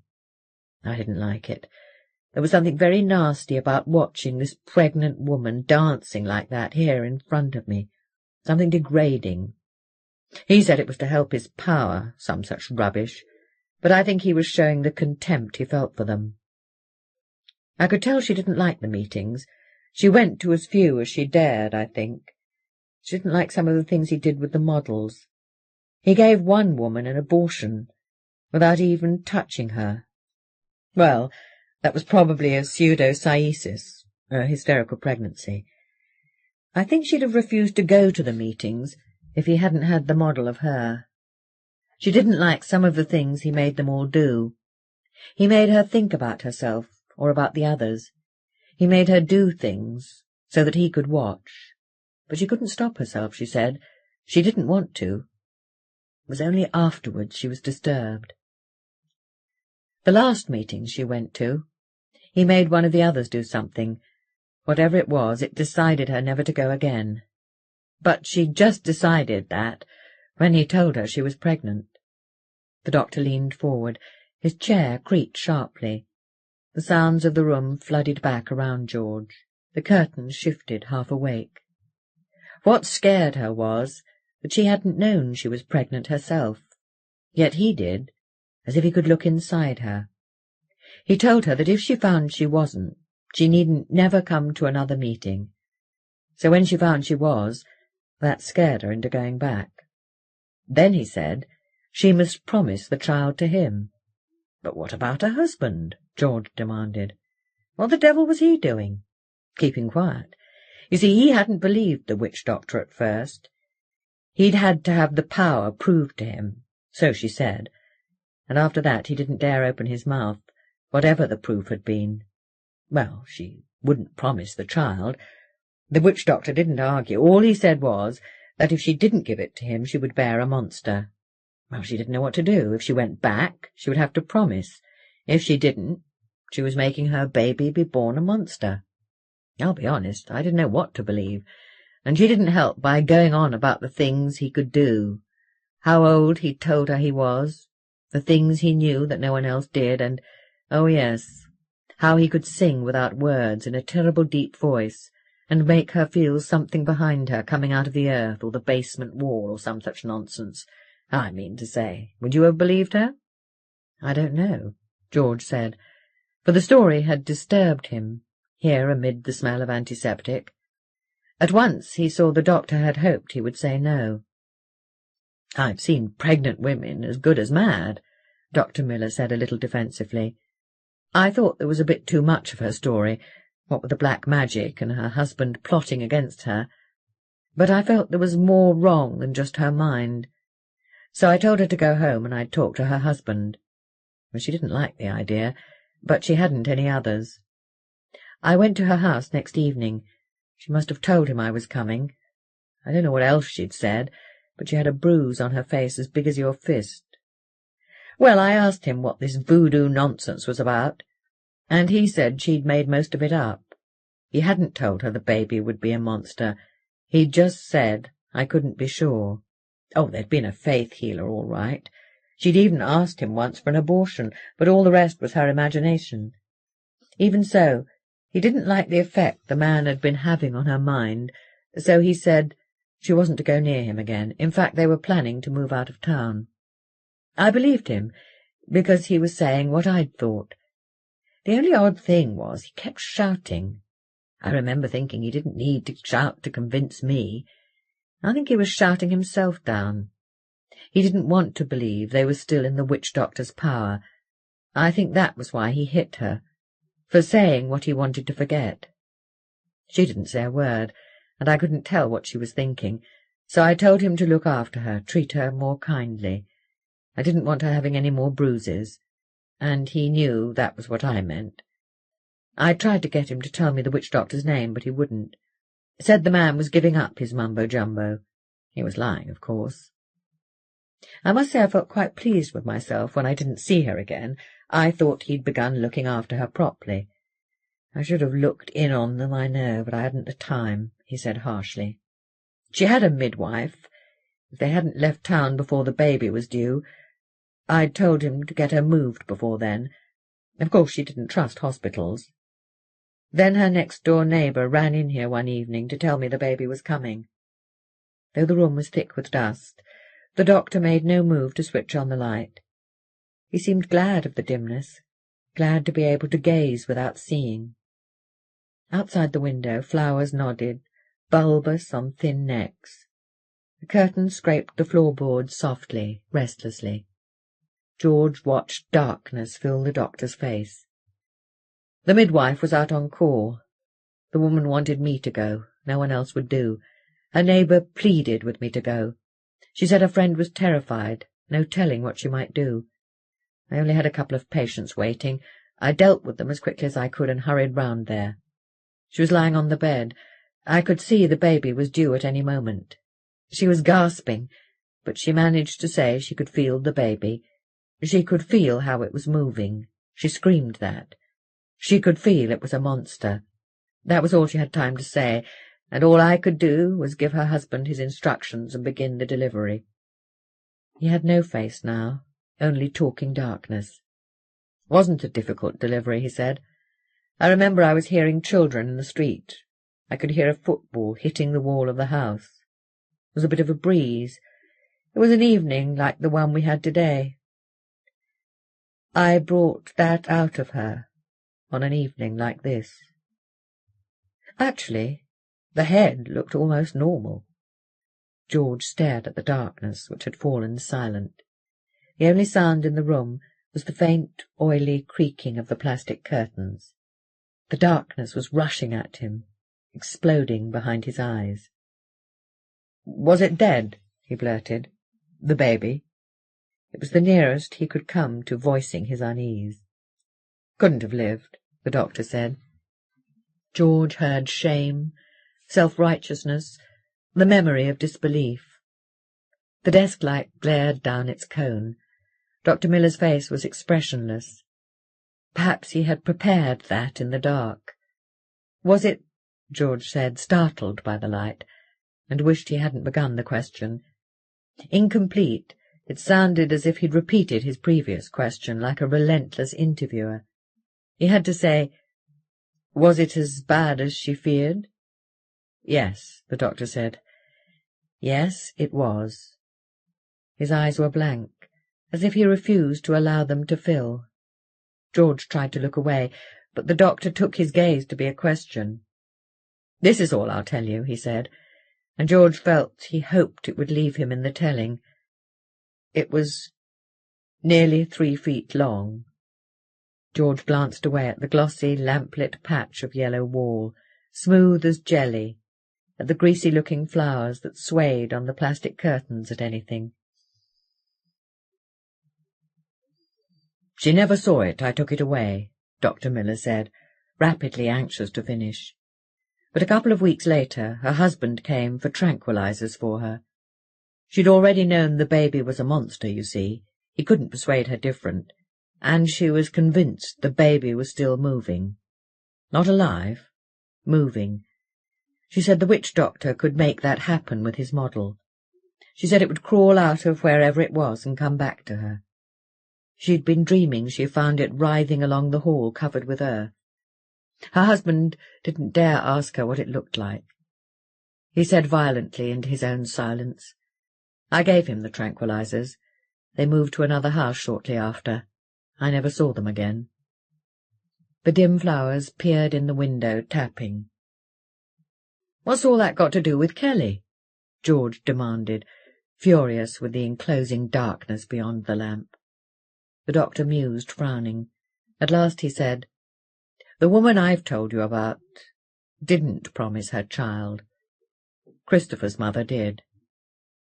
"Do you mean that worried her so much it made him what he is?" "Perhaps," the doctor said, gazing at him as if he hadn't paid attention. "Did you deliver him?" For a moment the doctor's hidden emotion flickered clearly. Horror, dismay. "No," he said, and it was gone. "It was nothing to do with me. There was a doctor in Wales, but he's dead. I should have liked to talk to him. Christopher's grandmother did." The dismay peered out again. "But I'm sure she exaggerates." "Why? What happened?" "No, I'm sorry." The doctor sat up sharply, determined. "I gave her my word. We agreed to forget the past. I thought she was making too much of it anyway. I thought that to harp on it would only make the boy worse. He might have been all right if he'd been left alone. The witch doctor was dead," he said defiantly. "That was partly why I promised." "I don't understand," George said, hoping that might make a difference. "What happened to the boy's mother?" "She died. She's dead. no more. I've said too much already." He tapped piles of forms together impatiently, rolled the desktop down. George stood up. "Well, thank you for your help," he said. He found his legs were trembling. "Of course," the doctor said half to himself, "the boy's grandmother could tell you the rest." George gazed down at the bald head. "Would you tell me her address?" he said, more in incredulity than in hope. "Would you expect me to?" "No, I wouldn't." "Neither would she," the doctor mused. "Neither would anyone else. Still, I don't think I've long to run now. And if you told anyone who gave you the address, I've only to say that I didn't. But I think it's time she was reminded what she's responsible for. She lives at 2A Mozart Street. Her name is Mary Kelly." At the door into the hall, George looked back. Dr. Miller was still sitting amid the island of light, a small figure perched on a swivel chair. He looked relieved, yet unsure whether he'd done the right thing. At once George was certain the doctor had been pondering what to do since he read the report of the inquest. Perhaps he'd been waiting apprehensively for some such report for years. Down the hall his receptionist, no doubt his wife, was cooking dinner. George hurried out and halted, shocked by the urban purring of the night.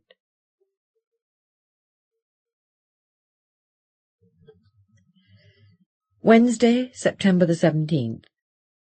As they turned from Lodge Lane into Mozart Street, Edmund said, "Let me do the talking. Just to be confronted with you three might make her say things you wouldn't say otherwise. It's a gamble, but I've a feeling it'll work." So that's why he'd let them come. Clare was sure he would have preferred them not to. If she hadn't rung George yesterday to discuss a school visit to the Newsham, she wouldn't have even been aware that they knew the grandmother's address. She'd rung Edmund at once. This woman knew why Rob had been killed. She might even be partly responsible. And Chris should meet her too. She'd shouted down the start of his protests. And George. Each side of Mozart Street was an unbroken two-story terrace. The front doors opened onto the pavement. A few of the houses were painted chocolate to set them apart from the line. On some, the bricks that formed an arch around the front door and framed the windows were painted blue or moss green. Snatches of television leaked from windows, some of which were new with louvres. Several windows were filled with paler brick or boards. Through a jagged upstairs sash, Clare saw a doorway onto a dark landing. Beneath her feet, the gravel of the roadway slithered, crunching. Number 2A was the furthest from the Lodge Lane. At the end of the street, large, shallow steps led down to an alley. The twilight of the street was darker there. A shouting man played football among the parked cars. He and the children with him glanced at Edmund's party. Edmund reached for the knocker on a front door that looked like part of a dead tree, mossed with paint. He halted, listening. Inside the house, beyond the swollen, jammed sash of the grimy window, they could hear a woman's voice. "Through my fault," it said, "through my fault." Television, Clare thought, turned up loud enough to be heard through the glass. But as she gazed, a figure took shape in the grime as in fog, flickering with firelight. A woman sitting forward in a chair, dim hands clasped, blurred head, confronting an open doorway. "Through my most grievous fault," she shouted, punching her breast so that her whole body shook. She was praying. Clare saw her start when Edmund knocked. She rose and walked toward the doorway, so slowly that the grime of the window might have been thick around her. Clare gazed at the dim, empty room, the colourless, fat chairs. At last she heard the front door open. The woman was in her 70s, her thin, sharp face pinched toward the pointed chin, as if between finger and thumb, peered forward on a neck whose wrinkles sagged. Her large, pale blue eyes frowned warily. Her lips were gripped thinly together. Her hands, spotted like old food, clamped themselves on the door frame, barring the way. A worn handbag hung from one arm. Her grey, uneven hair stood up in spikes. She looked like a guard defending her post among her fallen comrades, or a martyr. "Mrs. Mary Kelly?" Edmund said. "Yes." He was lagging. Clare could see why. He was fascinated by the way Mrs. Kelly was dressed. Green cardigan, faded purple skirt, striped yellow and black socks, pink fluffy slippers. "We'd like to talk to you about your grandson," he said. He snapped his card toward her like a dealer. She ignored it and gazed toward the man with the football. "Good evening, Mr. Wright," she called. "Hello there, Mrs. Kelly. Got visitors, have you? We'll just see about that. How many are there?" "3 men. I think it's 3 men. You know how they are these days. And a girl." "Thank you, Mr. Wright." As she turned back to them, Clare saw that the large pale eyes never moved. They gazed blindly at her. "Say your names," Mrs. Kelly said. Clare Frayne. When the blank, intent gaze moved on, she shivered. "Chris Barrow?" "Edmund Hall. I'm a writer." "Oh, you're this writer, are you? So that's what you want. I thought so. And who's the other one that's keeping quiet?" "I'm George Pugh, Mrs. Kelly, a cinema manager," he stumbled on. "No need to sound so sorry about it," she said, grinning or baring her teeth. "Well, you sound human, anyway. A bit less sure of yourself than your friends. You've come to try to upset me, have you?" "We don't want to upset you," Edmund said. "Ah, you won't. Oh, no. Make no mistake about that. I'm past being upset. Not like my friend you made ill in the laundrette. So now, do you still want to talk to me?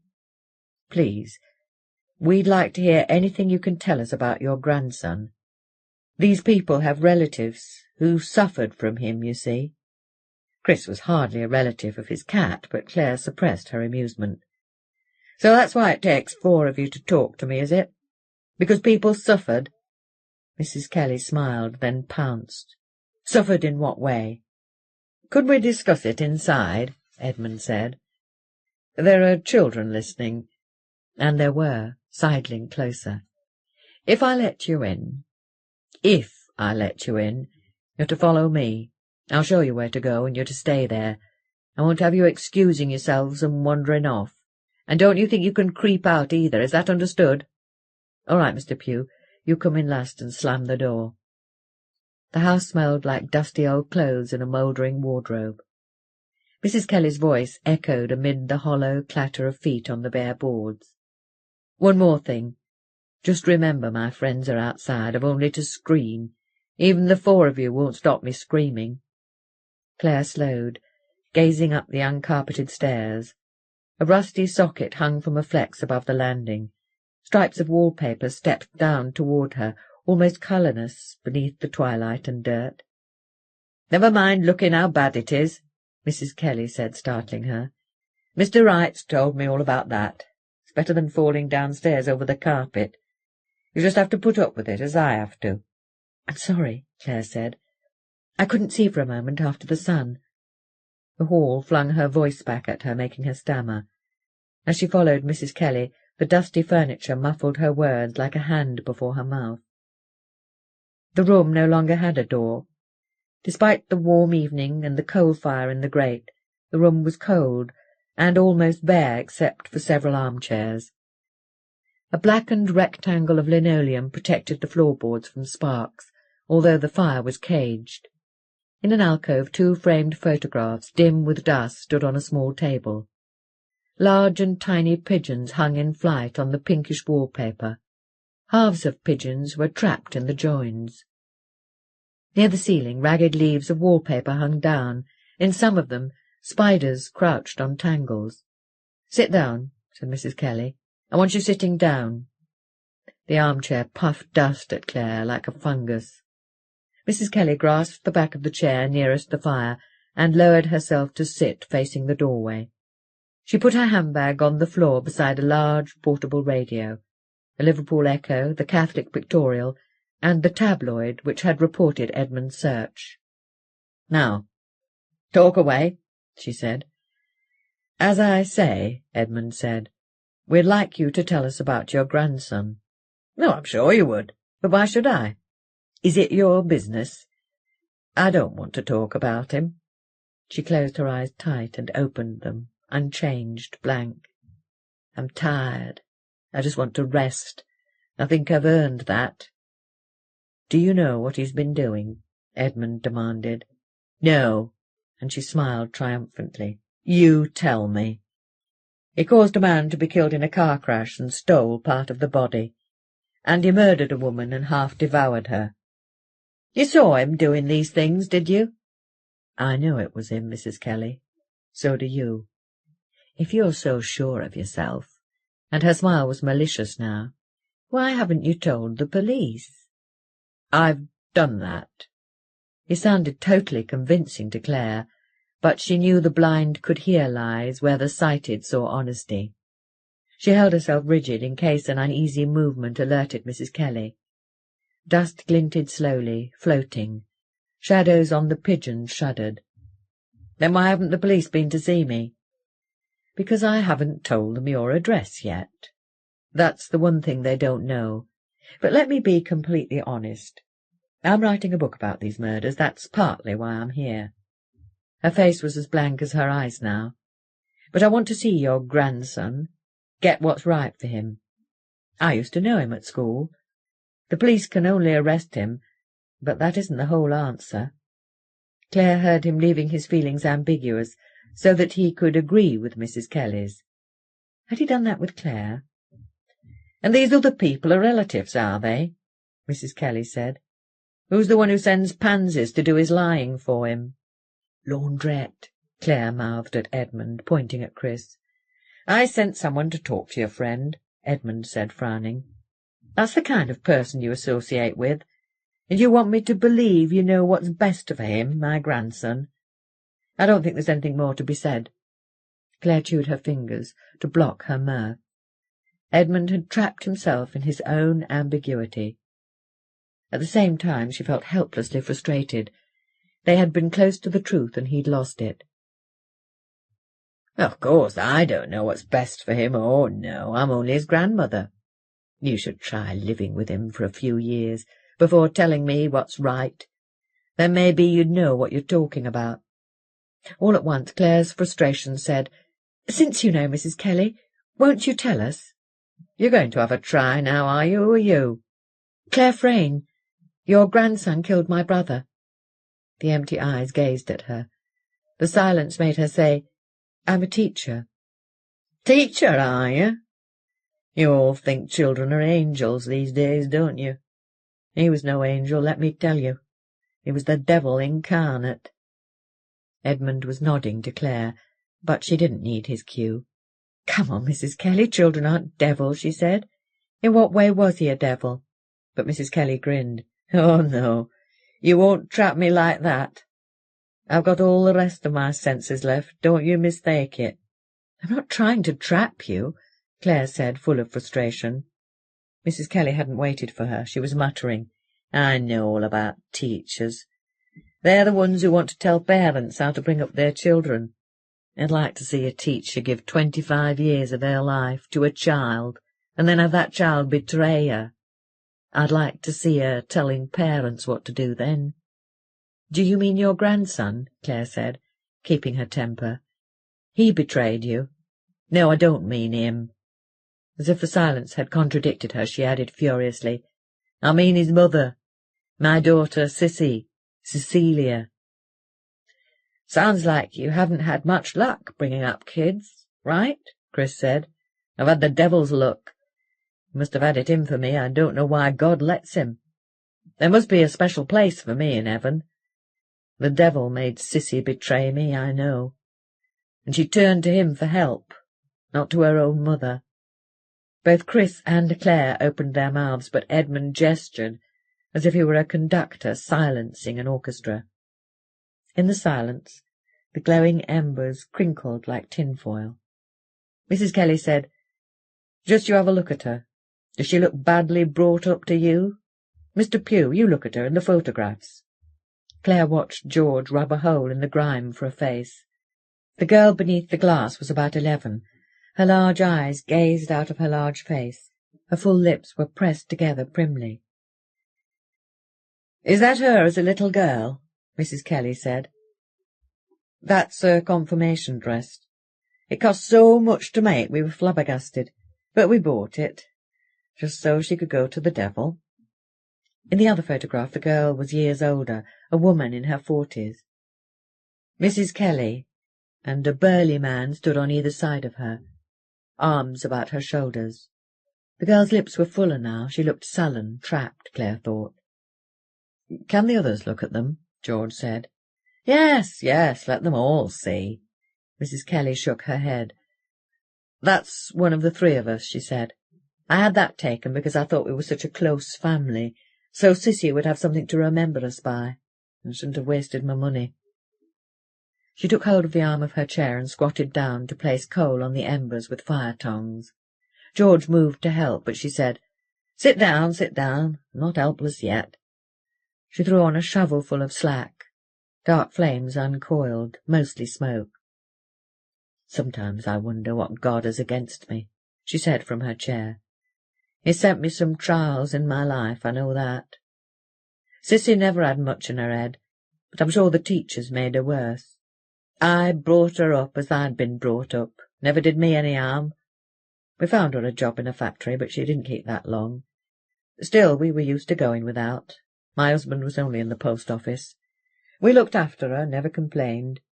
All we asked was that she was home by 9 every night, and told us everything she'd done during the day, and what she was going to do the next day. Sometimes she caught herself out there. She'd contradict herself. But someone must have taught her to lie, because she'd been at another factory for 6 months before we knew she was going with a man. She looked as if she might vomit. They used to do what they did in broad daylight in the factory. Her supervisor found them one day, against the wall like animals. Her father gave her something to remember that night, even if she was 25. Do you know what she did then? She ran away. Her who couldn't even keep her shoelaces tied. She wouldn't have run away if her father had been well, but he had lung cancer, so that made it easy for her. The shouts of children had gone from the street, which was sinking into darkness. "We knew she'd be back," Mrs. Kelly said. "Her man didn't want her, not for long. She went wherever she went for a couple of months. Then she come back here. Do you know why?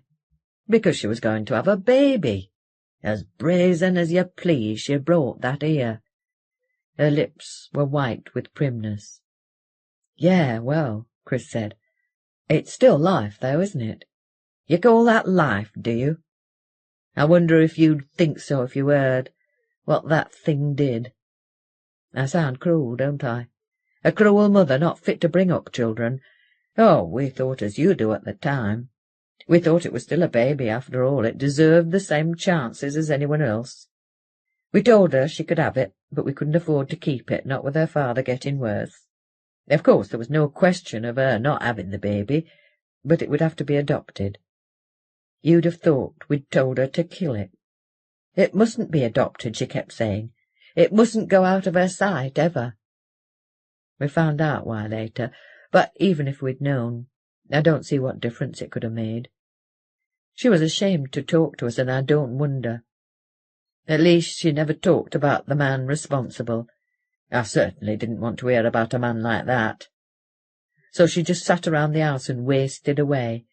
Just sat and wouldn't say what she was thinking, not even to the priest, or she didn't dare tell him, of course.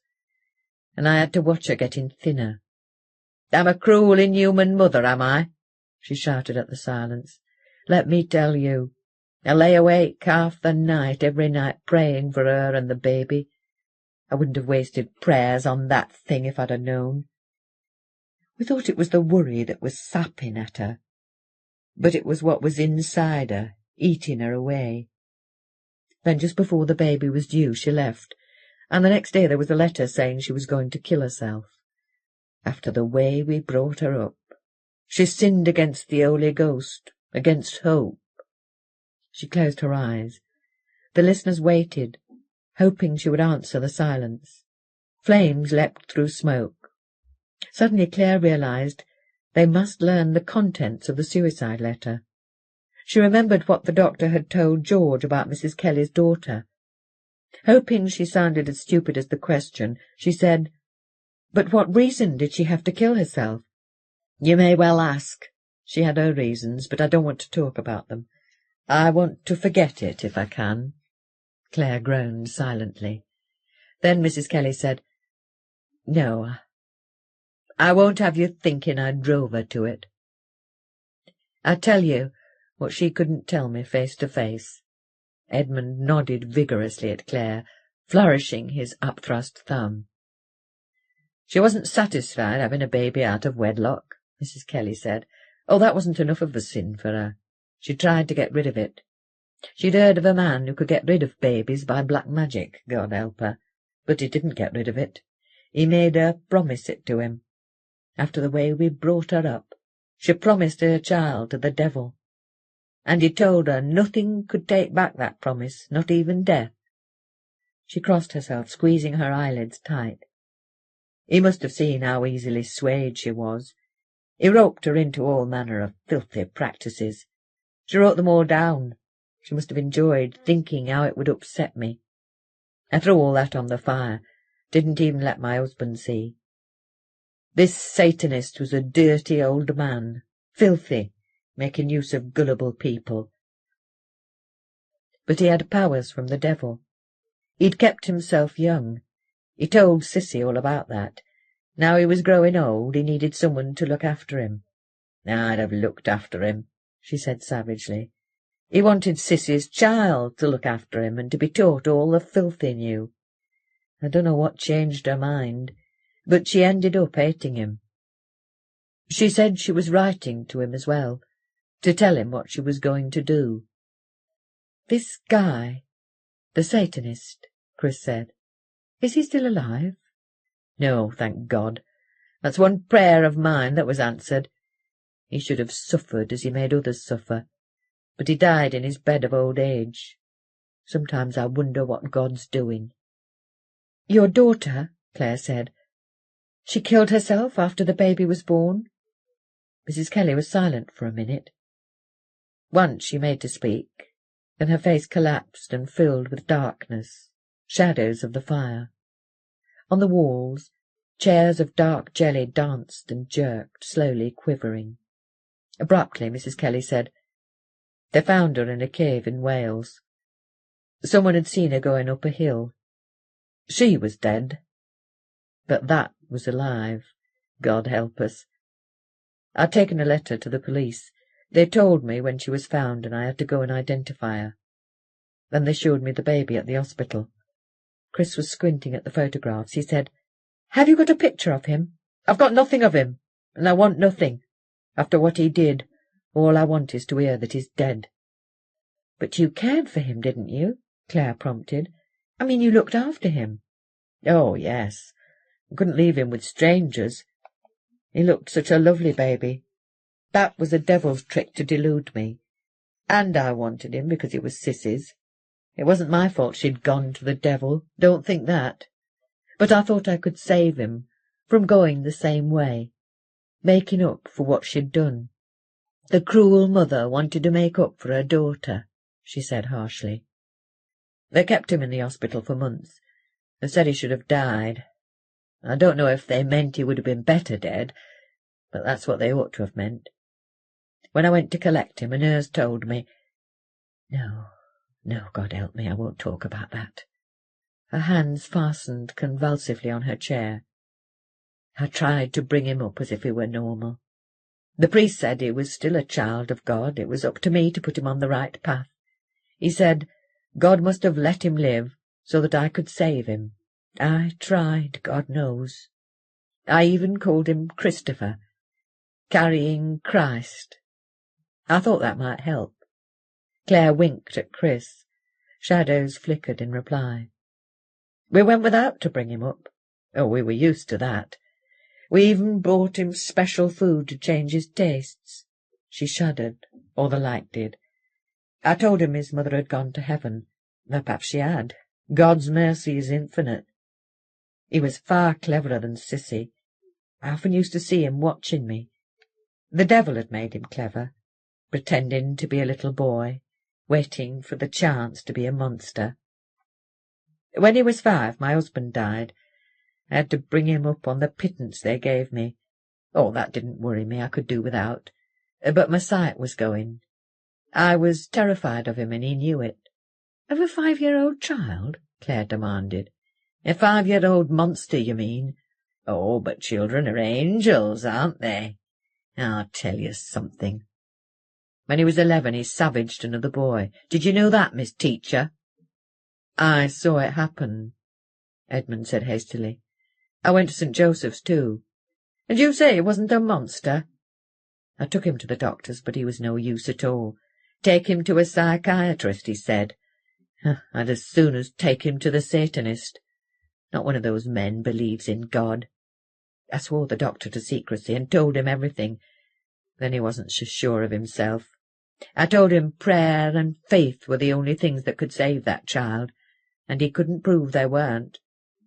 Not that they saved him. You can't save a monster. But did you let the child see you thought of him that way? Let him see, Miss Teacher? I told him. That was cruel of me, wasn't it? When he savaged that boy, I told him everything. I showed him his mother's letter. And that helped him. Helped him? You don't help a monster, a devil. Don't you see? Mrs. Kelly said triumphantly. He already knew what he was. I was only showing him I did too. Her blank eyes flashed with triumph. She smiled bitterly.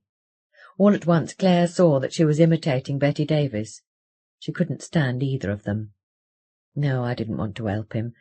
I prayed he'd be saved, but my eyes were getting worse, and I was alone in the world. All I wanted was to be safe from him, as you would have, make no mistake. Would you have liked to see him eating with you at the table? Hear him in the next room at night?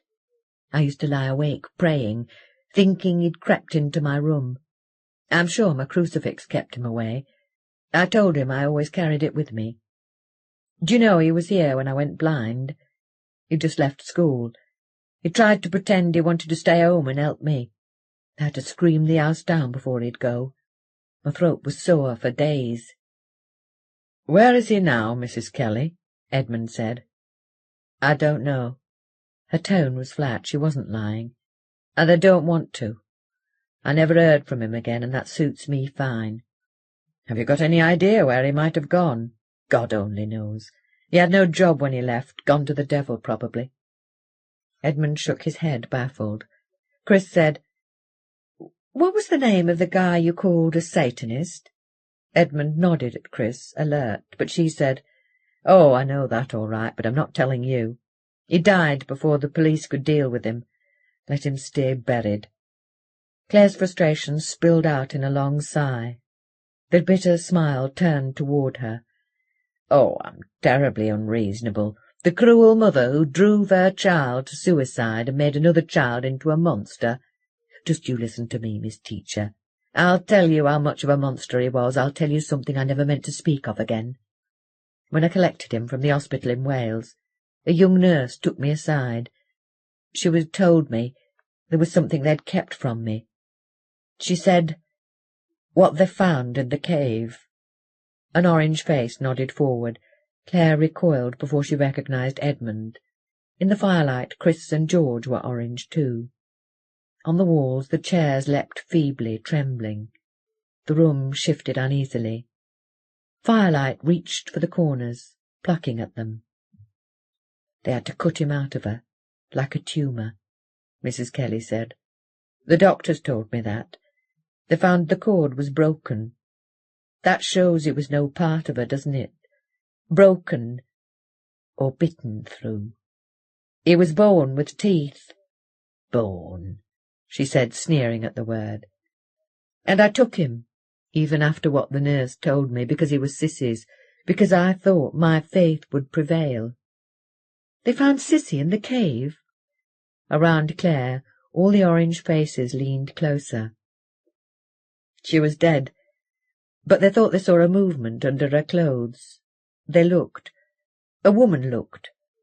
And there was something moving under her skin. Do you know what that was?"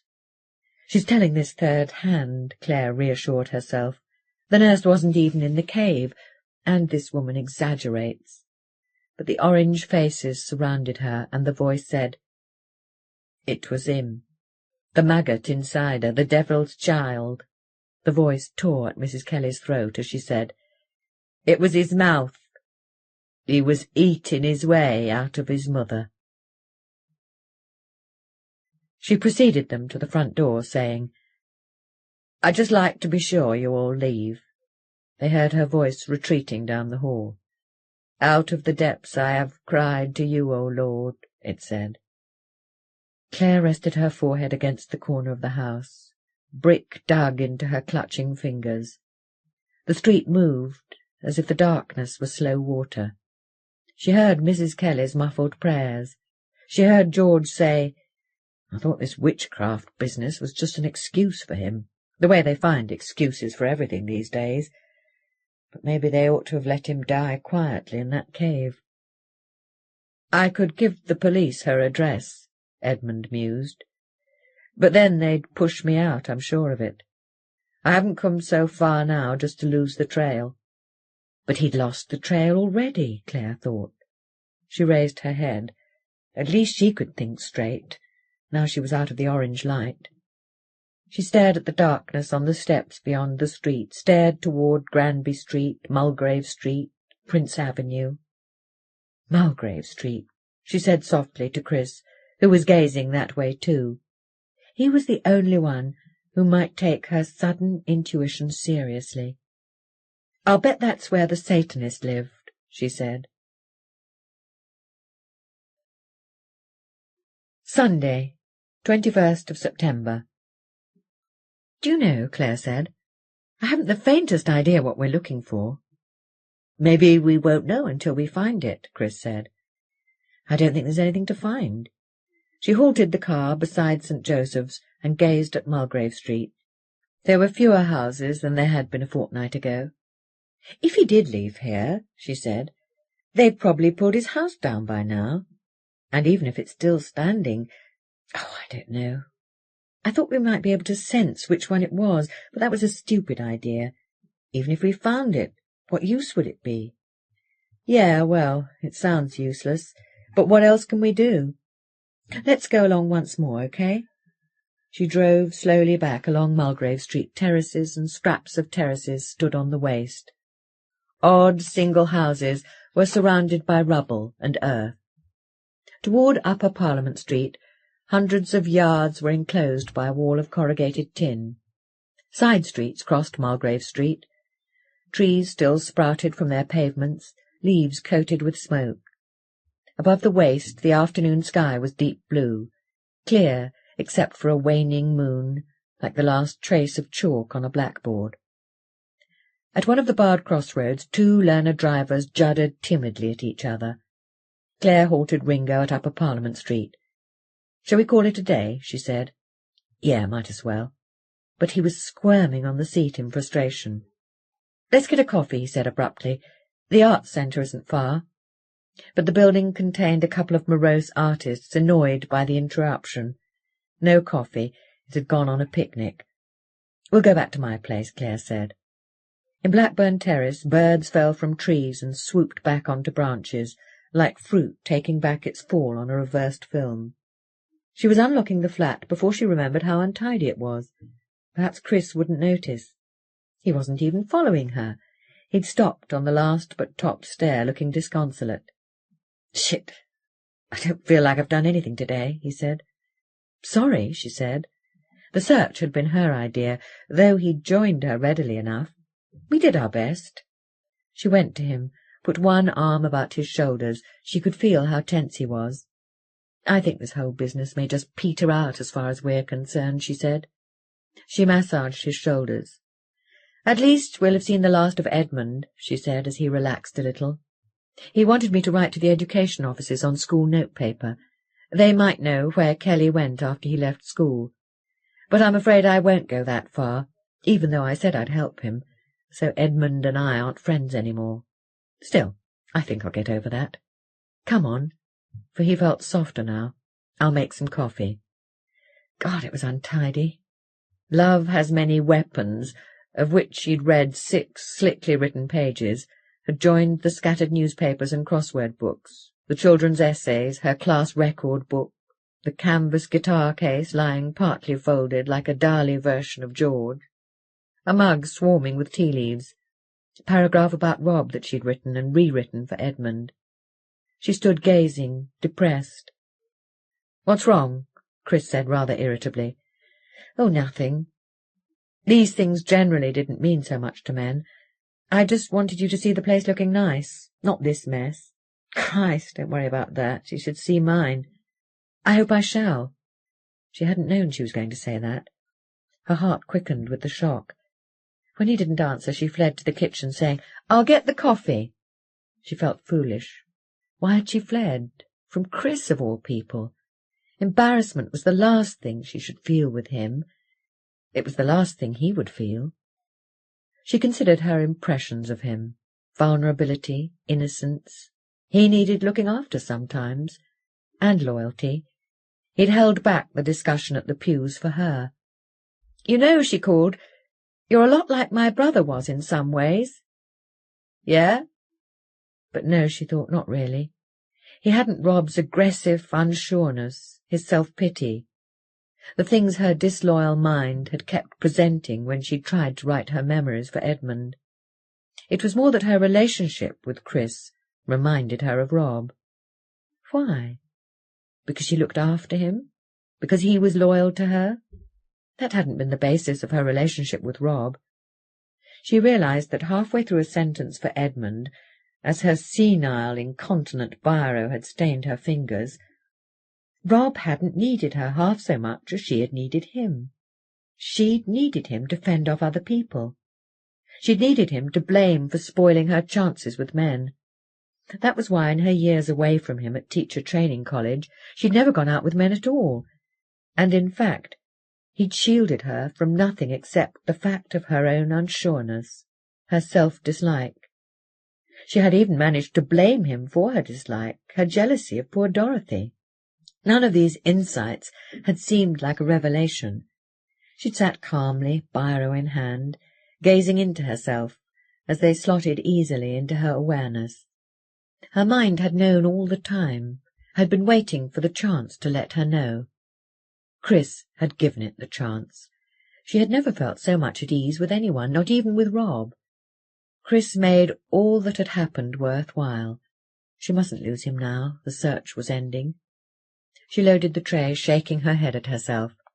She was so much at ease that she hid from him in the kitchen, as she had from Edmund. All right. She'd prove her ease to herself. She prepared her mind as she prepared the coffee. She prepared herself too rigidly. She walked up the hall, toward the living room, gracefully, delicately, prettily, tinnily like a pixie, like a gnome. "Stop that," she demanded, clenching her mind. Chris was glancing at her rewritten paragraph. Had he been Edmund, she would have minded. "My brother, Bob Frayne, was a radio personality, well known locally for... Of all the men I've known, I was fondest of... Although many people listened to his record show, few people really knew. Maybe it's because I know all his faults that... Chris," she said from the doorway. "Yeah?" he said, laying aside the page after a last glance. She shouldn't have made him look up. Now her speech was blocked. She was struggling to think of something else when it spilled out. "There was a bloke I went out with years ago," she said rapidly. "He used to call me Stumpy Legs. Do I look like that to you?" "So that's where you get that stuff about being deformed. You mean you think I see you that way?" "I just wanted to hear whether you did." "Shit, no," he said impatiently. She felt very light as she walked across the room, very natural. She sat down, smiling, opposite him. "I didn't think so," she said. She poured coffee. "Listen, when all this business peters out," she said, "we don't want to lose touch, do we?" Her instinct told her they'd seen the last of Edmund. Rob and Kelly had retreated to a comfortable distance in her mind. One terrible hasty thought, Rob's arm was still somewhere. "I want you to come to our school," she said, "with the group, the TTG. Yeah, I'll talk to them, see what they say. You know, she said, in a way I'm glad it's ending like this. I wouldn't like to think of Edmund getting hold of Kelly. I just don't like that man. Whatever Kelly did, I don't think he deserves Edmund. She sucked in her cheek, shaking her head. I think he's had enough, what with that teacher and his grandmother. No wonder he went away the way he did, with them to contend with. I'm sure it was she who gave him this thing about Mulgrave Street, by telling him about it, a psychological thing, a fixation. I mean, of course he'll have to be caught, she said, for his own good as much as anyone else's. That was an awful cliché, but she meant it. She could look at Kelly that way now, in her new-found ease. She could forgive him, because it hadn't really been his fault. She gazed at Chris, anxious to be sure he didn't think she was being insincere. She was gazing at him. Oh, Christ, Chris thought. She knows. By the time he reached his flat, Chris was no longer sure of anything. He was even unsure why he'd joined Edmund's hunt. His plan had seemed brilliantly simple. As soon as he'd read the newspaper report about Edmund, he'd known what to do. When he rung the newspaper for Edmund's address, everything the reporter said had confirmed his plan. By joining Edmund, he wouldn't only be able to divert the hunt if it came too close, he would be invisible, in the last place they'd think to look. An empty, blank-faced bus passed on Prince's Road. As he reached the house, he felt Mulgrave Street plucking restlessly at him. He hurried into the resounding hall. Now he wondered if he'd joined the hunt so as to trace the house in Mulgrave Street. The stairs thumped dully beneath him. The sound nagged at his confusion. He hadn't been so confused since his moment of panic when he'd recognized Edmund. The hotel bedroom door had opened, and there was the boy, who had watched him and Cyril. Chris had felt hollow with panic. Then he'd realized that the man didn't know him. At once he'd felt flattered that Edmund wanted to write a book about him after all this time. He strode into the hotel room, toward the girl's voice, a star's entrance. He was going to enjoy himself. The girl had been Clare. That had doubled his delight. She was fine, despite the car crash. He need feel no guilt at all. He ground his teeth as he ground the key in the lock of his flat. It was his delight with Clare that had tricked him. He'd been dazzled by her gesture of bringing him back into the hunt. He had taken his performance too far in stalking out of Edmund's room. It had seemed the only way to play the scene, but he acted himself out of the hunt. He shouldn't have let himself react so strongly. Edmund reminded him of nothing so much as an ineffectual Cyril.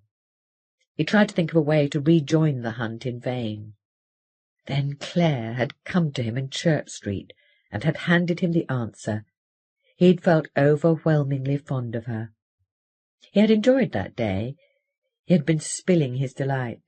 He'd enjoyed the game in the laundrette, most of all pretending to be gay, so that Mrs. Laird wouldn't recognize him, pretending not to know she had the same doctor as his grandmother, so that Clare could see him find that out for Edmund. He'd enjoyed himself too much, because he'd betrayed himself to Clare. Then he'd betrayed himself doubly, because he'd thought she hadn't noticed. He slammed the door viciously. Even here in his flat he could feel the plucking, feeble but relentless, like an old man refusing to die. He was sure it had grown stronger since George had told him about the black magic. As soon as George had mentioned the magician's dolls, Chris had felt he'd always known about them. Then Clare had suggested searching Mulgrave Street. Chris had tried alone later in the week, but he'd been unable to bear the sense of sinking helplessness. Sinking into the darkness, into the earth. He'd fled. He had almost refused to join Clare, except that a refusal might have seemed suspicious. As it happened in the car, he had no sense of the house at all. Clare's presence had swamped it. As their search had run down, he had become progressively less sure why he wanted to find the house. She had been confusing him deliberately, that was why. It was lucky for her they hadn't found the house and gone in. He bared his teeth. Her presence wouldn't have been able to swamp it then. Back at her flat, she'd revealed that she knew who he was. She had only pretended not to notice what he'd said outside the laundrette. She had noticed that he'd mentioned St. Joseph's, though she hadn't named the school. For a moment he had wanted to tell her she was right. He had been sure, as she gazed at him, that she was willing him to tell her. Then he'd seen that she'd been playing a game with him ever since the laundrette, getting him invited to the Pugh's house, making sure he was confronted with his grandmother, taking him to Mulgrave Street. Everything had been a game, aimed at forcing him to betray himself. Perhaps she had suspected him earlier. Perhaps that's why she'd come to Church Street. He gazed blindly into the coffee. It had scalded his throat, startling him to his feet. "I've got to go," he'd said, and had fled before he attacked her in his mounting fury. Nothing was sure now. Everything safe was giving way beneath him. She'd done that. He stabbed the kitchen table. The knife stood trembling. Clare and Maggie, the girl in TTG. He didn't even feel safe in TTG now.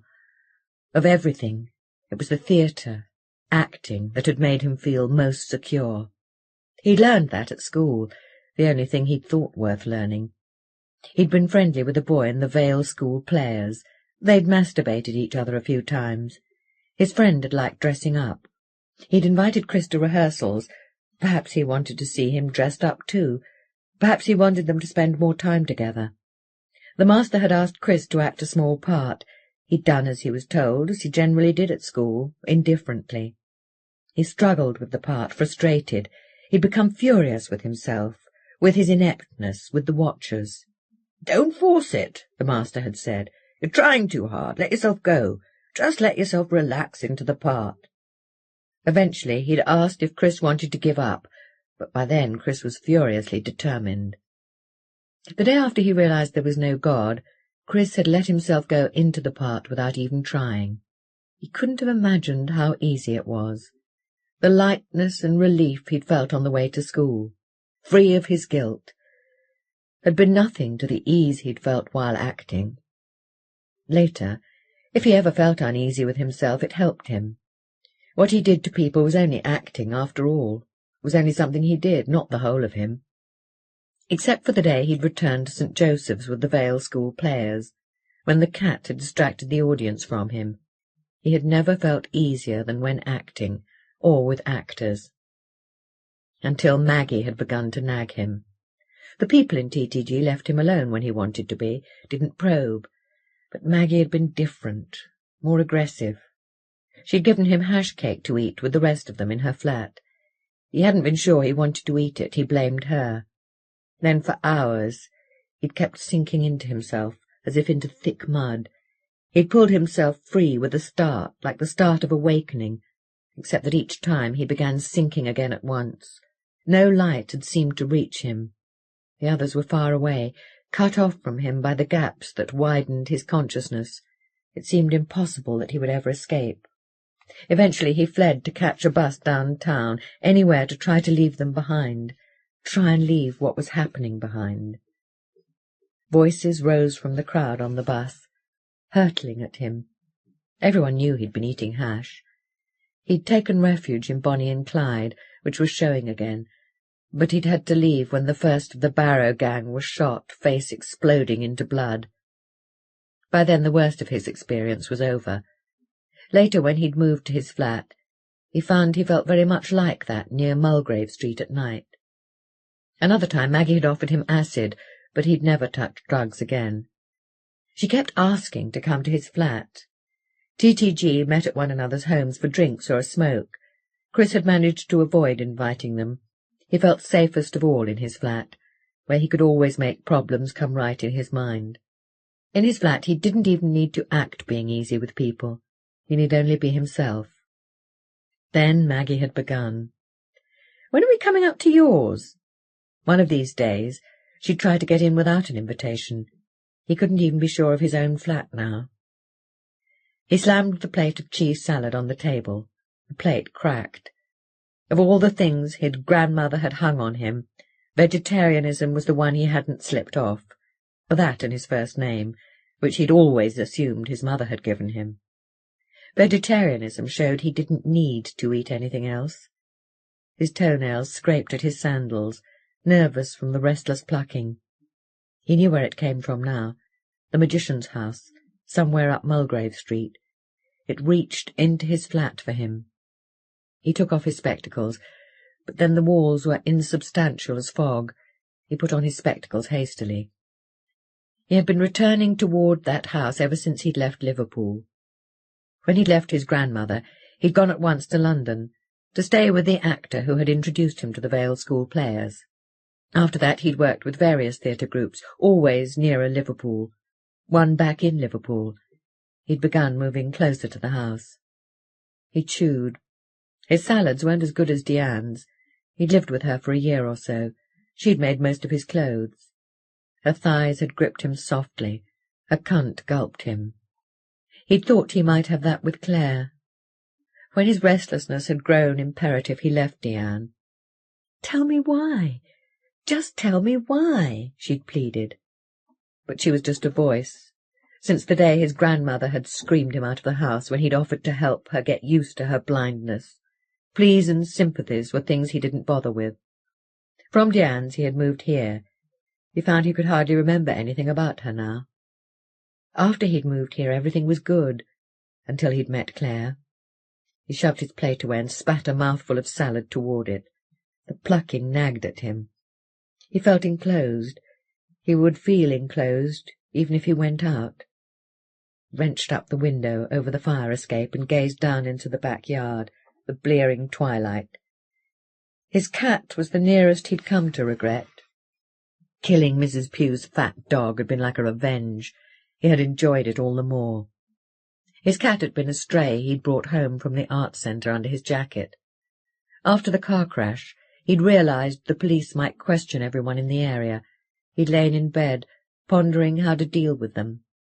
Suddenly, he'd seen that he could head them off. He could make himself a victim. He leapt out of the bed to grab the cat and hurl her down at the yard wall. She'd made no sound, except a thump and a soft crack. 5 minutes later, he'd gone down into the silence to make sure. The cobblestones of the alley were black, glistening boils. Black plastic sacks of rubbish squirmed feebly in a breeze, rustling. He had lifted the broken cat toward his face. He gazed down into the yard. He was sure of one thing. Clare would have told nobody what she'd realized. He bared his teeth at the alley below. He was beginning to hope she would find the house and take him there. Edmund leaned back, patting his stomach. That had been a bloody good meal. It had been worth lingering over. The hotel restaurant was almost empty. The Scandinavian blonde he'd begun to chat up in the lift passed his table, and he smiled and half rose before he noticed the man with her. Never mind. At least he'd had a good dinner. It proved they took trouble. Once you showed them you knew about food. But as the forelegs of his chair touched the floor, his contentment faded. Now he'd eaten, what was he going to do? His fingertips stood and galloped on the tablecloth. Bloody waiters! He'd been kept waiting minutes. He signalled the head waiter, who ordered at once. "Bring Mr. Hall's cheque." "You're doing a good job here. Have one on me, later," Edmund said, stuffing a pound into the head waiter's hand. He was all right, the head waiter. Edmund wouldn't have minded a drink and a chat with him, except that hotel management might disapprove. Hold on. The man was only a waiter after all. Edmund wasn't so hard up for company. He could ring George Pugh. George was all nerves with that cinema of his. He needed taking out for a break. Edmund signed the cheque and was halfway to the telephones when he halted, frowning. No doubt that wife of George's would object. She didn't like Edmund, and George was the type who would give in to her. Edmund headed for the residence bar, thwarted. He hated interfering women. The bar was as full of polite, hushed conversations as a hospital ward at visiting time. A thin blanket of piped music shifted behind the conversations, occasionally trailing through them, elusive as mist. Edmund drained his bourbon and held out the glass for a refill. He would have gone to a nightclub, but a dozen of Liverpool's weren't worth one of London's. He felt frustrated, helpless. He hadn't felt so much on edge since his first year in London, when he'd written most of Secrets of the Psychopaths in Frank Baxter's two-roomed flat, using a board laid over the sink as a table. Frank had been a friend of his at school. He'd never asked Edmund to contribute more to the rent than he'd offered. He'd never remarked how Edmund's bank balance was growing. Still, even Frank had sometimes distracted him from his writing. But he was all right, Frank. Edmund always sent him his books, and he always wrote back that he'd enjoyed them. Edmund hoped he'd enjoyed Satan's Cannibal, formerly The Flesh-Eater, when it was finished. If it was finished. He should have known not to base his hopes on anything in Liverpool. He'd known what he was doing when he'd got out. He shouldn't have let anything entice him back. Working at the newspaper in Liverpool had been the worst time of his life. He'd gone there to learn how to write. It had nearly turned him off writing for good. After they'd encouraged his writing throughout his childhood, his parents, who'd both had small pieces published, who'd even called him Edmund because it sounded literary, had pleaded with him not to embark on full-time writing. It was too insecure. Journalism, that was secure. His teachers, the Youth Employment Officer, had backed them up. He'd given in. At least he'd learned from the experience. Learned never to let himself be used again, not by a boss, not by the fatuous people he had to interview at any hour that suited them. He'd learned contempt for his colleagues, their pettishness and spite and pathetic eagerness to compromise. He'd learned efficiency of writing. He could thank his parents for that, at least. But if he hadn't been researching and writing Secrets of the Psychopaths in his spare time, he could never have stood the newspaper. When he'd seen the advertisement in a trade paper, he had written to the new publisher at once. Then he'd begun to pack his luggage, already sure Secrets of the Psychopaths was what the publisher needed. He would never come back to Liverpool, except that his parents refused to move. He had a room for them in his house in Surrey, but they'd too many friends here, they said. Even when he had them to stay, they wouldn't be persuaded. He couldn't imagine how they stood Liverpool after Surrey. If he hadn't come back to visit them, he might never have heard of Kelly's reappearance.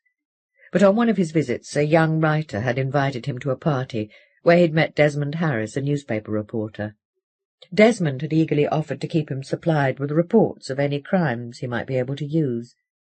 At the time, the man's eagerness had seemed as pathetic as the rest of the party. The provincialism, the second-hand trendiness, the ludicrous civic pride they expected him to share. But months later, when Edmund had forgotten his name, Desmond rang him to describe the car crash and its aftermath. The third incident near Mulgrave Street convinced Edmund that they were worth a book. The second had already made him expectant, for he'd always been sure he must hear more of Kelly. He'd been sure, since the incident with Cyril, that linked him with Kelly, for he'd wished Kelly on Cyril as revenge for his broken nose. Though he'd beaten Cyril, that broken nose had hurt. He had felt Cyril should suffer more, but he didn't intend himself to be harmed further. He wouldn't take that risk again. His nose had been agonizing. When Cyril had begun baiting Kelly, he'd watched and hoped. He was sure that if Kelly lost control, Cyril would be sorry. But when it was over, he'd felt there should have been more. He had waited to hear of a sequel. Maybe that had made him overestimate it when it came, and maybe he felt Liverpool owed him a bestseller. The bar was crowded now, the murmur was louder, more annoying. He downed his bourbon and went to his room. For a moment, gazing at the neat, deserted room, he wished he'd stayed with his parents, but he needed to be central and available. They didn't even have a phone. Enough of this, no use getting depressed. He still had a saleable book, even if events had hindered the one he'd planned. He'd made sure Desmond Harris would ring him as soon as he'd heard they'd caught Kelly, but it wouldn't be the same as being there at the arrest. It wouldn't be the same as confronting Kelly. Perhaps the police would let him interview Kelly. Books had been written that way, after all. When he poured a bourbon, he switched on the radio for pop and uncovered his typewriter. At least he could write up the people he'd met so far. He was sure that was one reason why his books sold, that he understood people. "If you tell George Pugh the family is out of date, you'd better stand well back. He's a big man, and he knows what he thinks. If it were out of date, George wouldn't care, because he's an independent man. The cinema he owns and runs is independent too. In these days of big faceless organizations, it's good to meet a man like George. He enjoys his job, maybe too much so to relax, but then his job is people as well as entertainment. That's why he wouldn't join a cinema chain, because where he is he knows his clientele. His Saturday morning shows are the biggest and happiest family you'll see for miles." That's George, all right, Edmund thought, paragraphing. But George's family is smaller now, and you can see that hurts. It's been smaller since the night he said goodbye to his mother and rode. George's mother. George hadn't written her up yet. You couldn't put a headline on something like that. But nevertheless it would hold up the chapter. Maybe after all he should talk to George about her, then write her up himself. His fingers typed invisible curses on the table. Everything in this book was balked. Most of all he was frustrated by his ignorance of the black magician's name. If he knew that, he was sure he could research an extra chapter or two. Black magic sold books. Only Mrs. Kelly's stubbornness was thwarting him. Again he thought of giving her address to the police. If he could be sure they'd agree to letting him watch the arrest, or at least let him interview Kelly. He ripped the page out of the typewriter and shoved it in his folder. Come on, write something. The publishers would soon be getting uneasy about the advance they'd paid him. Clare Frayne, he typed, and halted. He wasn't sure about her any more. He'd thought she was open and straightforward, the kind of girl he liked, not too aggressive, not trying to compete with him, not too proud to show she needed men, feminine, in fact. But he'd come to suspect her of using him deceitfully, of pretending she only wanted to help him, when really she was furthering her relationship with Chris Barrow. How she could care for someone like him, Edmund didn't know. One thing was sure, he wouldn't appear in Edmund's book. He wasn't worth the paper. He held the crumpled page at the waste bin. No good. He couldn't concentrate. Too much bourbon. He'd get to bed soon, and in the morning write up Mrs. Kelly. Who else? Dr. Miller? No. He'd been helpful. He earned anonymity. But what he'd told George deserved a chapter. A thought was struggling at the back of Edmund's mind. He turned down the 3-chord pounding of the radio. The bourbon washed back down the bottle. The bottle's mouth hung dripping over the glass. Dr. Miller. Mrs. Kelly. Dr. Miller. Edmund barely caught the bottle from smashing the glass. My God, he thought, my God. He'd almost missed seeing it. He snatched up the telephone receiver. Hold on, it's only an idea. Let's be sure before writing any checks. But he was sure already. Get me the Newsham cinema, he told the girl. He was back in business. George would get him what he needed. He would have his black magic after all.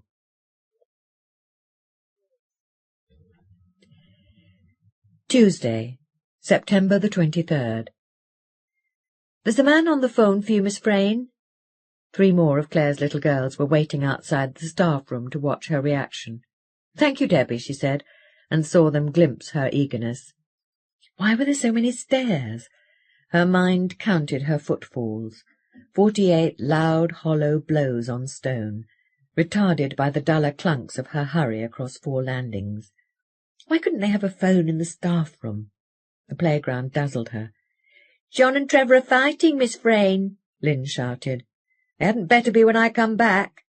She hurried past screams of glee, hurtling footballs, impromptu Morris dancers and morose watchers, but her kids were converging from various directions. Have a sweet, Miss Frayne. Oh, thank you, Susie.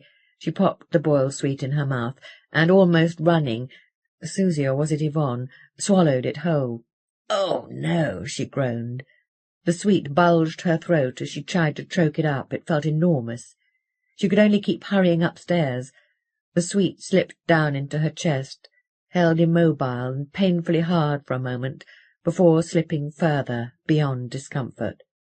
She stumbled into the office, gasping her thanks to the deputy head, and picked up the receiver tenderly. But it wasn't Chris, it was George. "I booked you a show," he said, "next month, the morning of Friday the 24th. The amazing Mr. Blunden."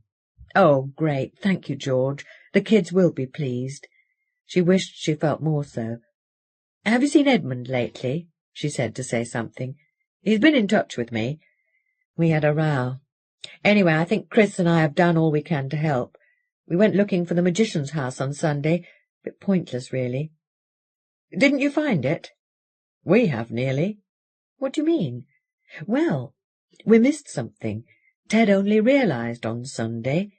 Mrs. Kelly told Dr. Miller the magician's name when she took the boy to see him. I went to ask him yesterday, and he didn't mind telling. The magician's name was John Strong." "John Strong," he repeated incredulously. "Ted is getting his address from the local history library. I should stay out of it now, my dear," he said. "We'll deal with it." She went to her classroom instead of the staff room to think. The walls looked less bare now. They were beginning to accumulate paintings and stories. John Strong could be a reason to ring Chris. Her class crowded in, chattering, then calmed down. Yvonne Lowe was less tidily dressed than Susie Lowe. Susie was tidying her hair, so there was a way to tell them apart. Good. Debbie and her friends gazed at Clare, speculating. John Strong, it must be a false name. It would be useless. They had to calm down again when she announced George's film. "Now we're going to do division," she said, and they groaned. She hadn't understood division either at their age. It was the hardest arithmetic to grasp. They had to be reminded of it constantly. Soon they'd be faced with long division. Poor kids. John Strong didn't sound like a magician, but what did magicians sound like? Wouldn't he have to sound unremarkable, except to his victims? David and Trevor and Marjorie didn't understand what she'd said so far. She began again. At least Trevor and Marjorie were good readers. She was getting a sense of the class. She tested their reading ages and sorted them out a reading scheme each. John and Mark were fighters. Sandra and Ranjit tended to sit apart and mope, and had to be encouraged to work in groups. Half the kids had unstable family backgrounds. She wanted to get in touch with Chris. She wanted to know why he'd left so abruptly on Sunday. Had he been offended because she'd made excuses for Kelly? It was so unpredictable. She remembered how his feelings about his cat had changed. Had her excuses reminded him what Kelly had done to his cat? Surely he wouldn't still feel offended. She could ring him up about TTG, but he hadn't seemed too interested when she'd mentioned that. She knew he was interested in John Strong's house. The children struggled with division, tongues squeezed out, pencils awry. She mustn't lose touch with Chris. At the end of the afternoon, Debbie said, "Did you speak to the man, Miss Vrain?" "Yes, Debbie, I did." Her own smile took her by surprise and grew. When she reached Ringo, she knew where she was going. She drove downtown. Small white clouds were scattered low on the blue sky like elaborate shells. In the city centre, homebound cars were beginning to slow one another down. At last the driver let Clare slip through their ranks. She parked near the columns of the museum's Corinthian portico. Past more columns, a semicircle standing forward from the rotunda of the Picton reading room. She hurried through the entrance to the libraries. "Tally," said a uniformed man behind a counter. He was thrusting a cardboard rectangle at her. "Oh, thanks," she said. She was several steps away when he said, "Bag?" "I beg your pardon?" "Your bag. You can't take that in with you." "Oh, I see. Oh, all right, then." In exchange for the bag, he gave her a plastic tab fitted with a rattling metal ring, but wouldn't take back the cardboard tally. Released at last, she hurried away. A notice directed her to the 5th floor for local history. A long-haired young man was emerging from the lift. She slipped past the closing door.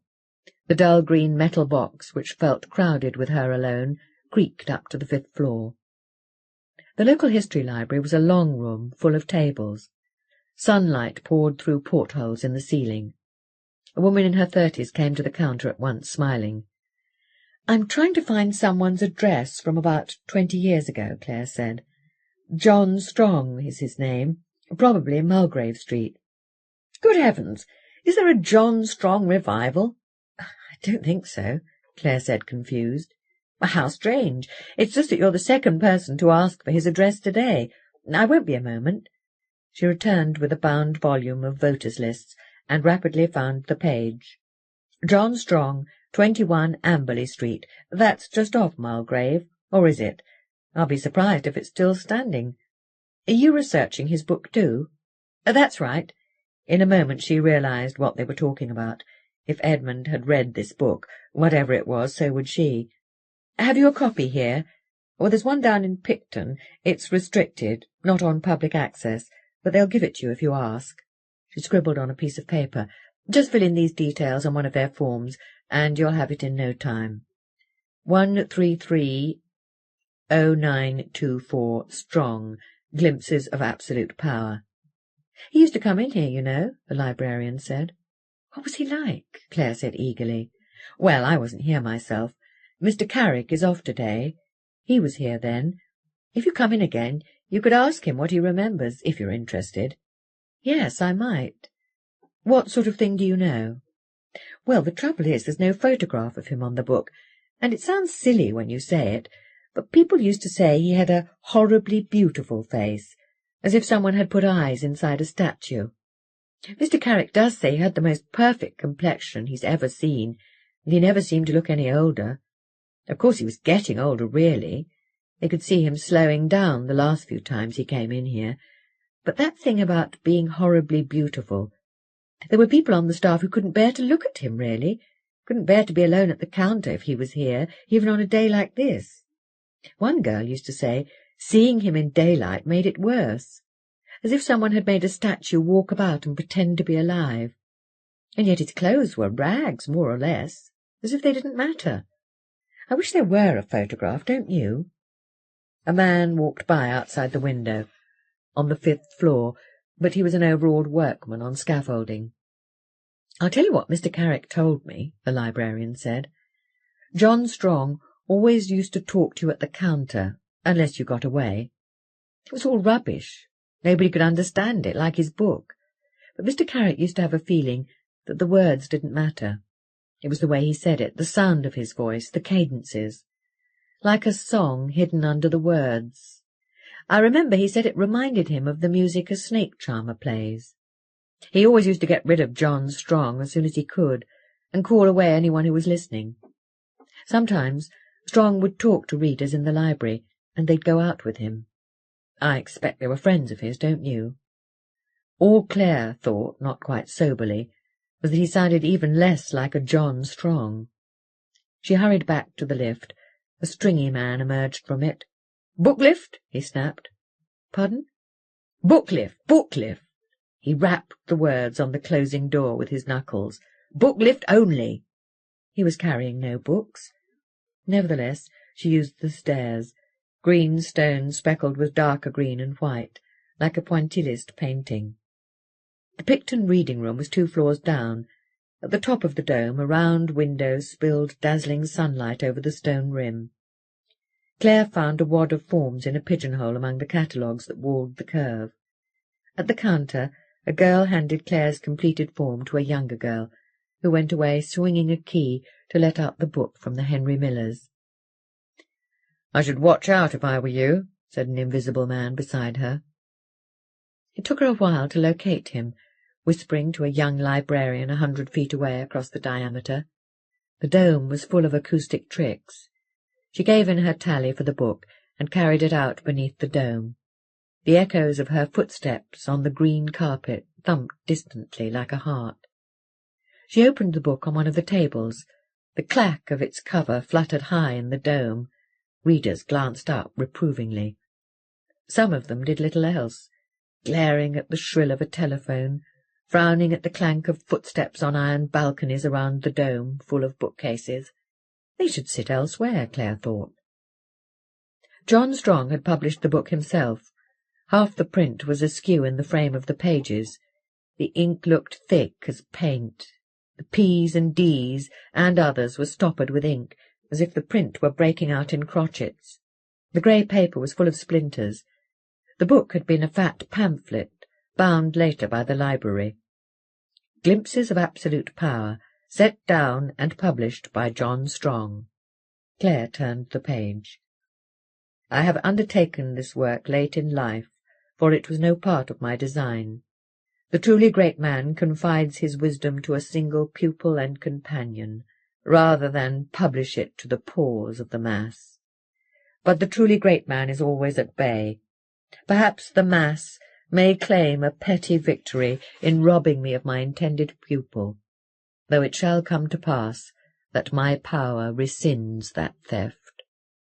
Yet I shall set my knowledge down, in the certainty that it speaks to none save him who will dare to test it. Perhaps among the mass that fumbles over these pages one may read who, glimpsing my way dimly, will set himself to follow. My age spans many generations. The loud incredulity of my beholders cannot shout down that calm truth. Of my birth I shall say nothing. Does a man reminisce fondly of that dung-smeared apes that were his forebears? God, was it all like this? Clare turned pages impatiently. To think he'd written this in the 1950s. Incredible. Artistic skills come readily to the man whose aim is absolute power. She flipped through occult terms. The true relation of all things in the universe, that caught her eye, but its context read like gabble. Sometimes in its evolution the universe bears a mind that will grasp and wield its unity. Such a mind is mine. Clare clucked her tongue. The dome said. Pages later her gaze snagged on what looked like a narrative. Once on a whim I followed a few of them to pit themselves against my power. I displayed myself to them, engorged, thick and stiffly raised as a club, and challenged them to move me. Some turned their eyes timidly aside and shrank back when I granted them permission to touch me. Yet at the last all had worked upon me, upon themselves, and upon each other, and lay exhausted, while I stood laughing and unmoved. Some seemed cast down, and perhaps they glimpsed themselves, as I had seen them, grovelling upon the earth in their eagerness to please me.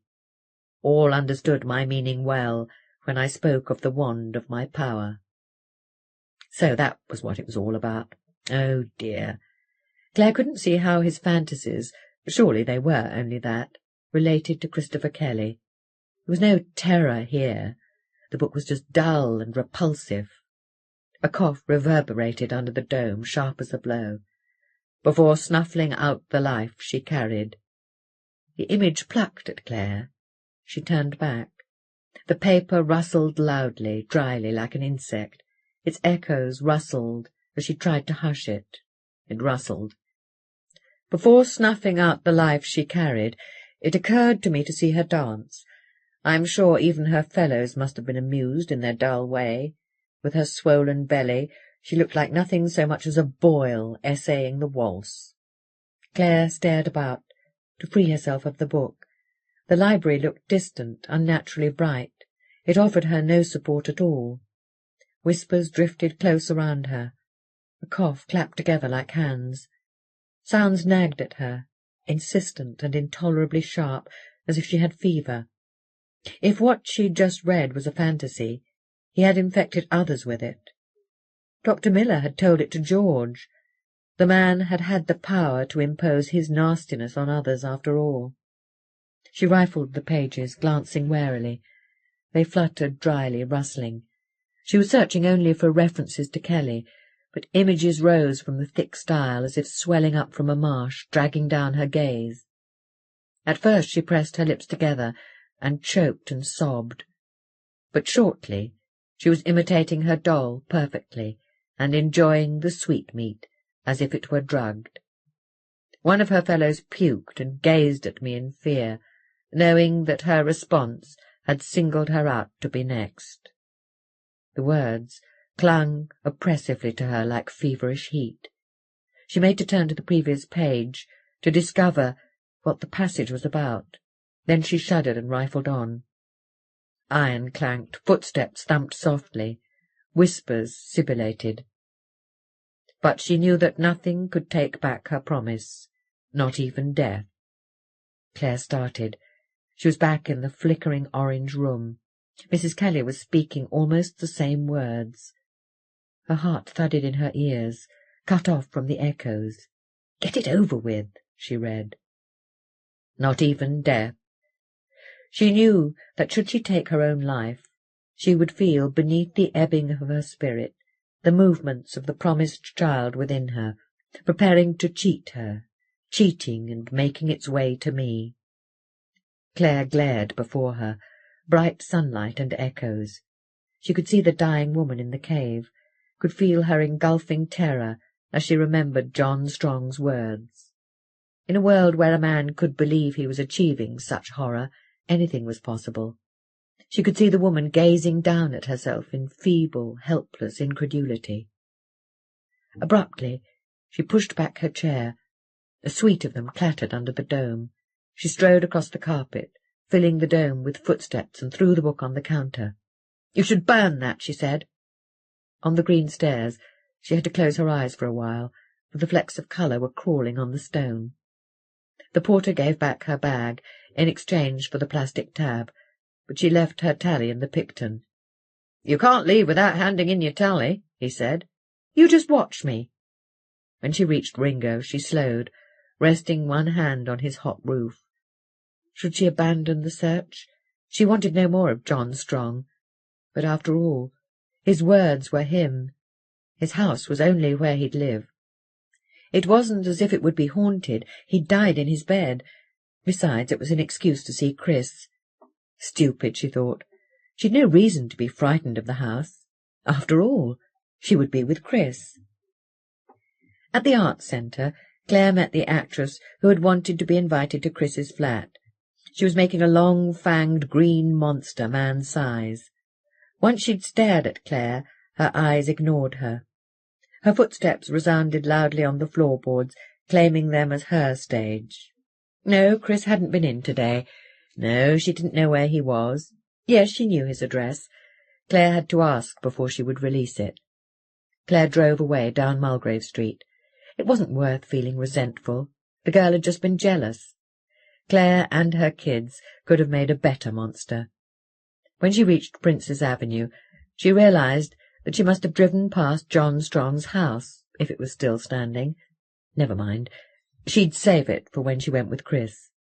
She drove through a gap in the reservation and parked in the North Hill Street at the end of the alley behind Prince's Road. Above the carriageway, the lamps were dull hooks on the evening. Beyond the rank of trees, Christ looked shriveled. Chris lived in one of the 3-story Georgian houses.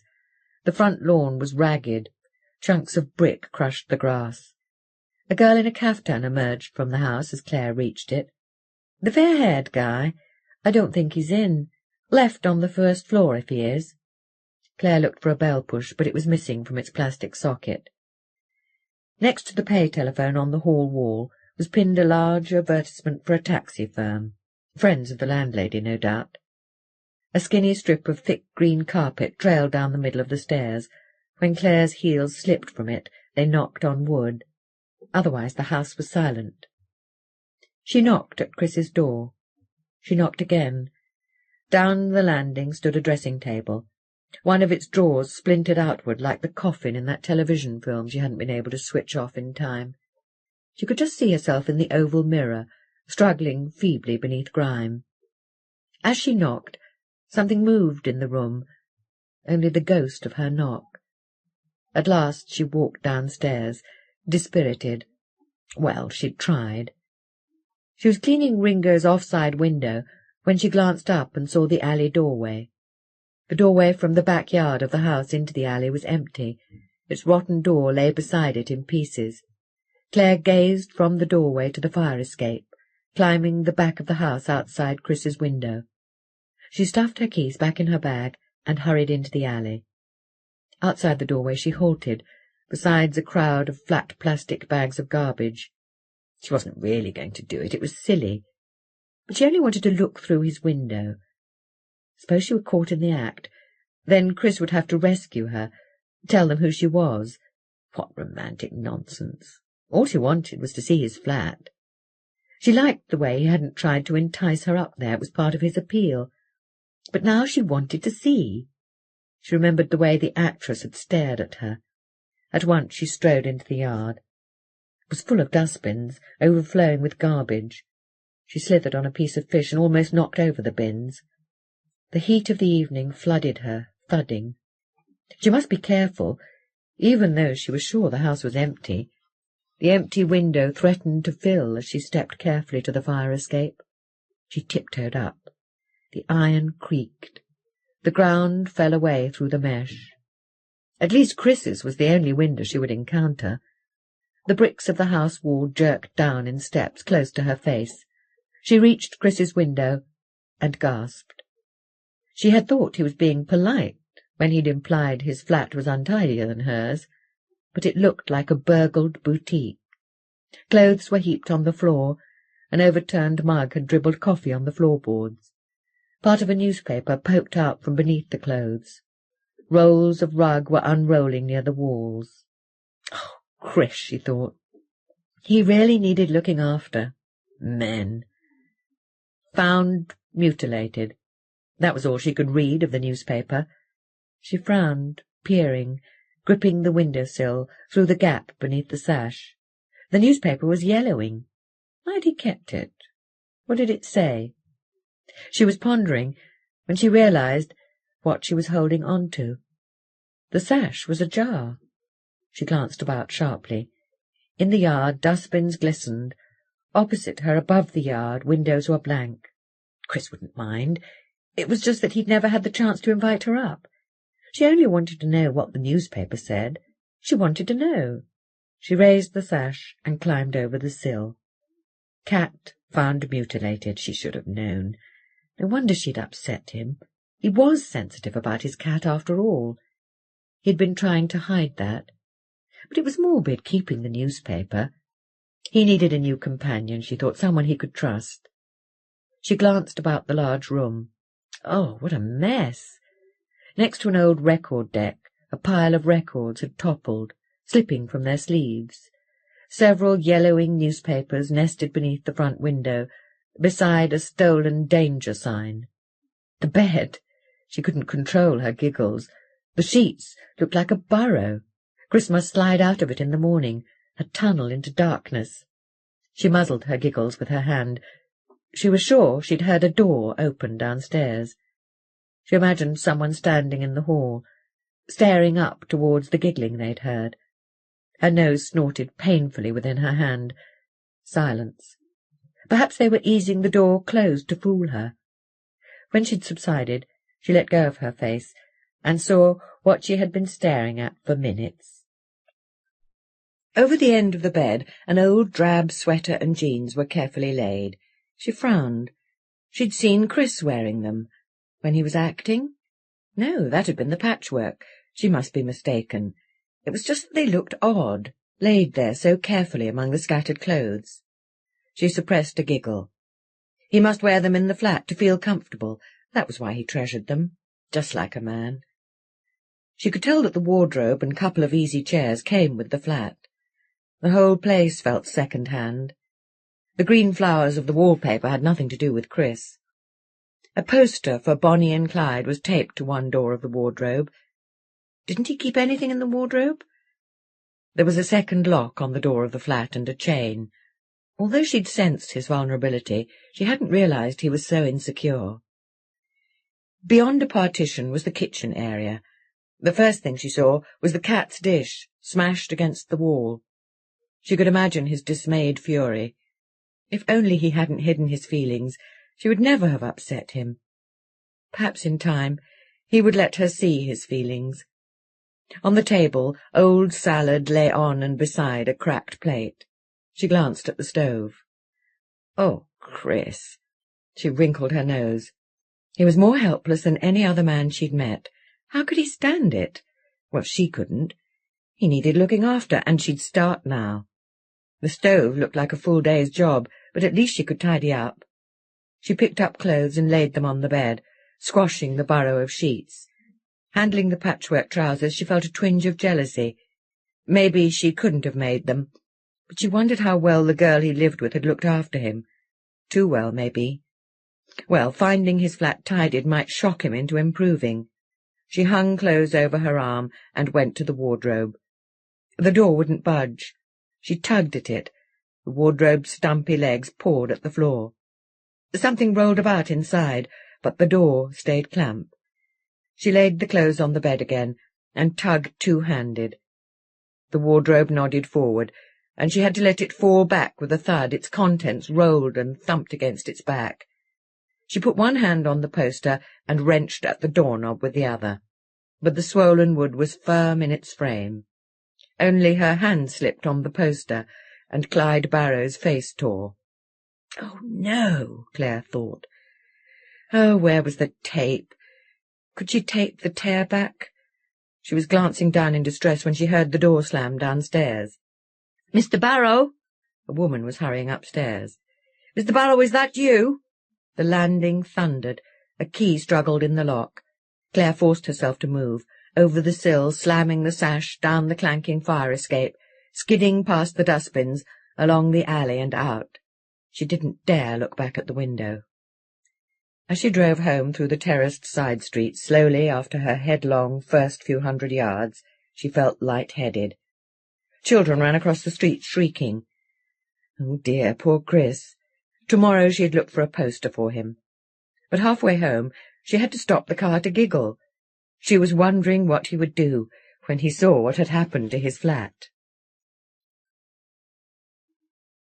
Wednesday, September the 24th. Mary Kelly lay very still. What had wakened her? Heat hung about her, close and immobile. The house creaked, but it always did. That wasn't what she'd heard. The silence didn't fool her. She had heard something. Her eyes were full of the feeling of light, grey. When she raised her eyelids, it remained pressing close as thumbs. She held the rest of herself still. The silence feigned innocence. She heard her heart. It sounded starved and feeble. Perhaps she'd heard a cat or one of the young drunks who made a row at all hours with no thought for anyone. It was early morning. The television her neighbours played thoughtlessly past midnight was silent. There was no traffic. No birds were greeting dawn. Perhaps she'd heard a police car hunting criminals, howling. She reached for her handbag and pulled it into bed with her. She'd not sleep again tonight. Since the writer and his cronies had upset her, she had hardly slept at all. They'd succeeded there, though she hadn't let them see. Since losing her sight, she hadn't had a single night of unbroken sleep. Last night, tired out, she had hoped to sleep. She shouldn't allow herself hope in this world. It only made God test her every time. The heat stood over her. Heavy weather always felt like an intruder. She remembered the weeks after Sissy's creature, had gone, when she couldn't be sure that he'd actually left, groping in her new blindness. She had sensed the oppressive, hulking heat everywhere before her. And she had been sure it was him, playing a sadistic game. The heat had blocked her path these last few nights. Only the heat. If he dared show his face here, God would punish him for anything he did to her. The heat surrounded her bed with presences. They stooped toward her, thrusting their grinning faces within an inch of hers, waiting for her to have to touch them. She closed her eyelids and began to pray. She prayed loudly. Her neighbours had complained that she kept them awake. They'd do better to pray themselves instead of complaining. She offered up her soul to God. She prayed for Sissy. Let God in his mercy grant her a place in heaven. Again she offered up her own soul, more loudly, for her voice sounded muffled, by the heat, of course. After a pause, she prayed for Christopher. Let God in his infinite mercy save him. Perhaps, after all, Christopher should not be blamed for what he was. Nor should she be blamed. She had been a woman alone, trying to fend for herself and a child. In her letter, Cissy had told her the Satanist's name and address, but what could she have done? If he had been caught, she would have had to give evidence. What might the devil have done to her, to the child? She didn't think God could condemn her fear, and she didn't care what anyone else thought. Anyway, she could have changed nothing. The child had already been what he was, the monster he'd become. She shuddered and offered up her soul a last time. When the silence returned, she knew she was not alone in the house. The house was holding itself still, waiting for her to be fooled. Suddenly she kicked off the sheets to feel the solid floor underfoot. She wasn't going to lie there like pearl white. Once she'd searched the house, she might at least be able to rest. If anyone was there, they wouldn't stop her screaming. She put on her dressing gown and slippers. Grasping her handbag, she made slowly for the door. Her legs creaked painfully, like sticks swollen a little in sockets. Her movements sounded oddly muffled by the heat. Her footfalls were enclosed by the wall, then fell out onto the landing. At least nobody could hide behind a door. The house was colder without its doors, but she felt more secure, she told Mr. Wright, when he'd argued. The backs of her fingers ticked across ridged strips of the wallpaper. Her other hand closed on the knob at the top of the banister. Its paint was chill. Her footfalls were open and hollow now, but the heat still crowded her. The grey feeling of light pressed into her face like a constant threat. Let anyone try to threaten her. Go on, let them hurt her. God would catch up with them. The banister cracked loudly beneath her grip. That would startle any lurkers. She smiled bitterly, though her thin blood was rushing faster in her ears. In the hall she stopped to rest, then shuffled to the front door. The lock and bolts were fastened. Beyond the door she could hear a dog scrabbling at litter, whining. She moved along the hall. Dust-furred grease from the kitchen walls gathered on her nails. The back door was locked and bolted too. The key was still in the lock, just beneath the bolt. All the windows that could have been opened were nailed shut. The kitchen table flitted vaguely on the greyness. Objects often did that, people seldom. Its flitting startled her. Suddenly she was afraid. She groped for the table drawer, but it was shut, and the knives were all there. In any case, most of them were blunt. She had closed the drawer when she reached in and chose the sharpest knife. She would carry that in future. In the front room her movements sounded padded. The grey seemed thicker. The presence of chairs loomed at her. There were no other presences. Her oppression had lifted somewhat. The fire irons rattled as she checked them. They were the only potential weapons. Ash whispered dryly beside her face, crumbling. No, there were the photographs. Their corners were sharp. She unfolded painfully from squatting. Her hand trembled as it gripped the mantelpiece. She shuffled to the table in the alcove. One of the photographs was gone. It was the larger one, the family group. It was nowhere on the table, which was rough with dust, nor on the floor, nor in the corners of the alcove among the ropes of dust. Her tension pulled her to her feet. Her whole body shook. She clung to her handbag with one hand, the other gripped the trembling knife. Mrs. Laird must have moved the photograph. The woman had been interfering lately. She wasn't satisfied just to read out the newspapers to her.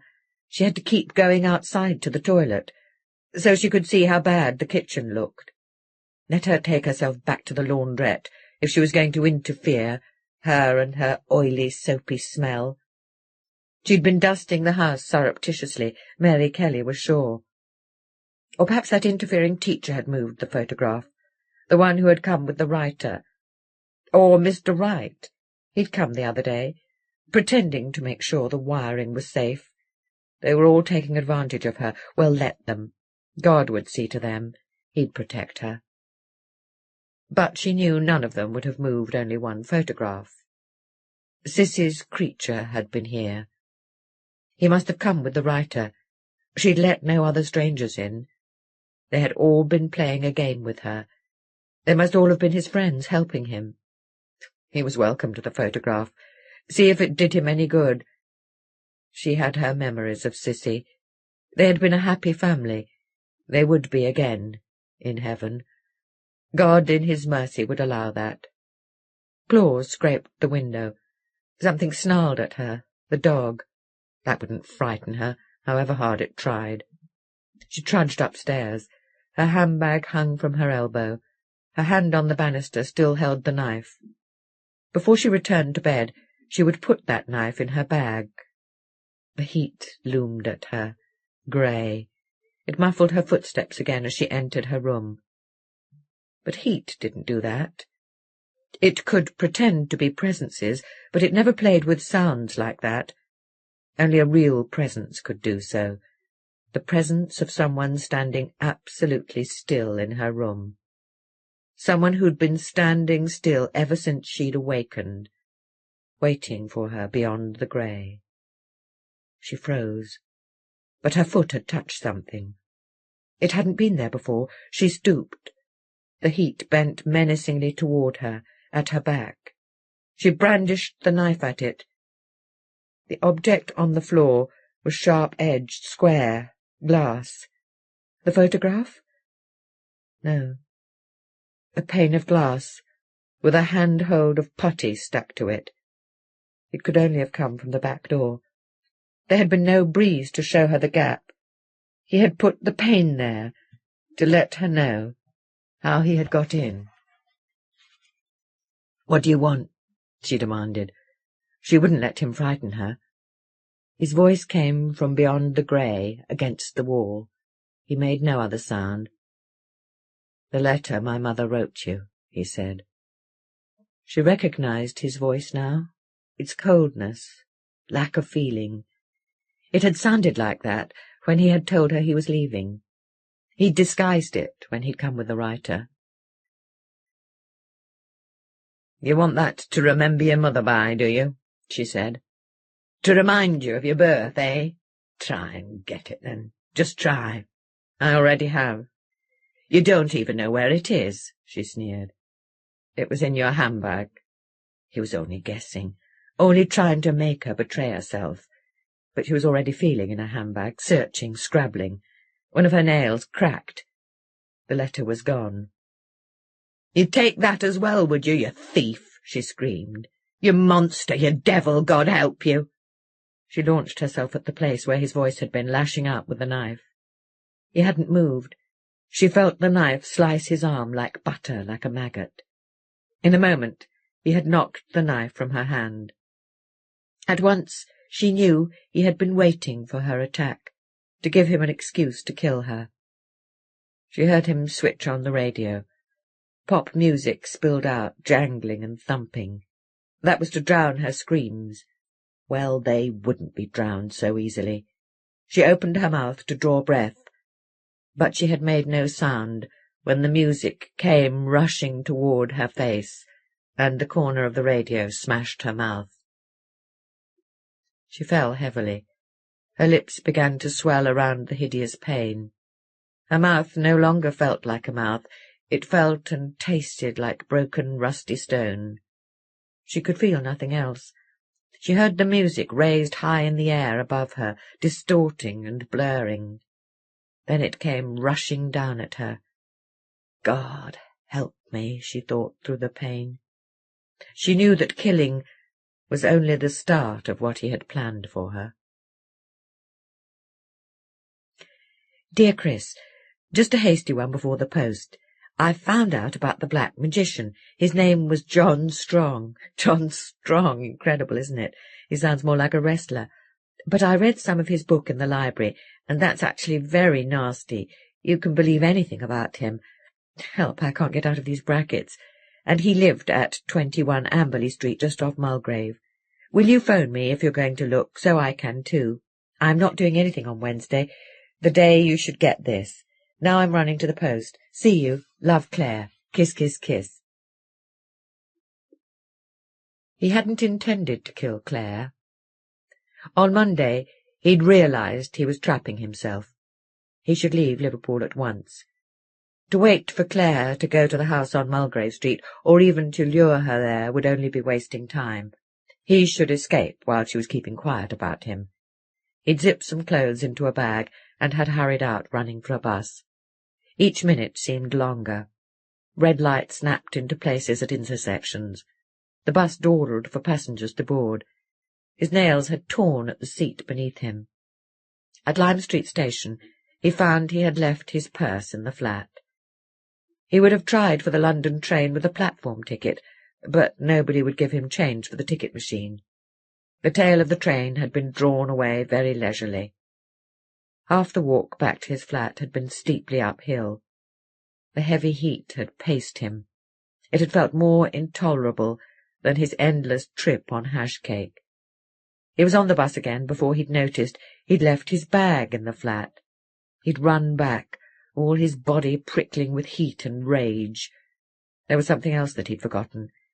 He'd searched for half an hour, then with a snarl of rage had wrenched himself away. But he walked down Prince's Road slowly, more slowly, halting. He couldn't leave until— He couldn't leave. Gazing across at Mulgrave Street, he'd known why. The knowledge had lain dully on his mind. The worst thing was, he no longer felt free, less so than in his childhood. He'd had little sleep that night. He lay beneath the house, waiting. The earth was full of crawling babies. His grandmother must have told him the story the doctor had told George. He'd forgotten, that was all. On Tuesday he'd had to get out of the flat. He'd walked in the park. He dozed on benches, but children were chattering, birds were babbling. In Sefton Park, the light on the lake attacked his eyes jaggedly. In Otterspool Park, the path sank among trees, alive with the sound of traffic above on the main road. He'd been trying to edge away from Mulgrave Street, pretending he was only strolling. He'd had nothing but his purse and the clothes he was wearing, but that didn't matter. He was only strolling. But he couldn't pretend to himself, and the clearer his purpose had become, the more certain he'd been that he would fail. He was only strolling, and time gathered on him like thick wax, more suffocating than the heat. When at last he'd returned to his flat defeated, the landlady was waiting. "Mr. Barrow, I think somebody's been in your flat. I haven't been able to check. Have you had a new lock put on?" "Yeah, right." In his confusion, he'd neglected to lock the window, and someone had got in. "Maggie? The police?" "You know very well you should have asked me. Will you check your flat now, please?" She'd come in with him, blocking the door as he'd made to close her out. She stared suspiciously at his eyes, looking for the evidence of acid, no doubt. His clothes had been moved, his bed had been disturbed. Nothing had been taken, but someone had torn his poster. They'd wanted him to know that they had got in. "Miss Fraser says someone was asking for you. A short girl, a brunette, not much more than 5 feet tall. She was here shortly before I heard the intruder." "Yeah, I know her. It was her in here." "Please tell her it was still burglary, even if she's a friend of yours. For her own sake, she'd better not do it again, and please let me have a copy of your key tomorrow. And for heaven's sake, Mr. Barrow," she'd said from the door, "tidy up this flat. I've been meaning to tell you for weeks." Which meant she'd been getting in, too. He had suspected as much. That was why he'd bought the lock. Didn't matter now. His flat wasn't safe any more. He wasn't safe. Clare must be in league with Edmund, after all. He needed to gain an advantage before he was trapped. He needed the address on Mulgrave Street. It was in his mother's letter. His grandmother had shown him once, then she'd snatched it away, and he couldn't recall it. He didn't dare let the pull lead him to the house. Knowing where it was would give him an advantage. He hurried out to buy a glass cutter and putty. Once he knew where the house was, he would know what to do. But killing his grandmother had made him less free. In her house he'd felt the pull grasp him, through the walls. Now the killing was something else to flee. It would strengthen the hunt for him. Back at his flat he had tried to sleep, but the sheets had felt unfamiliar. Whenever he touched sleep, he had felt surrounded by earth that threatened to collapse and suffocate him. His eyes were gritty embers.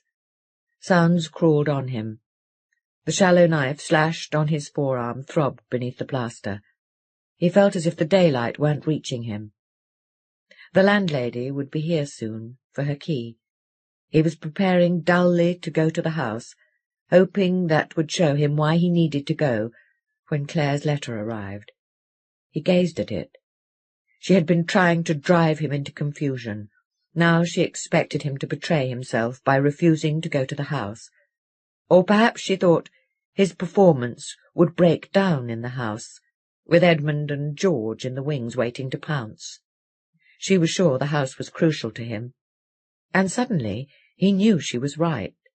Suddenly he saw what he must do. Something about the house was trapping him in Liverpool. He must destroy the house, now in daylight. That was why he'd needed the address, the advantage. The house, or what remained of its influence from his childhood, had been confusing him. He put on his old clothes to be less conspicuous. He took a box of matches from the kitchen. He could buy petrol if he needed it. It was a pity to leave all his clothes, but he could buy more.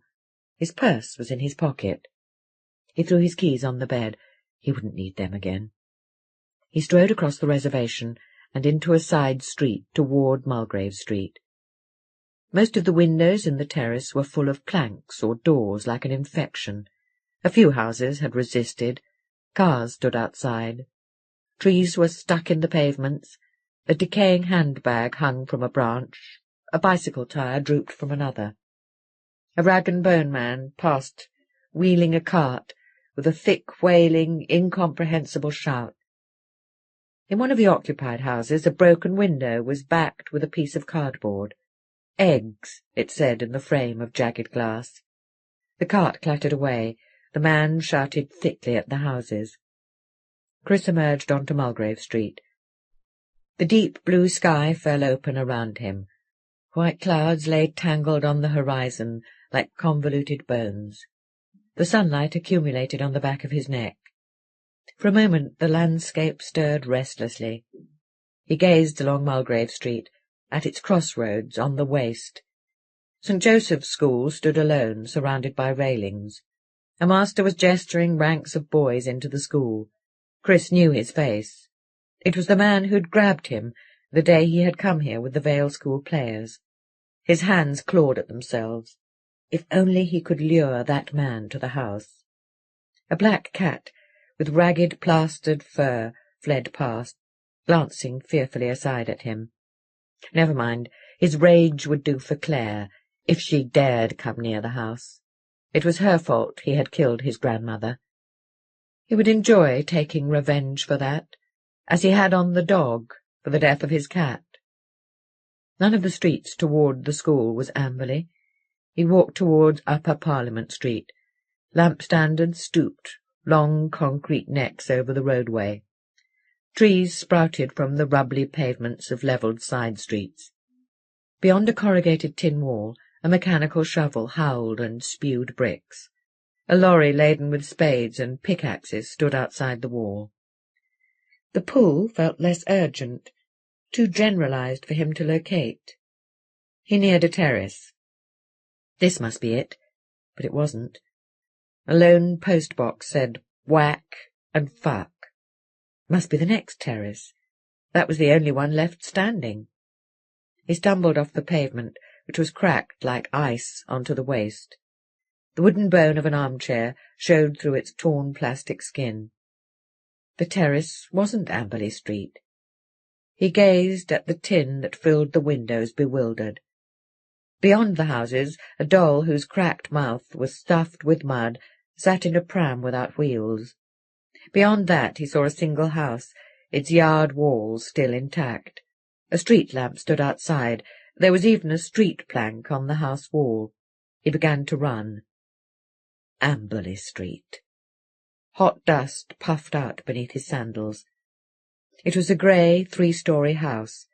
The windows were full of shattered holes, but curtains panted feebly within, colourless as vegetation trapped beneath stone. One sash was almost blind with boards. Beneath its glass a curtain stirred. Small attic windows hung with grey curtains stood forward from the slate roof. The front yard was cramped close to the house. Tufts of grass and weeds sprouted through a scattering of glass and slate. The basement windows were nearly buried. The brows of their sashes stood emptily above the surface of the yard. 3 steps led up to the front door, which was dull brown, partly charred and blistered. The flap of the letter slot hung askew beside a large, rusty doorknob. As he approached, Chris glancing at the adjoining set of steps. Above them an intact front door was displayed in a jagged frame of brick. Beyond it a hall with flowered wallpaper led out onto rubbly waste.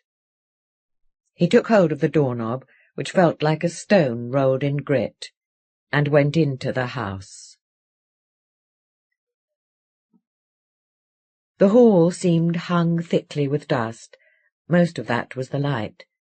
Great damp stains bulged the dim wallpaper. One pregnant swelling was covered with pale green patches like ancient bread. He moved stealthily along the hall. On his right a closed door led to the room with the almost boarded window. The floorboard began to shift beneath him, but he redistributed his weight before it creaked. Above his head the posts of the banister faded into colourless vagueness. Someone was moving up there. He crept along the hall, though he hardly needed to know. Now he was in the house, he need fear nobody. In the hall beneath the stairs he found a door. He turned the knob, which squealed reluctantly, and tugged. The door had clearly not been opened for a long time. Its wood bulged from the door frame, its moist lock was scaly with rust. He thrust one foot against the wall and tugged with both hands at the knob. Something creaked faintly, but his foot slithered on a patch of mould. He wedged his foot again and tugged. The slash on his arm was throbbing. He felt movement. It might be the knob working loose in its socket. He rested. He knew he must reach the basement. That was where John Strong had used his power on his victims. Whatever he had used to control them, he must have kept it down there, safe from them. They would never have dared go down to the basement. The source of John Strong's power was there. Chris braced both hands on the doorknob. It was dim and slimy. He jammed his feet against the wall and heaved at the knob, heaved until his shoulders ached. Pain pounded in his arm. The door was creaking. It was giving. With a loud crack it sprang open, gasping a thick smell of earth at him. Peering down, he made out a large room. Slivers of light through the choked slits at the tops of the window lay stranded, glistening. There was no furniture, only the dully glistening floor. It looked like a marsh at twilight. He didn't want to go down there. It was too much like something he feared, that darkness. But he had to. There was nowhere else he could go. He struck a match clumsily and ventured onto the stone steps. Though the basement was large, he felt penned in. The flickering darkness shifted close to him. He was going down into crumbling earth. His sandals rang dully on the steps. On the bottom step he halted, fumbling for another match. The spent match hissed briefly somewhere in the dark. He stepped out into the basement, and his footsteps became a moist whisper. There was no floor, only earth. It closed on his sandals like lips. It squeezed moistly over them, licking his feet. The darkness crumbled toward him. There was nothing but earth, and a number of flat stones scattered near the walls. Above him the ceiling hovered, fluttering, vague and huge. A drop of moisture blinked, then fell. The flame crept toward his finger. He had to let in the dark before he could light another match. He dropped the match before it burned him. The earth hissed as it put out the flame. The darkness caved in around him. He scrabbled at the matchbox, and its drawer fell out, spilling all the matches on the wet earth. As his feet moved in panic, the earth seemed to stir wakefully beneath him. The darkness filled his eyes and mouth triumphantly. choking off his scream. It filled him. And did nothing. It was no threat. It was hardly dark at all. His eyes grew used to the light seeping through the slits of windows. The earth glistened, crawling with dim light. What he needed was beneath that earth. There was nowhere else John Strong could have hidden it. He must dig. He stooped, hands ready, but the slash on his arm began to sting, and he remembered something. Outside the house, the sunlight hurt his eyes. It made him more anxious to get back to the basement. He hurried to the tin wall where the mechanical shovel howled. Nobody was in sight. He grabbed a spade from the lorry and ran back toward the house. He had almost reached the house when he saw the car turning into Mulgrave Street. It had no business there. It looked too expensive. He clambered over the rubble beside the house and listened. When he heard the car halt at the corner of Amberley Street, he dodged into a room of the next house that had remained almost intact. Only its fourth wall was scattered over its floor. He heard Edmund say, "That's it." "Couldn't they knock it down?" George said. "Why leave just this one?" Clare wasn't with them. Chris listened to their approaching footsteps crunching over broken glass. They'd go straight in. He'd left the front door open. They had no reason to come round here, and they'd better not. He lifted the spade. Its sharp edge glittered. Flies swarmed near him. He slapped them away with the spade. The swarm drifted away, then returned. They weren't drawn to him. They were drawn to something in the rubble. He looked down. He was running from the car crash, hands full. The man was chasing him. He ran into Mulgrave Street. He heard the man's footsteps pounding along a side terrace. He glanced along the side streets, looking for a hiding place. Someone might look out of one of the houses at the noise. He caught sight of a house standing by itself, probably abandoned. He ran around it and hurled his burden into the rubble, throwing a few chunks of brick on top of it. Then he ran toward Princess Avenue. Chris gazed down at the swarming rubble. Emotion welled up in him. He let it come. He mustn't struggle now with his pursuers in earshot. Slowly he began to grin. He was home at last. He'd been home before and hadn't known it. At last he felt completely safe, free, calm. There was no struggle at all within him. Whatever happened now, he would be all right. He leaned against the wall, grinning. He heard George and Edmund reach the house. Perhaps Clare wasn't working with them after all. He hoped she would come to the house by herself, while he was there, since she liked playing games with him. He just thought of a game he would enjoy playing.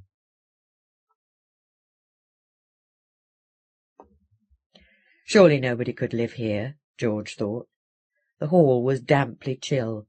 It smelled of earth and wet stone and paper. It smelled like a ruin sinking into a marsh. There was no place for life here. It would suffocate. "We'll start at the top," Edmund said.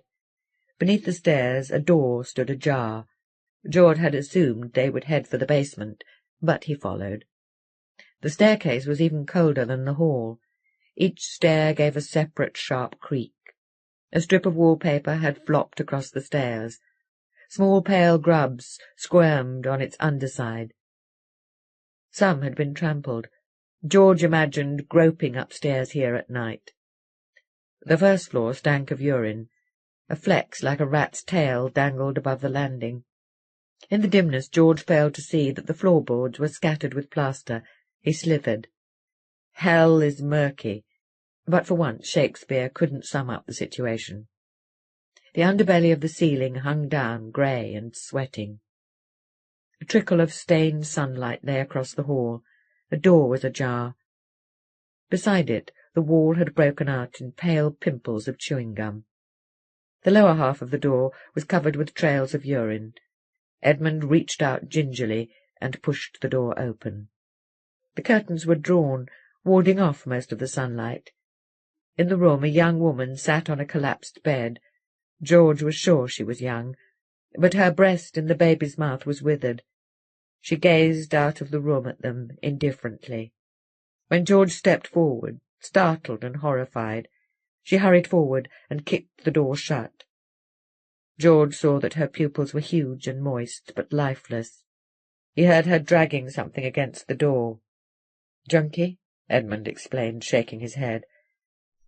George was about to demand what they were going to do about the baby when he realized they were being watched. He whirled, grabbing at the wall. Fallen plaster shifted in its cradle of wallpaper. The man was standing at the top of the stairs to the attics. His small body stooped as he peered at George with one eye. The other socket was bright pink. He wore a raincoat the colour of the dim light. One sleeve was missing. His bare arm hung slackly almost to the floor. He drooled. As soon as Edmund gazed up at him, the man burst into tears and scuttled back into an attic. "Jesus," Edmund said. George gazed at where the man had been. From the edge of his eye he glimpsed sunlight creeping out behind them into the hall. The other first-floor door was opening. A burly man stood there. The bib of his faded overalls was thick with old food. He hefted an iron bar above his head as he advanced towards them. His face was smooth and bland as an infant's, but his eyes were those of a man backed into a corner defending it, although he hardly knew why.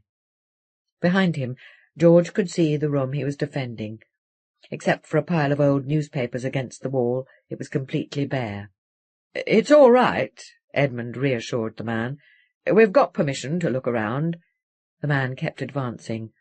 That wasn't the way to handle him, George thought scornfully. He stood his ground. "Just you put that down," he told the man. The two of them could handle him. He was glad to have something to confront at last, something more solid than the suffocating atmosphere of depression.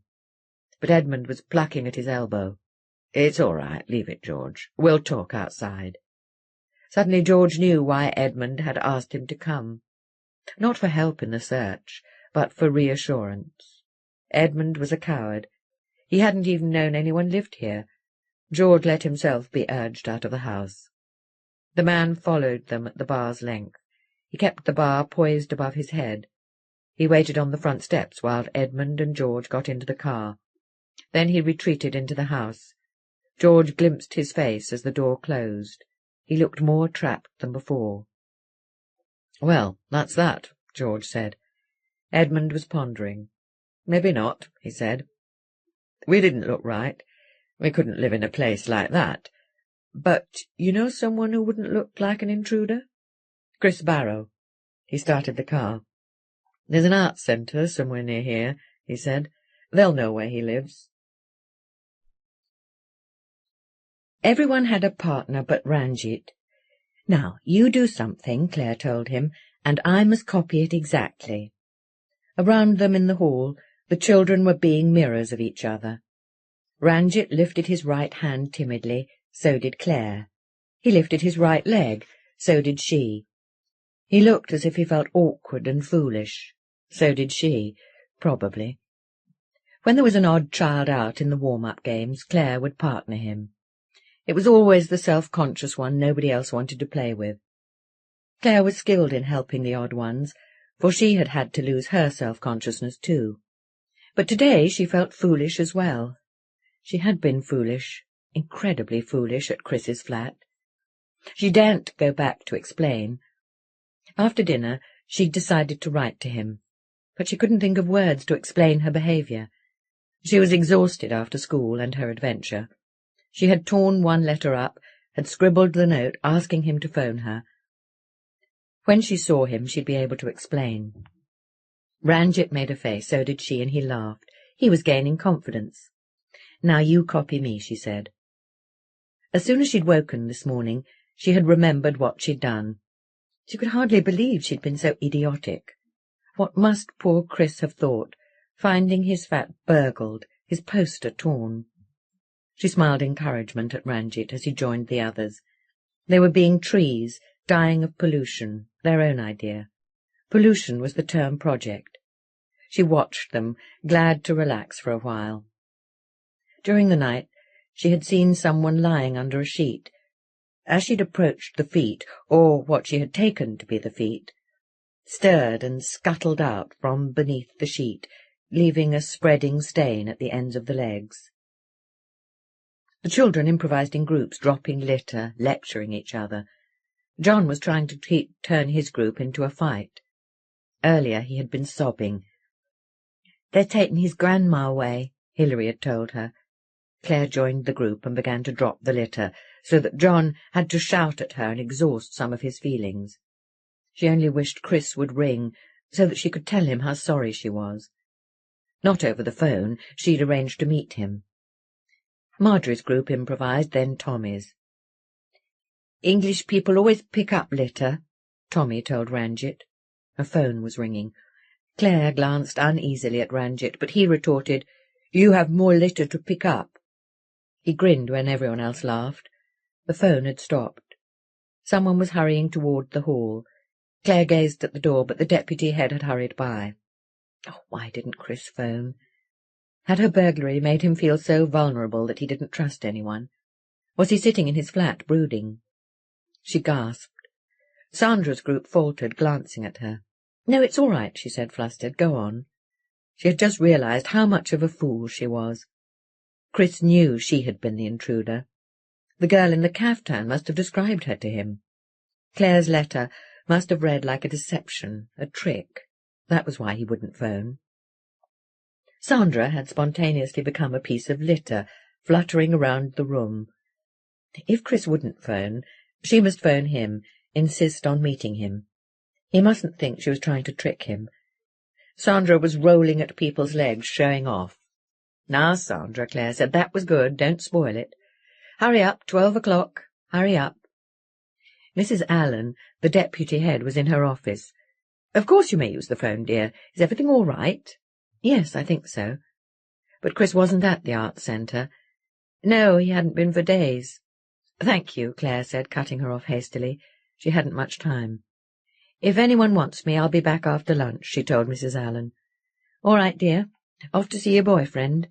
Despite everything, Clare found herself smiling. "Yes, that's right," she said. They couldn't find Chris's name among the doorbells. A wire sprouted from an unnamed socket. "Let's see if he's upstairs," Edmund said, nudging the front door further open. George pulled his sleeve impatiently back from his watch. Nearly 1:45. They'd had to wait an hour for someone to arrive at the arts centre. He wanted to get back to the newsroom. Next week's posters were supposed to arrive on Wednesday now, so that they could check them. But he didn't want Edmund exploiting the boy's good nature. He followed. A door on the first floor was ajar. Glancing in, George saw a torn poster of Bonnie and Clyde. "That might be him," he said. He liked that film. Edmund strode in. "He's probably only gone out for a minute," he said. "We'll wait." He strolled about. "That's stolen," he said, kicking a danger sign. "I don't understand his kind at all. They don't care. They're all criminals." He pointed to a pair of patchwork trousers lying on a heap of clothes. "This is him, all right. God, look at all this. Could you live in this?" He seemed furious with the disorder. George disliked it too, but not so vehemently. It was up to Chris how he lived, after all. "He's got a bloody wardrobe, for God's sake," Edmund said. "How the devil can't he use it?" He tugged at the wardrobe door. Something rolled, something bumped. "I'll bet it's nearly empty. Here you are, George, give me a hand." "No, I don't think I will. Leave the man's wardrobe alone." "This mess annoys me. I'll tell him so when I see him. It's typical of him." He wrenched at the door. The wardrobe rocked back, and the door burst open. Something rolled out onto the floor, a metal rod for hanging hangers. George hoped that was worth Edmund's troubles. But Edmund had stooped into the wardrobe. "My God," he said, muffled. The tone of his voice penetrated the wood. George turned apprehensively to watch what he was lifting out. It was a framed photograph. 2 of the faces were blotted out by stars of smashed glass, but between them was the face of Christopher Kelly's mother. Edmund sat back on his bent feet, as if he couldn't feel their aching. He gazed at the poster on the wardrobe. "Barrow," he said. "Chris Barrow. My God. With all his fat gone. Yes, I should have seen it. And he did need glasses, after all. He's a good actor, I'll give him that. He nearly fooled me. He pointed to the photograph, speaking to George now. You can see him when you look, can't you? There, in her face. Still hoping he hadn't understood Edmund, George began to see Chris almost hidden in the outlines of the woman's face. "Oh, God, I've got to phone my wife," he blurted. "Go ahead. I won't be going anywhere." Edmund was poking through a heap of clothes. His growing eagerness seemed almost hysterical. "My God," he said. "Do you realize we might have wasted our time in Mulgrave Street?" He was laughing. At the phone, George thought for a giddy moment that he had no change. After a long time, Alice answered. "Just when I'm making dinner," she rebuked. "Did you go to that house?" "It was awful. There was a girl trying to feed her baby in that place. But there's something worse. We've found out who killed my mother. It was Chris Barrow, the boy who came to our house." After a silence, she said, "Oh, George," in what might have been sadness or disbelief. "It was," he said, his voice cracking with bewilderment. "We found a photograph he stole from his grandmother." "All right, George. Thank God. At least they'll catch him now. Come home now, George. Don't stay there, please. I've got to see what Edmund's going to do." She didn't seem to understand why he had phoned. "Don't you realize," he shouted, "he knows where we live?" "Yes, that's true, but I don't think he'd hurt us. I'm sure he wouldn't." She was silent for a long time. "There's one good thing," she said. "Good?" he shouted angrily. "What's so good?" "Well, I was thinking, Clare will be at school. At least she's out of this." 12:20. She was wasting her time sitting here. Clare got out of the car. She didn't dare go into the house, but she couldn't wait all day in the hope that Chris would look out and see her. She picked up a handful of gravel from the reservation, and venturing into the garden, pelted his window. She was glad there was no response. She retreated hastily to the car. There was one more place he might be. She drove to a gap in the reservation, drove back to Mulgrave Street. Boys were playing outside St. Joseph's. Footballs rang on the stone. Over the loud whirring of her car, John's strong house stood sharply grey against the blue sky. She and Chris must have driven past it several times. It seemed incredible they hadn't noticed. But of course there were other houses, isolated by the desolation. She halted Ringo outside the house. The echoes of the engine faded across the waste. The sun blinked dully in cramped attic windows. She pulled her emergency torch from its nest beneath the dashboard. Was the house occupied? Curtains drooped behind grimy panes, behind boards. If Chris wasn't inside, she would come out quickly. At least the front door was ajar. The blistered paint crumbled beneath her fingers as she pushed the door. The sunlight failed almost as soon as she entered the hall. Dimness came at her. She stumbled over something. The dankness that had closed around her didn't fall back as she switched on her torch. An iron bar was propped against the wall at her feet. That was stupid, dangerous. It might have hurt someone. She carried it out and dropped it, clanking into the gutter near her car. She probed her way into the hall with her torch beam. If she hadn't been worried that the house was occupied, she would have called to Chris. Shadows burst from swellings in the wallpaper. Green spots glimmered. Shadows slid out from the posts of the banister, a rank of them swaying down the moist wall above the stairs. Beneath the stairs a door swung further open, moved by shadow. The basement. That was where John Strong had taken his victims. It was dark. Chris couldn't be down there. She shone her torch through the doorway.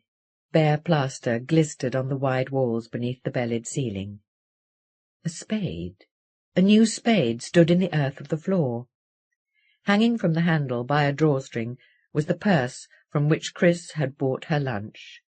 He must have left the purse as a sign that he'd be back soon. She would wait outside.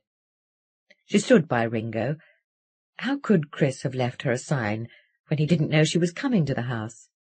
Maybe he'd meant it for George and Edmund. If they were here, she would have to make sure of seeing Chris alone. She gazed about. A burly man in discoloured overalls was plodding away across the waste. Cars hastened along the bad roads, but otherwise there was no people. On the exposed wall of a demolished house, wallpaper lolled, feebly stirring. The basement windows of the nearest street were choked with rubble.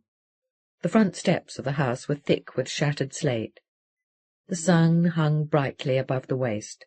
Boys shouted in the school playground. She glanced toward them. God! She stumbled hastily around the house. She was all right.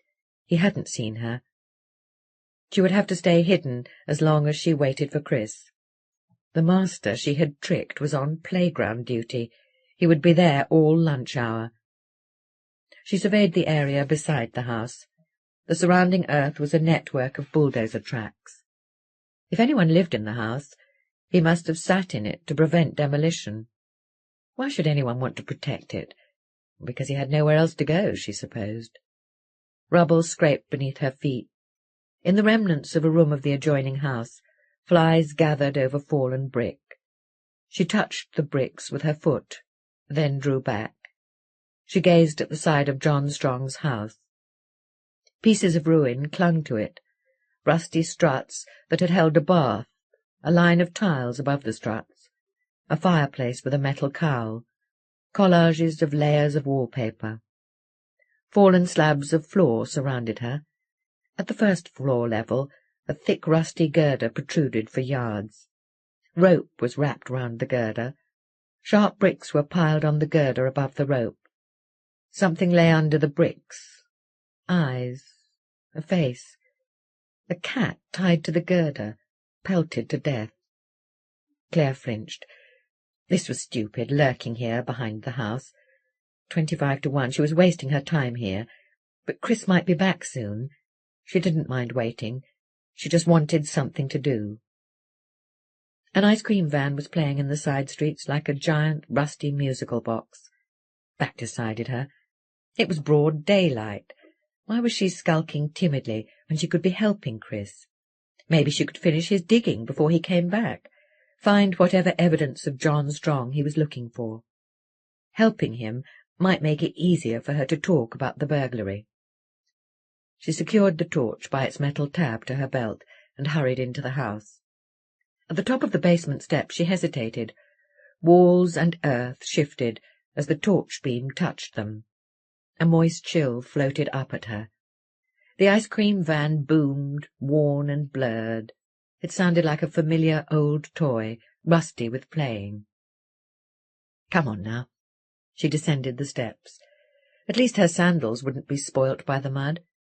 She walked through worse with the kids. The torch nudged her stomach companionably. The cold mud reached for her bare feet. The basement shook around her. Walls advanced to the light and shrank back.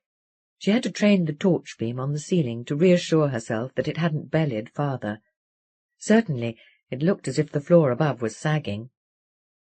The torch beam scooped the mud into the light, let it rush back into the darkness. This was no good. The torch would be even less steady while she was digging. Where could she rest it? Its rubber cover was meant to be waterproof, but she didn't want to chance the mud. She could lay it on a stone. Flat stones were scattered on the mud near the walls. What were these stones, anyway? She put Chris's purse in the pocket of her dress. It nestled against her breast. Then she pulled the spade out of the shallow pit and went toward the stones. Were they tiles? Had they fallen from the walls? She couldn't see any patches they might have fallen from. They had been carefully carved, smooth grey stones, about 9 inches square, perhaps 1/4 of an inch thick, but they weren't smooth underneath. They lay raised a little from the mud on shadow. She slipped the spade beneath the nearest and levered it up. Movement caught her eye first, wriggling off the underside of the stone and into the earth, a fat pink and grey worm. Something with numerous legs scuttled glistening behind the stone, but Clare was gazing at the face she had turned up from the mud. The high-domed forehead was smooth, neither wrinkles nor eyebrows. Mud dribbled from the deep eyes and the mouth, revealing them. The cheeks were long, smooth hollows. The long, blunt nose was absolutely straight. The thin lips were set in an aloof, cold smile. To Clare, it looked rather as if the face were trying to pretend that it hadn't been found in the mud. She turned over the next stone. She and the torch peered closer. The dark wall stood over them. The stone showed a tableau. A woman knelt, mouth open. A man stood above her, holding a swarming handful of insects. Clare pulled the spade away convulsively. The light brought the wall nodding toward her. When she recovered, she poked at the next stone, defying it to disturb her. The same smooth face came up, smiling thinly with contempt. Something moved beside her on the mud, a shadow. She whirled toward the slits of windows. Something was still there. Chunks of rubble. Must have been a cloud across the sun. Come on, stupid. By the time she'd turned up all the stones, she felt a little sick. Most of them depicted men, or more often women, being used for various purposes, frequently by animals. As they turned up, they added to the room's thick smell of earth. Parts of the tableau crawled back into the soil. Every few stones the smiling, perfect face came up again, like a card trick. Beneath the oozing mud, the attention to detail in the carvings was astonishing. Their art made them all the more disturbing, that and the fact they didn't seem to relate to sex. Clare might have understood that, but they looked as if the artist had hated anything remotely human. Something peered in the window slits. Rubble, stupid. The bottom step into the basement was in fact 2 stones. She turned them up. A kneeling woman whose mouth was being hammered full of a brick. The smiling face. She stood up, glad to have finished. She had been bending too rapidly too often. The darkness filled with orange light. She staggered dizzily toward the pit Chris had been digging. She closed her eyes and leaned on the spade. When she opened her eyes, she saw that she was encircled by the upturned stones. She would have to step over them to get out of the cellar, and she didn't like the idea at all.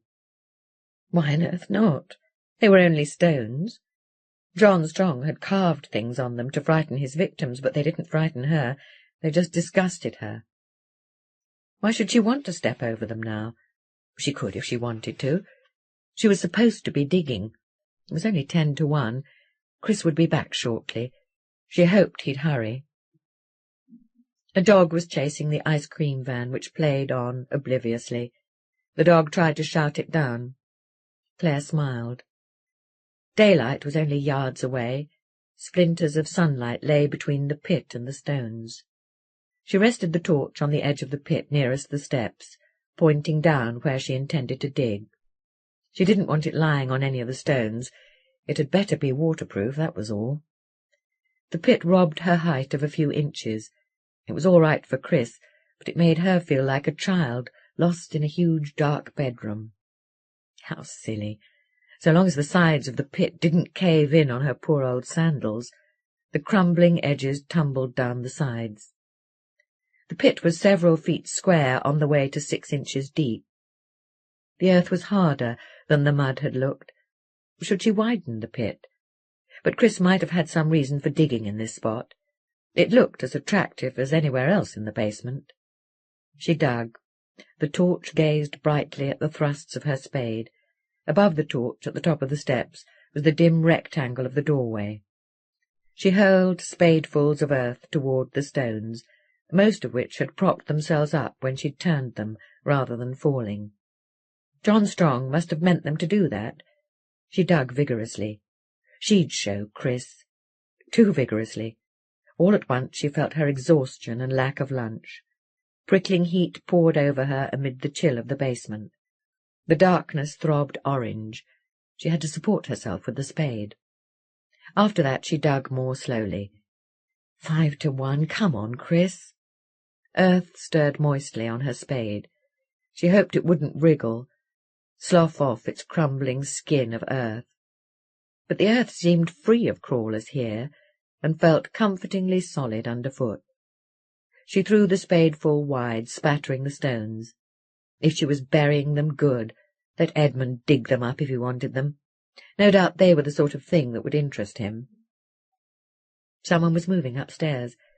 She glanced up at the hovering dark ceiling.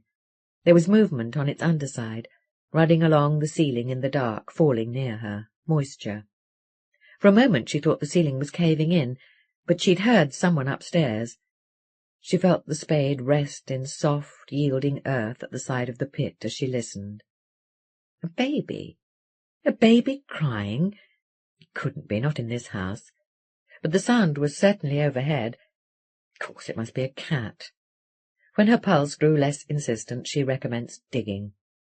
For heaven's sake, wasn't Chris ever going to come? She threw earth. The room was less dark now, her eyes were adjusting.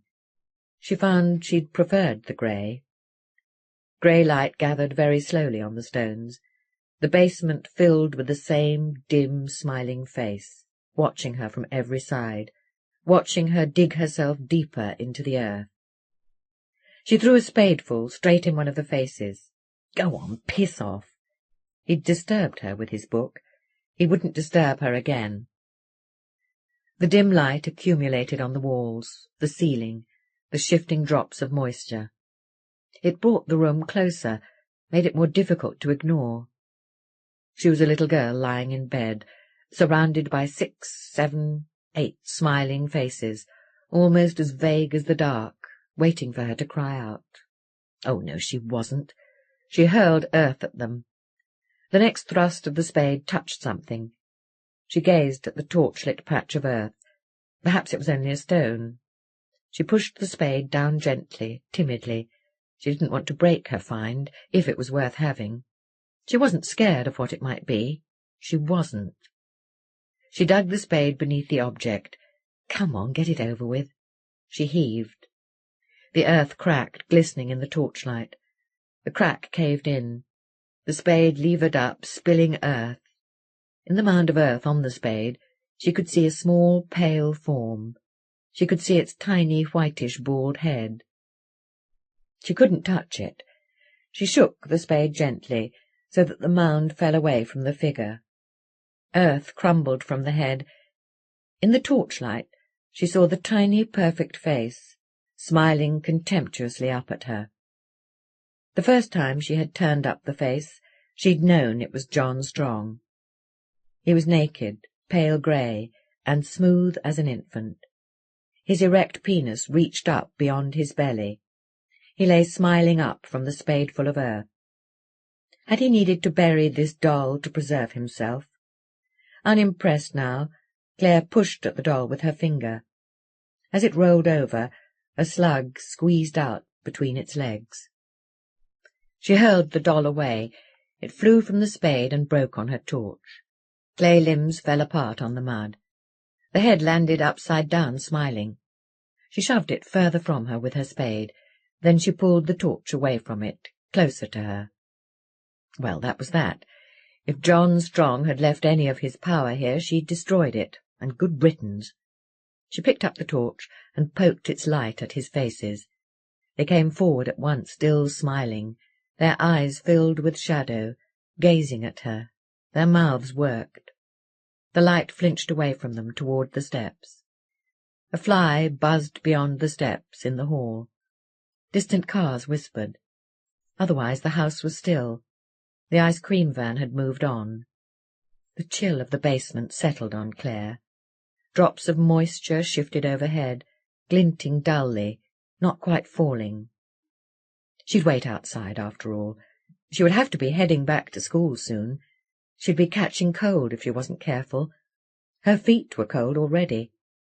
At the top of the steps, the doorway swayed restlessly. She made her torch glance away from that into the pit, to show her there was nothing crawling on the spade. She'd uncovered something else besides the doll of John Strong. It was pale grey, a swelling in the earth, a stone, but it was exactly the colour of the doll. The spade hovered over it. She'd seen the worst, and smashed it. Whatever this was, it couldn't be as bad, but it might be important. The grey bulge swelled up toward her, gathering light, swaying feebly. She must go, or she'd be late for school. The faces peered out of the dimness. The grains of the dimness swarmed. Flies buzzed in the hall, which sounded full of them. Oh, all right. She would just see what the object was, quickly, without digging it up. She began to scrape the earth away. It was a doll, a woman. Her face was large, the lips full. The woman was gazing down at herself in appalled panic. Clare knew the face from the photographs at Mrs. Kelly's. She hesitated. The face gazed down in immobilized panic, trapped in the light. Flies bumbled in the hall. Clare scraped the earth from the rest of the doll. The woman was pregnant. Her belly swelled between her hands, which clawed at the earth. That was all. There was nothing more to see, only a small patch of earth stuck to the doll. But it was dragging Clare down to peer closer, to be certain.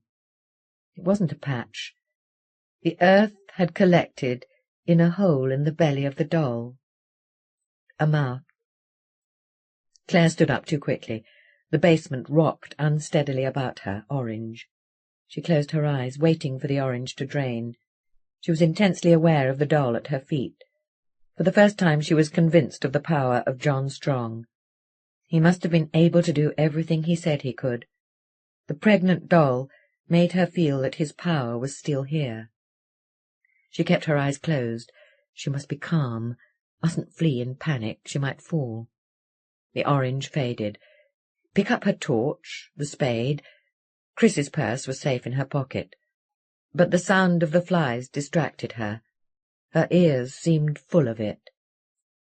It was nearer than the hall. It was at the top of the steps. It was coming down into the basement, buzzing. It was coming toward her, covered with flies, to take its revenge for what she'd done in the basement. Even when she'd swung the torch beam toward the steps, it took her a long time to open her eyes. "Oh, Chris," she said. "You fool." Oh, poor Chris. She'd come to explain and apologize. That was a fine way to begin. But her relief was so great that she couldn't have contained her exclamation.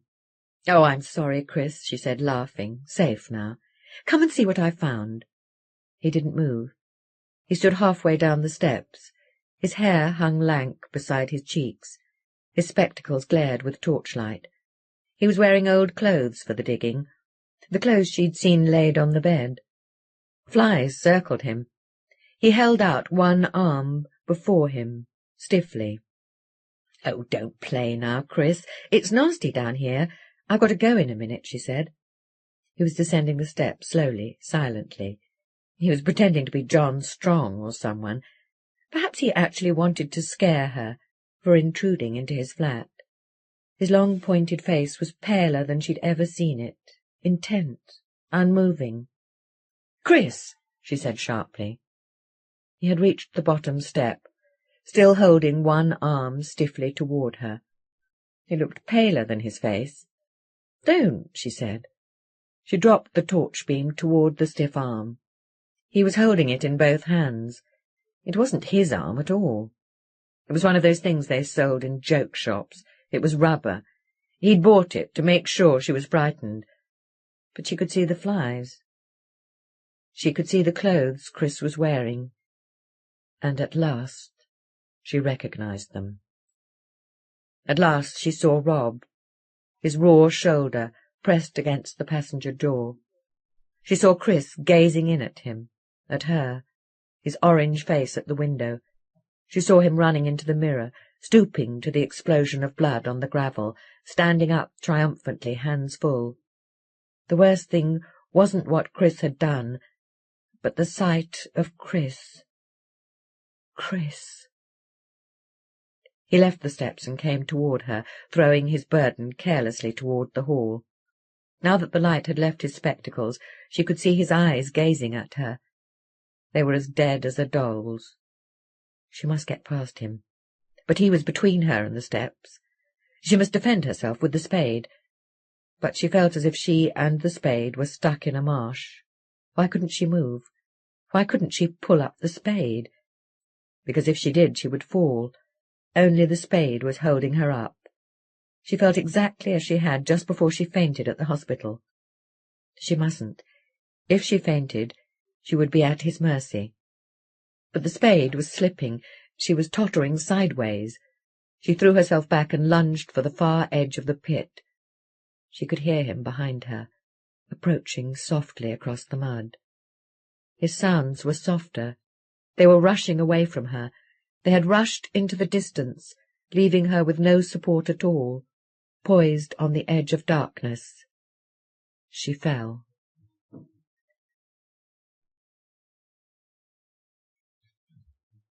Chris tossed his toy into a corner, where the flies followed it. He had finished playing now. He moved toward Clare. The torchlight had left his face. The grey light of the basement settled comfortably around him. She knew what he was going to do. She'd given up trying to talk him out of it, trying to make him feel he knew her. She was just someone staring at him, as his grandmother had used to. Her mouth was opening, like his grandmother's when she had tried to scream. He'd stopped that. There was the sharp edge of the spade, but she was turning. She had pushed the spade away. She twisted in the pit and moved toward the far side, moving as though she couldn't stop herself. He watched as she fell across the side with a squelching thud. Light spilled from the torch ahead of her, across the mud. She lay unmoving. As he gazed at her, he felt his first emotion for a while. He was going to enjoy himself. She had made it easier for him. He moved leisurely toward her. He was nearly at the pit when his foot slipped. It slithered on a small round object near the edge, like a stone. He was skidding toward the pit. The earth gaped at him. Its lips crumbled, glistening. At the bottom he could see a doll. It was a woman with a swollen belly. Her mouth was emerging from the belly. At once he knew it was him in his mother.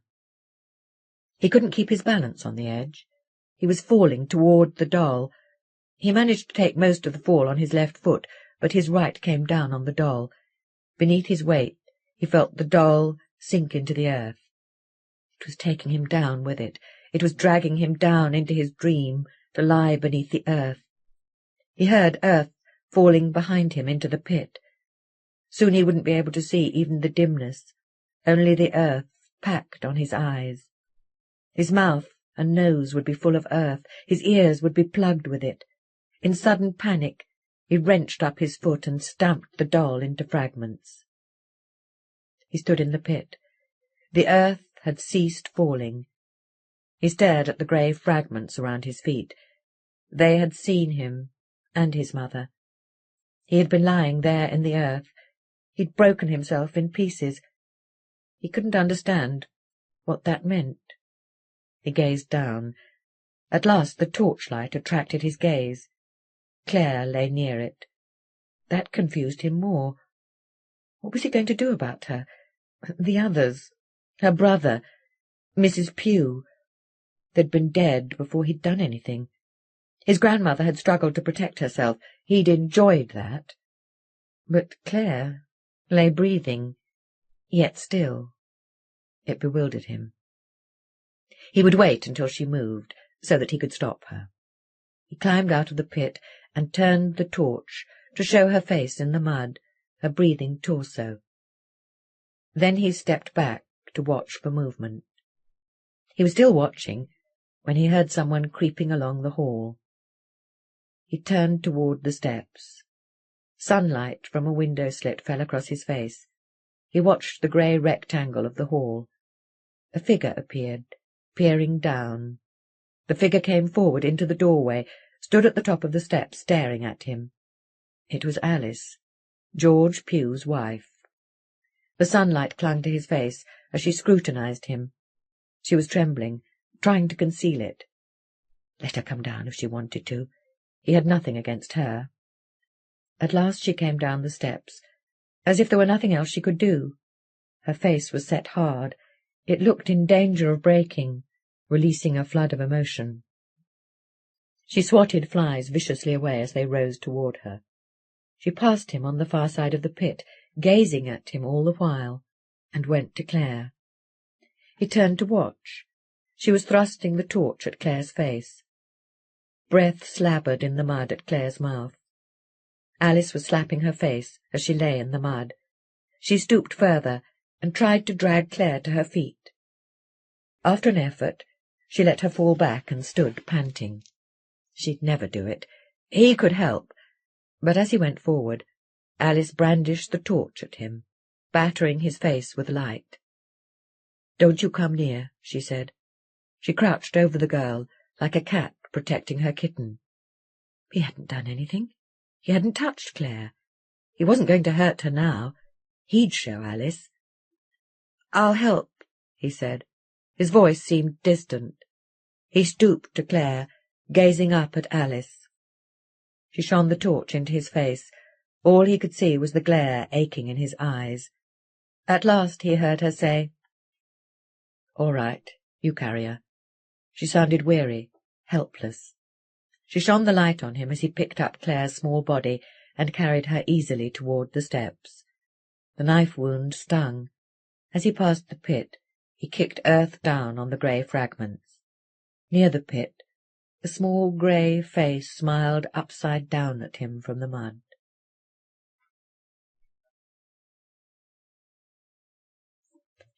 Clare's head felt brimming with liquid that swayed. Leather burned on her back. Her shoulder rested against metal. She felt painted with heat. She only hoped she wouldn't be sick. She opened her eyes. She was sitting in Ringo, outside the house. She was in the front passenger seat. Through the windscreen she saw Alice and Chris, standing on the pavement with their backs to her. When she saw Chris, she wound the window closed more tightly and locked the doors. Something touched her breast. The purse. Ripping her pocket in her haste, she hurled the purse out onto the rubble and screwed the window tight again. Then she sank back against the hot leather. She felt faint. She just wanted to rest. Alice and Chris stood aimlessly. They glanced, unseeing, at the fall of the purse. Alice's bicycle leaned against the yard wall. Through the glass, Clare heard Alice chattering. "I rang Clare at school. I wanted to meet her, to tell her something. I thought it might be best if she heard it from me. It doesn't matter now. They told me she was looking for you. I thought she'd probably come here." Clare could tell she was talking so as not to think. Alice fell silent. At last she said, "Chris, will you come with me?" "Where?" he said dully. "To the police station." In a voice in which there was no life at all, he said, "Yeah, all right." A lorry left the corrugated tin wall, flashing sunlight. The sun hung near the grey house. Alice stood irresolute, now that she had charge of Chris. There was movement down Mulgrave Street at Prince's Avenue. A tiny George had appeared there. He was hurrying toward the house. Edmund appeared behind him, small as a doll. He looked as if he were trying to call George back, gesticulating. Clare watched Edmund see Chris. He halted. Then he ran. He ran past George toward Clare, growing faster. She watched him grow. She wondered whether Chris would see him. "Shit, no," Chris said. Some life had returned to his voice. Alice glanced where he was staring. "It's all right. I'll talk to him," she said. But Chris had already dodged into the house as if it were home. He ran along the hall, peered up the stairs at a sound up there, wavered by the doorway to the cellar. Clare realized he was afraid to go into the cellar to hide. That distressed her in a distant, generalized way. The sight of Edmund, looking about quickly as he reached the house, then stooping to the gutter for the metal bar she'd carried out of the house, seemed closer, at any rate, her revulsion was. "Call the police," he said rapidly to Alice. "I'll make sure he doesn't get away." Clare saw Chris glance into the cellar as Edmund ventured toward him. Suddenly Chris wasn't there. He dodged into the cellar, and immediately she knew he'd gone to get the spade for a weapon. She was hardly aware of clambering out of the car to see what would happen. She was almost glad to reach the house for support, even the support of the oozing walls. Alice and George were murmuring together urgently and hadn't noticed her. She stumbled forward, doing her best to hold her head steady on her neck. She was almost at the cellar before Edmund turned and saw her. "Go back," he hissed. "I'm handling this." And Chris appeared on the steps behind him, raising the spade. She couldn't warn Edmund. She didn't know if she would have if she could. He must have read something in her eyes, for he whirled, just as Chris swung the spade to chop him down, swung it with such force that it tore through the low ceiling. Plaster rained down, turning Chris's hair and shoulders grey. Clare heard wood splinter and a creaking. The spade had lodged in timber like an axe. As Chris wrenched at it amid the dusty rain, the splintering and creaking increased. "Get out of there!" she wanted suddenly to cry. "Try that with me, would you?" Edmund snarled. "Get down there where you belong." He drove the iron bar into Chris's stomach as George and Alice came into the hall. Chris doubled up, kept hold of the spade. A last uncontrollable splintering, and the rotten timber gave as he lost his footing on the steps. A plank and its burden of broken glass came ripping through the plaster overhead. The plank caught him on the shoulder, flinging him backward into the mud. For a moment that seemed to be all, except for the creaking, louder and more ominous. Clare wasn't sure if the ceiling of the cellar had begun to sag violently, or whether that was just the way she felt. She wasn't sure if a smooth, pale face had appeared at Chris's shoulder as he floundered, stunned in the mud. Perhaps one of the stones had. Surely there were no pale arms to go with the face, no arms reaching out of the mud to embrace Chris. Then the rotten floor gave away overhead, and a wardrobe that she took at first to be a coffin came crashing through the plaster onto Chris. She saw him break and writhe, saw him die. She felt nothing. When Alice reached Edmund, she slapped his face as hard as she could. The hall walls clapped. George stared at her, bewildered. Then he looked up towards the cries of panic. In their midst a baby was wailing. As Alice saw Clare begin to shake and came to hold her, he went upstairs.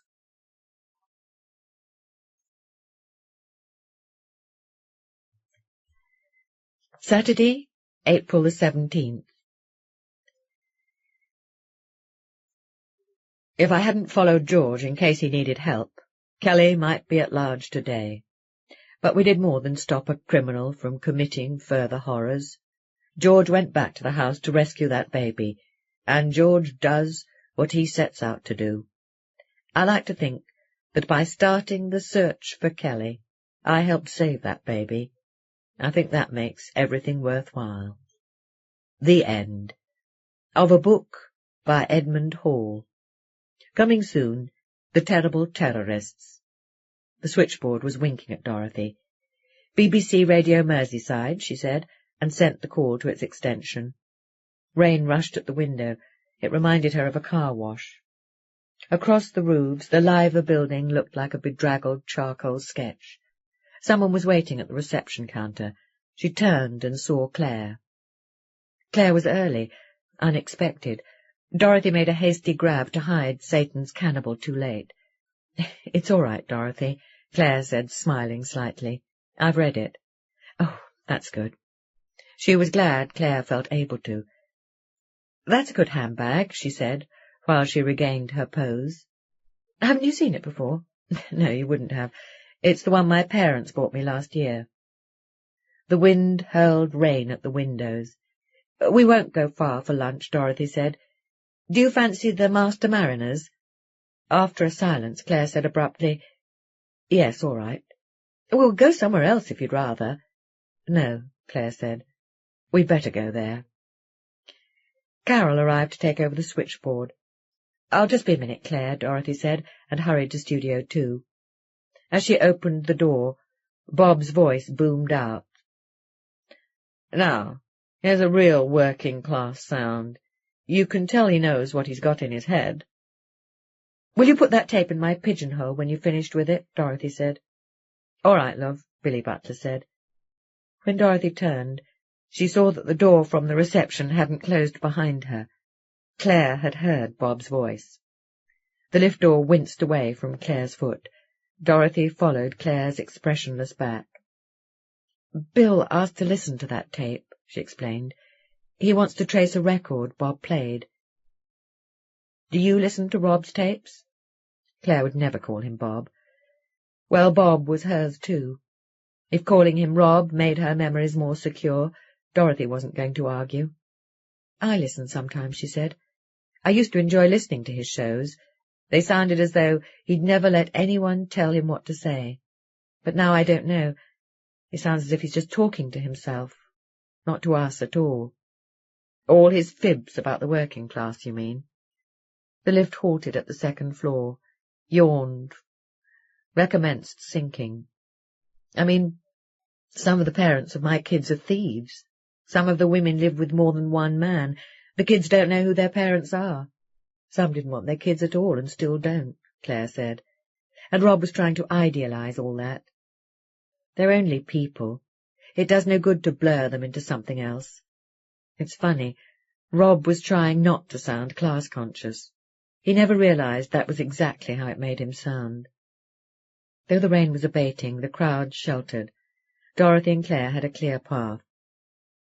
Puddles bubbled with the last raindrops, as if the pavement were full of fish. I'll tell you what annoyed me, Dorothy said. Some of the things Edmund Hall says. I never told him. All that about how I put up with Bob's artistic temperament, that's silly. Bob just didn't want anyone to know how unsure of himself he was. He didn't like my knowing, that's why we had rows. But I still loved him. Puddles frowned at a breeze. Jigsaw pieces of window display glided beneath the water. In Williamson Square, the cloudy sky tossed and turned underfoot. A man with a handful of pamphlets came at Clare, but she eluded him, almost running. "There's another way the book's unfair," she said, as they entered St. John's precinct. "To Chris." She had never mentioned Chris before. "How unfair?" Dorothy asked. Chairs sat in windows, waiting to be bought. "Edmund makes it sound as if Chris was just trying to trick us," Clare said. "Edmund never liked him. But Chris never really lied to me, and when he did lie, it wasn't deliberate. He couldn't help himself. It was that thing in the house." "Do you think so?" "I know so, Dorothy." People gazed through plate glass at a mute newsreader, multiplied by televisions. He was red-faced, green-faced, grey. "Edmund mentions the doll of John Strong," Clare said, "and all the dolls they dug up later, but there was one he never saw because it was broken. It was Chris's mother, and him coming out of her. Chris broke it," she said, moist-eyed, "because it would have made him kill me." They crossed the balcony above the market. Dorothy gazed down at the stalls. "Oh, look at that dress," she said. But Clare hurried ahead, as if she hadn't heard, into the restaurant. Dorothy followed. She chose a plate of salad. Clare was staring at it. "I'm on a diet," Dorothy explained. But Clare kept staring, then she looked away. She was certainly in an odd mood. Today she'd been walking more naturally than Dorothy had ever seen her walk before. Now she was stumping to the cash desk like an old vagrant woman tramping the streets. Dorothy was wending her way to a booth when she saw Tim. He was collecting the scripts into his briefcase from among the things that crowded his table. A bowl with a tide mark of soup, a lone chip on a plate, a poetry anthology. "There's Tim Forbes," she told Clare. "He does our poetry series. Shall we sit with him?" "I don't feel like meeting people just now," Clare said curtly. "I must introduce you sometime. See you, Tim." At her call, he glanced up from poking contents into his briefcase. He brushed his flopping hair back ineffectually with one hand and smiled so widely that she suspected he'd forgotten who she was. She slid into a booth overlooking the street. The escalator carried fresh tiers of shoppers upward constantly. "You all right, Clare?" she said. "Yes, perfectly." But her tone wasn't. She sounded as if she thought Dorothy had been matchmaking. Perhaps even that she'd known Tim would be there. Dorothy made to tell her how wrong she was, but it wasn't worth the unpleasantness. In fact, she would like to see Tim married. He seemed gentle and rather lonely. Dorothy searched for a change of subject. "Oh, something else in Edmund's book," she said. "He says Bob caused all our rows. That isn't what I told him. some of the people I used to invite around that I knew Bob couldn't stand. Well, Bob was right. They were terribly posy. I only kept inviting them because he said I shouldn't. I never see them now." Clare's expression made her falter. She was staring, as if she'd just realized she had lost something. No, it was worse than that, as if she'd seen there had been no reason at all for her to lose it. She looked as if she were about to speak, then her lips pinched shut. Obviously she didn't want to talk about Bob. "Is George Pugh's cinema still going?" Dorothy said. "Yes." "Does he still put on films for your kids?" "Yes," Clare said even more abruptly, and filled her mouth with food, leaving no room for conversation. Wasn't Dorothy supposed to say anything at all? At this rate, she might as well have stayed at Radio Merseyside and eaten sandwiches, and not got wet either. It wasn't just that Clare disliked to be reminded of Bob. She hadn't minded before, when they were walking. But since they'd reached the restaurant, Clare had been increasingly unfriendly. Deep down, Dorothy thought it was simply that Clare didn't like her very much. She never had. She'd always held herself back from Dorothy, had been inexplicably wary of her. But she'd never been as bad as this. Now she seemed to be doing it deliberately, to want Dorothy to notice, to make Dorothy feel somehow guilty. This was the last lunch she would have with Clare, Dorothy decided, and the last time they'd arranged to meet, if she had her way. She'd been kind to Clare, because of all that woman had gone through. Well, Clare had had her chance. A sudden glittering beyond the window distracted Dorothy from her growing anger. Sunlight had flooded the city. A bus was passing, raindrops trembling on its roof. The sun scattered a rainbow among them, pinpricks of brilliant colour quivering in the wind. Clare watched too, and when the bus had passed, she continued staring out of the window. Dorothy glanced where she was looking. It was an old cinema, now a chapel. The marquee said, "Come to me, all you that labour and are burdened, and I will give you rest." After a moment, Clare's reflection in the window came clear. 2 enormous tears were running slowly down her cheeks. At once Dorothy felt in control again. This was a situation she could handle. "What's wrong, Clare?" she asked gently. Clare's face stayed on the glass, a silent portrait of misery. Her shoulders began to shake, her mouth opened loosely, and Dorothy heard her sobbing. She turned back and forth on the seat, trying to hide. "What is it, Clare?" Dorothy said. "Oh, everything," she said indistinctly. "It goes back so far." Dorothy was about to respond when she caught sight of the clock. "Look, Clare, I'm sorry. I've got to go back to work in a minute.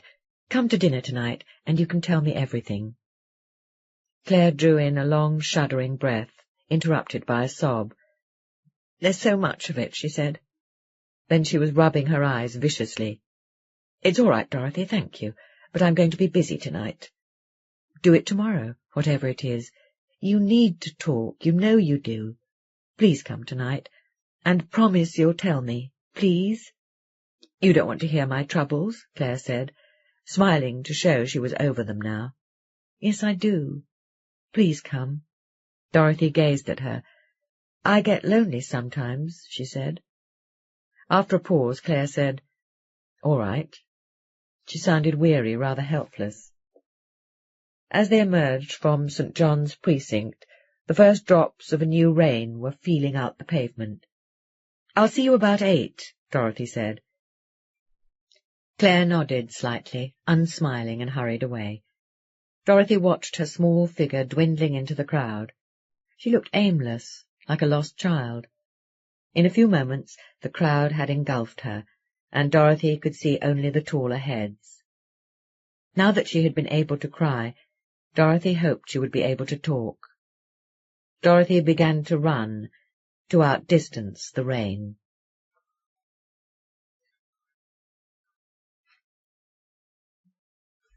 That is the end of The Doll Who Ate His Mother by Ramsey Campbell. This book was produced by the Royal National Institute of Blind People, 105 Judd Street, London, England, in 2010. registered charity number 226227.